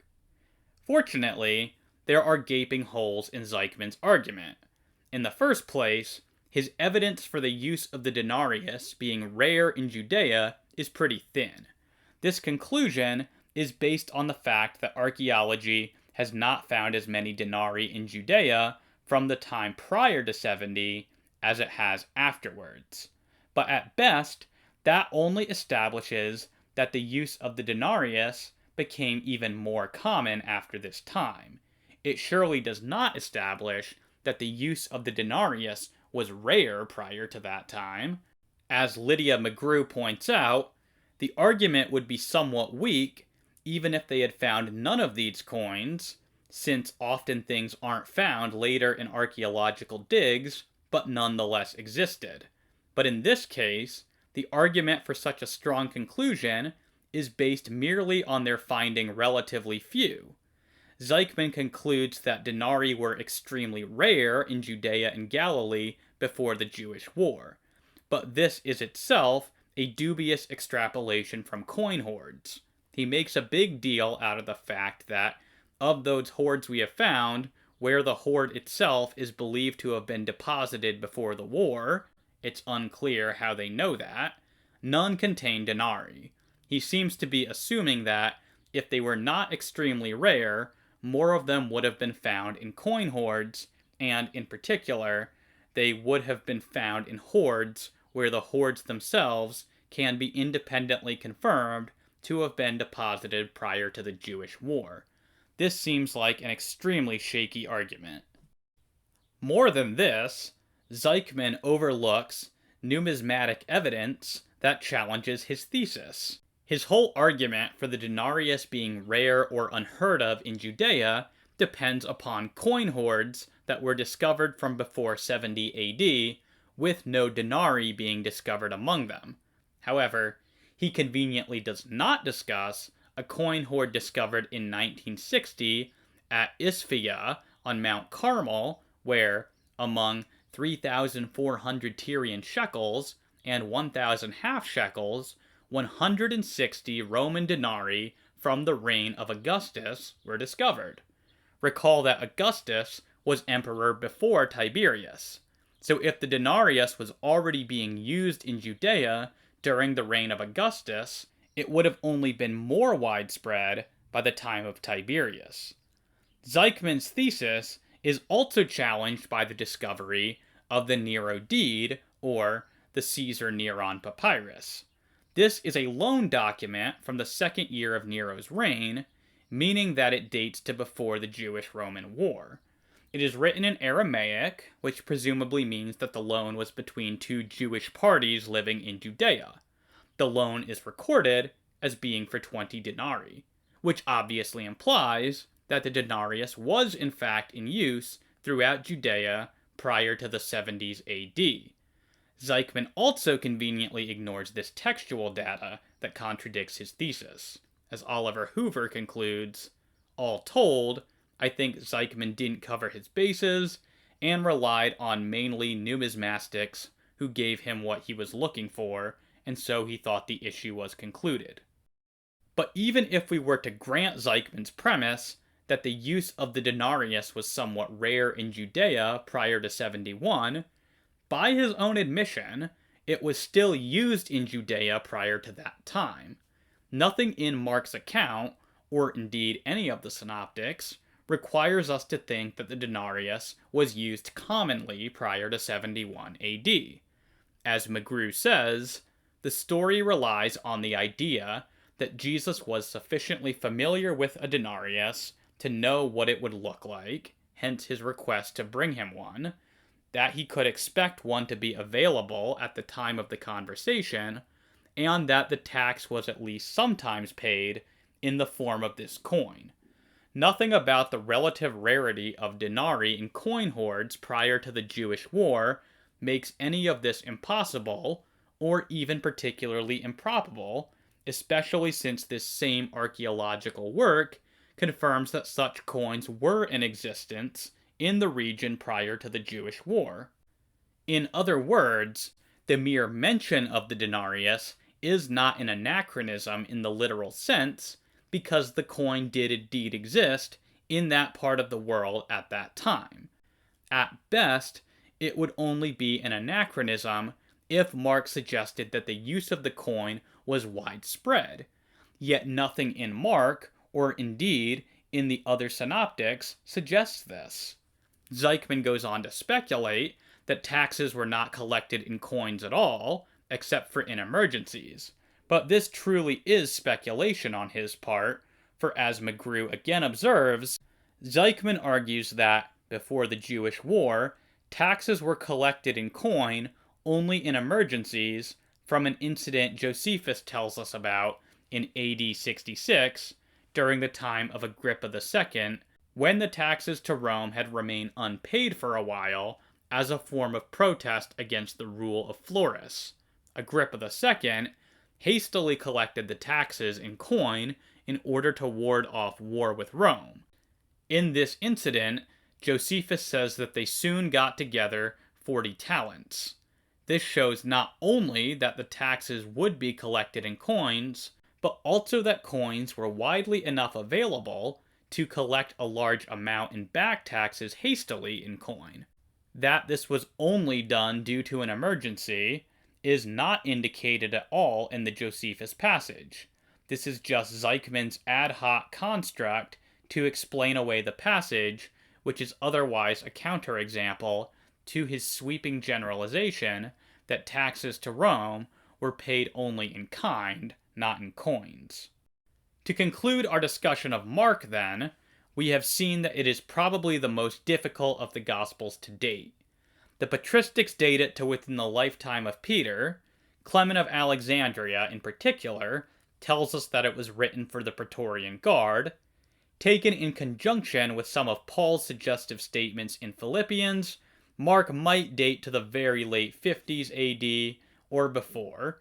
If 7Q5 is indeed a fragment of Mark, then Mark was definitely written in the 50s, although there is too much uncertainty for us to place much weight on this fragment. We concluded by showing that Zechman's argument that Mark's mention of a denarius is anachronistic is fatally flawed, and therefore cannot be used to support a late date for Mark. One conclusion, on which both the consensus of modern critical scholars and the consensus of the early Church Fathers agree, is that John's Gospel was the last of the canonical Gospels to have been written.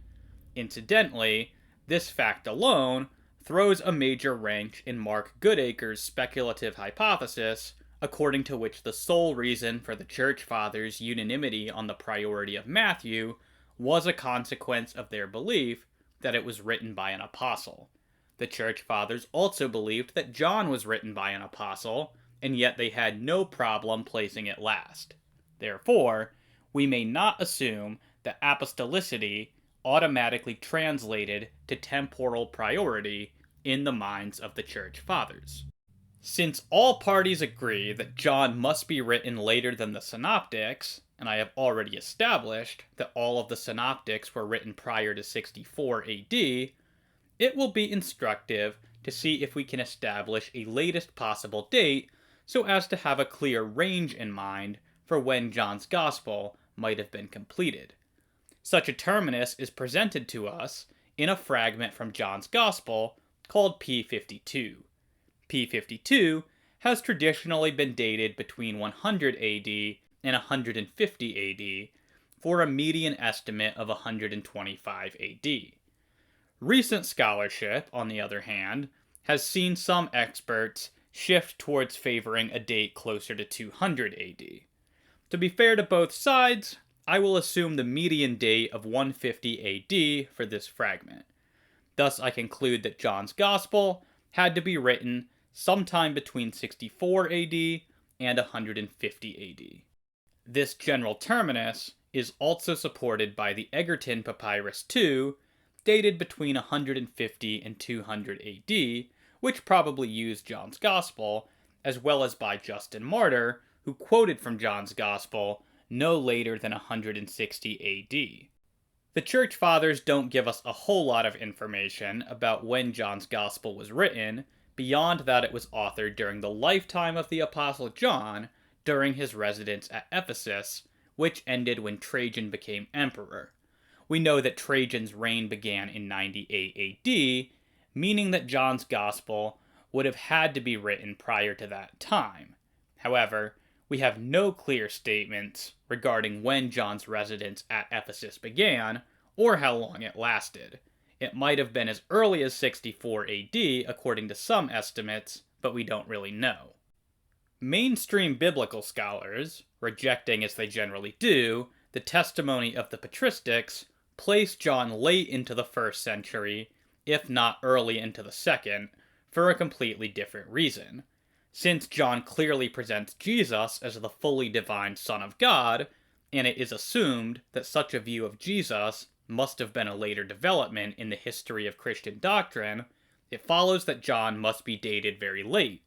Of course, this argument is seen to be invalid, both because there is no reason to think that high Christology was a later development, and also because John's high Christology is shared by Paul.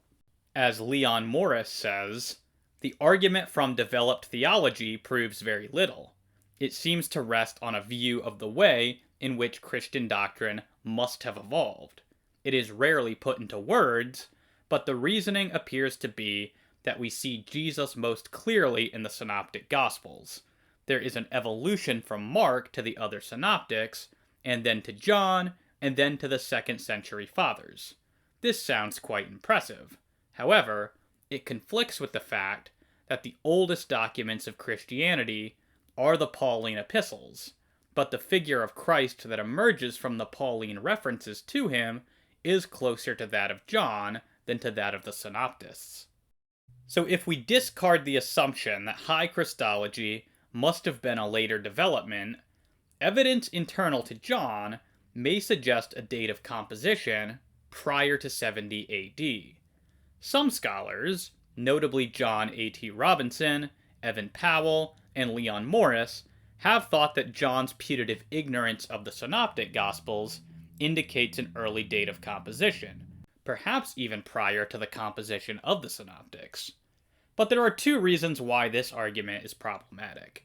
In the first place, it is becoming increasingly controversial among biblical scholars that John is wholly independent of the Synoptics.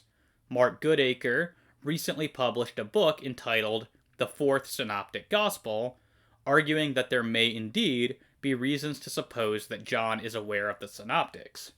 Leaving aside internal evidence of literary dependence, even our external sources tell us that John was aware of the Synoptics. For example, Clement of Alexandria directly says that John was aware of the prior Gospels and wrote his own for the purposes of supplementing them, thereby explaining why John is different in many ways from the Synoptics.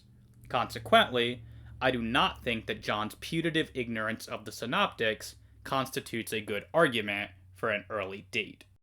Yet other internal factors may seem more promising with respect to establishing an early date. There is an enigmatic verse in John 5:2 that describes the pool of Bethsaida. The verse reads, "Now in Jerusalem, by the sheep gate, there is a pool, which in Hebrew is called Bethsaida, having 5 porticos.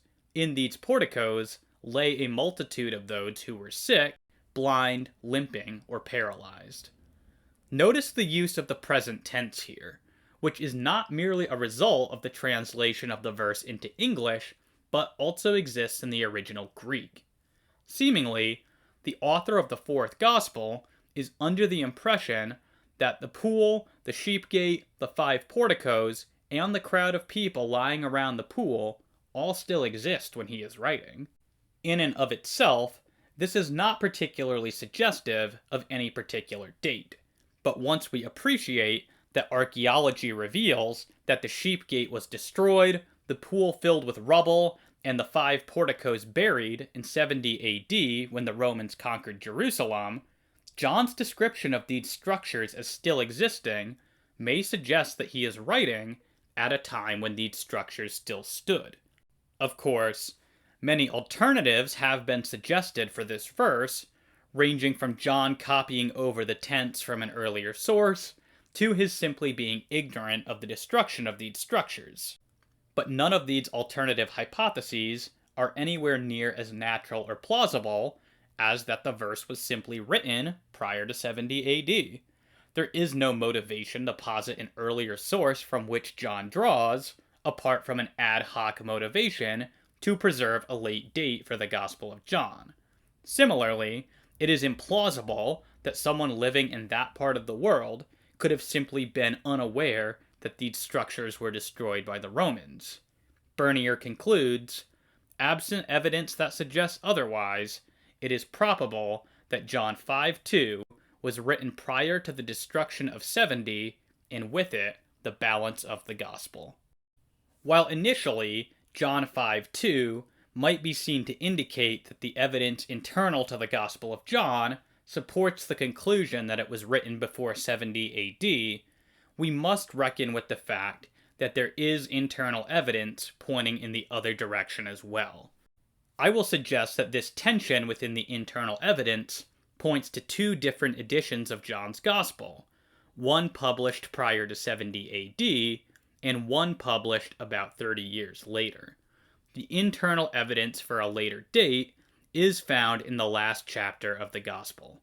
In John 21:24, the author of the Gospel is identified as the disciple whom Jesus loved. The verse has obviously become one major battlefield in the debate over Gospel authorship and whether the Gospels were ever anonymous. For example, Bart Ehrman writes, "For some reason, which I have never been able to understand, readers frequently take this verse to mean that the beloved disciple is claiming to have written the Gospel of John. But that's not the case at all.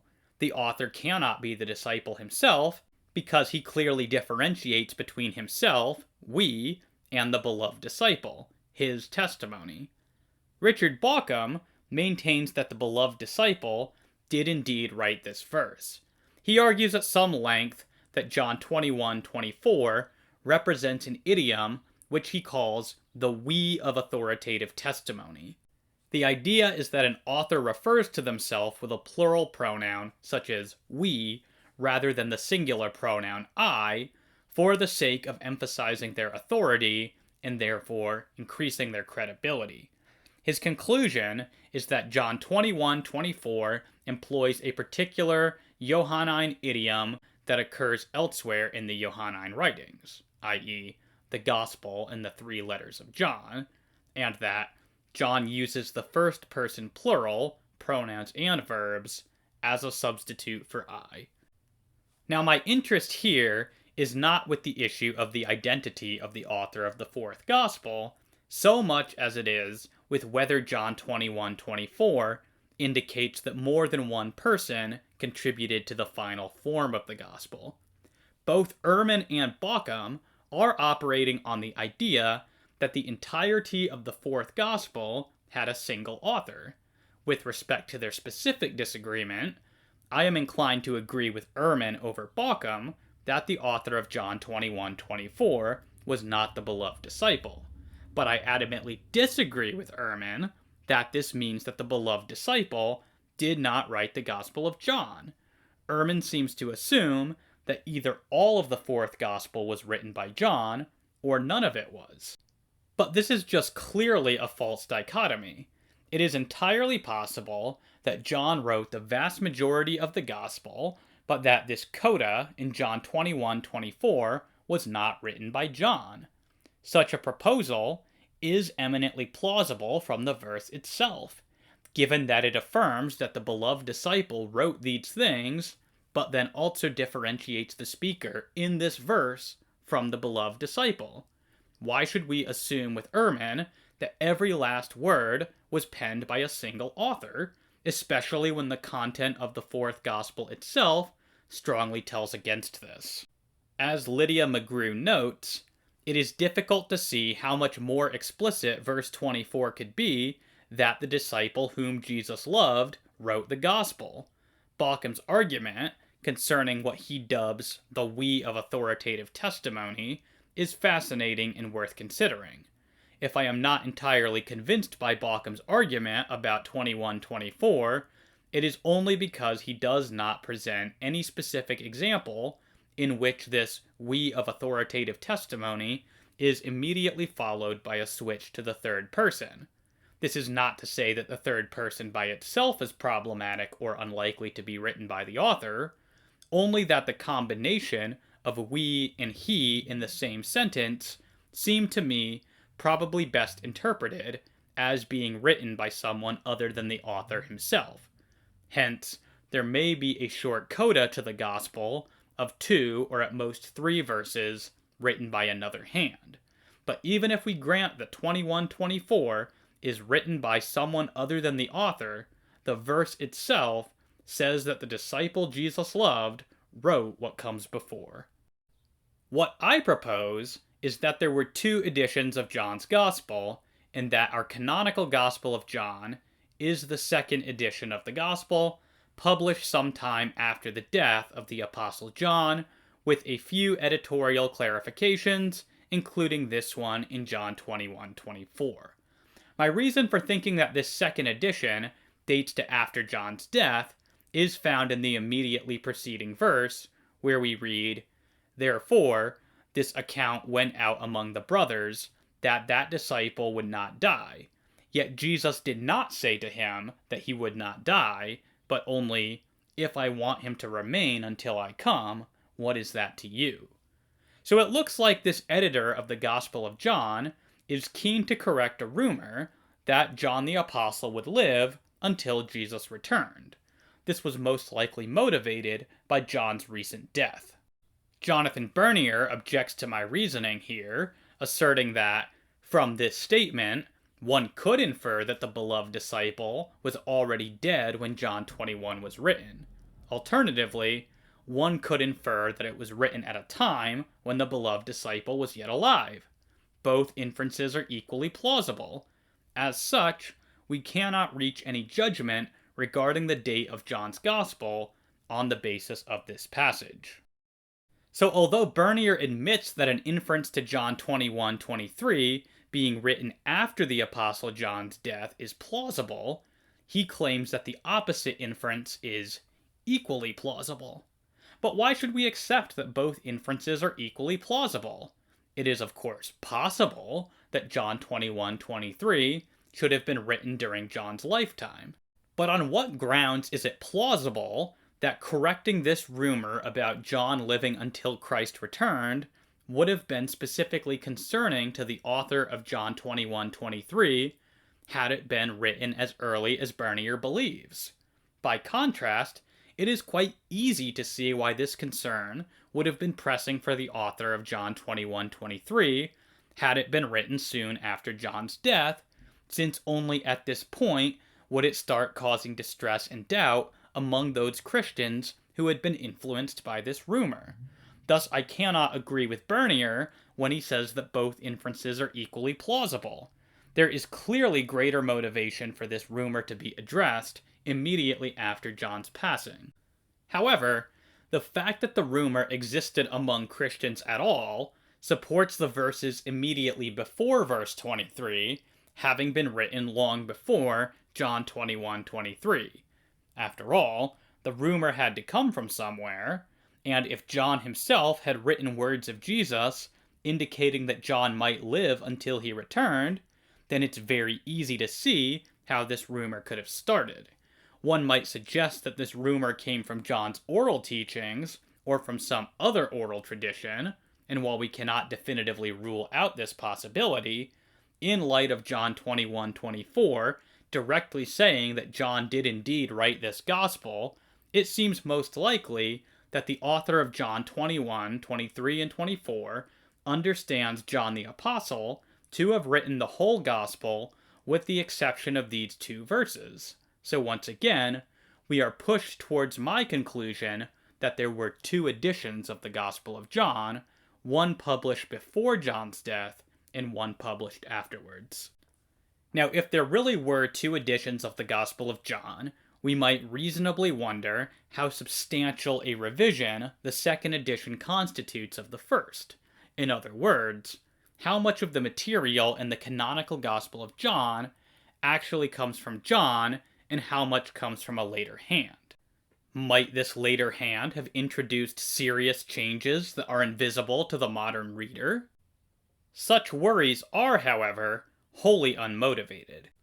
It is evident from the material that we have concluded is added by a later hand that this later editor had great reverence for the Gospel of John, that he regarded it as apostolic, and that he had no interest in changing anything penned by John.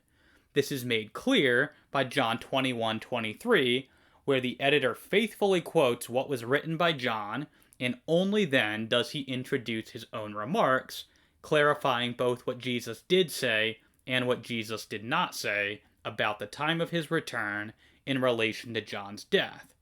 What this shows us is that the later editor made a clear distinction between what John had written and his own commentary on it.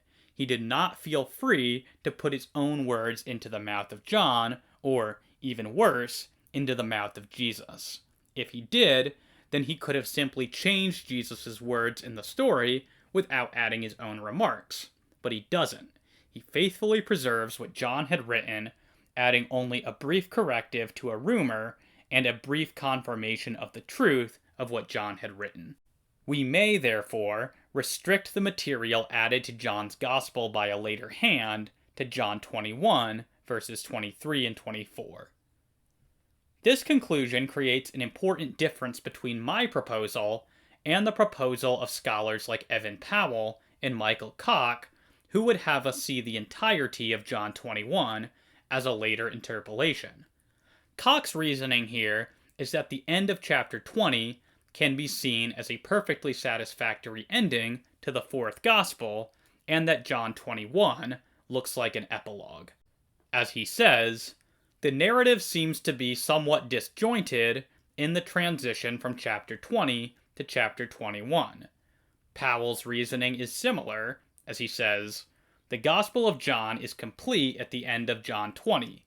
There is no literary or theological need to show one more resurrection appearance. In other words, John 21 is not relevant to the evangelical purpose of the Gospel.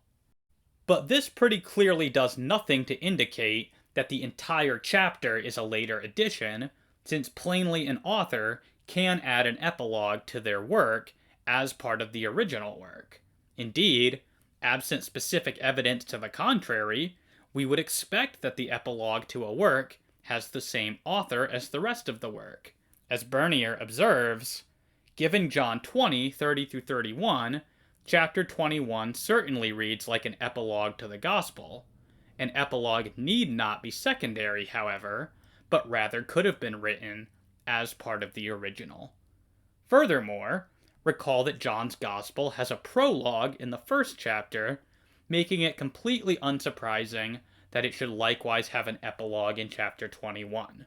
Additionally, much of the language throughout John 21 is deeply Johannine, and therefore, it is difficult to argue that the entirety of John 21 is secondary. As Stephen Smalley argues, there is no textual evidence to show that John's Gospel ever existed without John 21.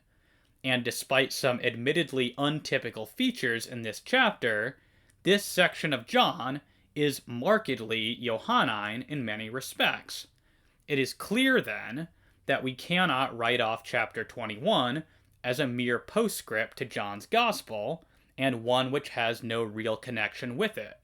Even if John 21 appears to stand further away from the Gospel than John 1, there is no real reason to regard John's epilogue in chapter 21 as non-Johannine or unconnected with the fourth Gospel.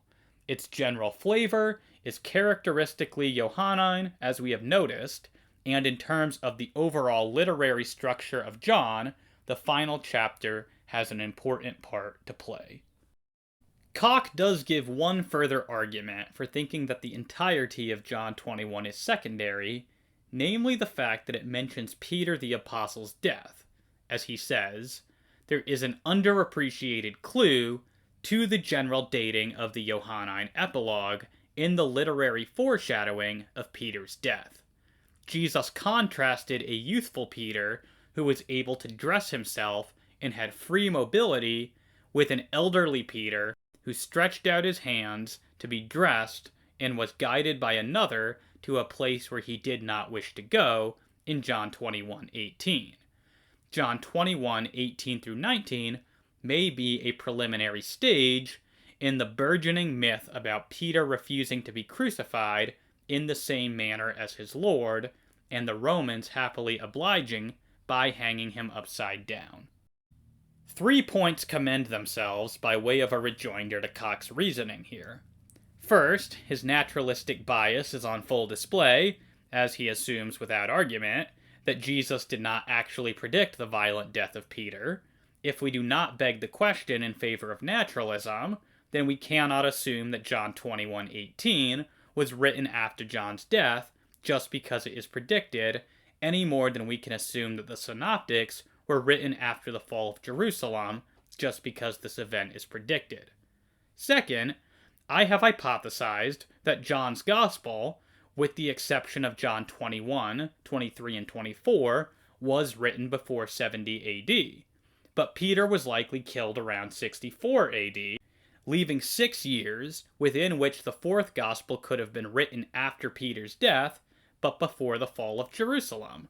So even if we assume that Jesus did not actually make this prediction about Peter's death, there was still time for the author of John's Gospel to know about this event while writing before 70 AD. Third, at most, Cox's argument would simply motivate me to also include John 21:18 through 19 as something added by the later editor in addition to John 21:23 through 24. It surely would not indicate that the entirety of John 21 was a later addition. Consequently, I do not suggest that the entirety of John 21 was added to the Gospel later. Only verses 23 and 24, because only these verses show concerns that reflect the period after John's death and differentiate their author from the author of the rest of the Gospel.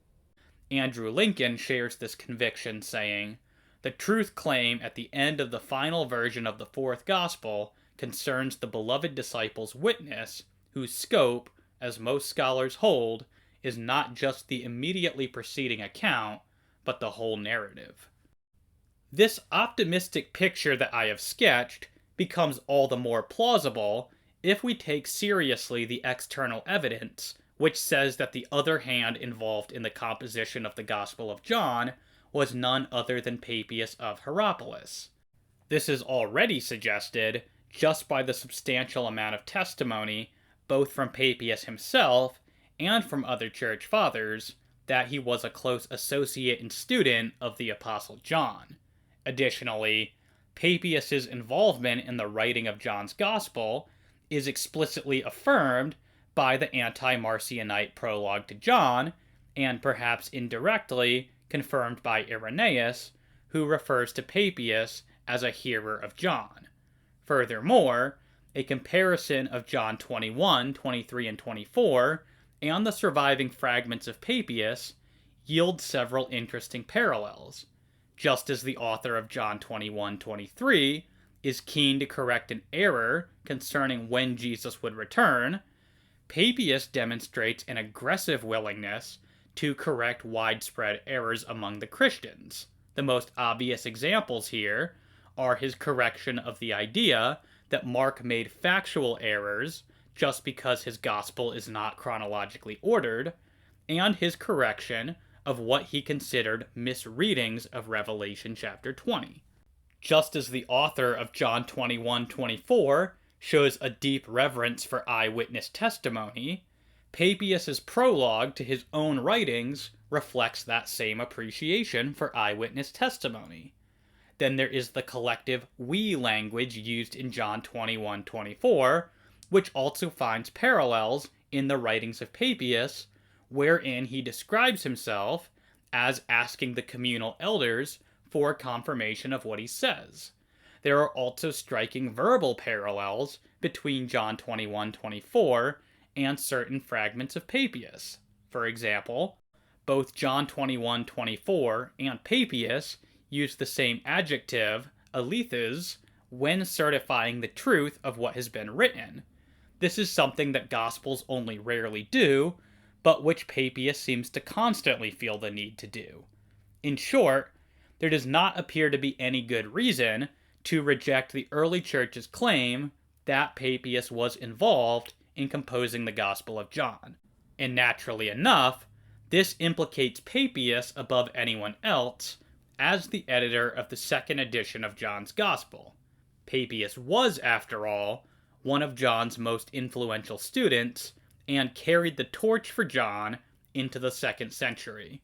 He is exactly the sort of person who we would expect to make such additions to John's Gospel if they were deemed necessary at the end of John's life. If this conclusion is accepted, then this further confirms that we need not harbor serious doubts about what may have been added to John's Gospel in a way that would be invisible to modern readers, for Papias was a student of John, who clearly respected and admired his teacher. It is unthinkable that he would change what his mentor had written. Furthermore, Papias's works reveal a deep reverence for and deference to apostolic testimony. This further confirms that he would not change what John had written. Thus, I conclude that, rather than plundering John's writings, Papias saw himself as protecting them from possible reputational harm. So what conclusions have we reached? The first is that there were 2 editions of the 4th Gospel. The first edition was likely written between 64 AD and 70 AD, and the second edition sometime soon after John's death, probably in the late 90s or possibly the early 100s. I have proposed that the 2 editions were virtually identical, with the only real difference being that verses 23 and 24 were added to chapter 21. This optimistic conclusion has been reached by a consideration of how the verses relate to the surrounding verses, as well as by identifying Papias as the most likely candidate for the one who added these 2 verses. To summarize the conclusions reached in this video, I have begun by stressing the value of the Patristics when it comes to ascertaining the historical origins of the 4 Gospels. I have done this by defending the independence of our 3 earliest sources, and by defending the truth of their witness to the priority of Matthew. Taking their testimony, internal evidence, Pauline evidence, and manuscript evidence into account, I have concluded that Matthew was the first gospel to have been written. My analysis shows that it was written in Greek, not Hebrew, sometime in the early 40s AD, and I have advanced an original argument for thinking that it was specifically written in 42 AD. I have argued that Luke was the second gospel to have been written. Arguments for Acts dating to before 64 have enabled us to push Luke into the late 50s AD, and arguments from Paul's knowledge of Luke force us to place it even earlier, likely no later than 56 AD. I have concluded that Mark was written third, and sometime before Peter's death in 64 AD, although a precise date remains elusive. Lastly, I have suggested that the competing evidence from within John's Gospel suggests 2 editions, one published sometime in the later 60s AD, and one published soon after John's death, likely in the very late 90s AD. This video has ended up being much longer and more extensive than I ever could have imagined. Nevertheless, it is the result of one of the most fruitful studies that I have yet undertaken. The results have excited me tremendously, and I hope they have strengthened the faith of my believing viewers and challenged the skepticism of my unbelieving viewers. If nothing else, I hope that the fruit of my study gives viewers something to think about, and that it shows that there is much to be said in favor of the reliability of the Gospels, as well as the reliability of the Church Fathers.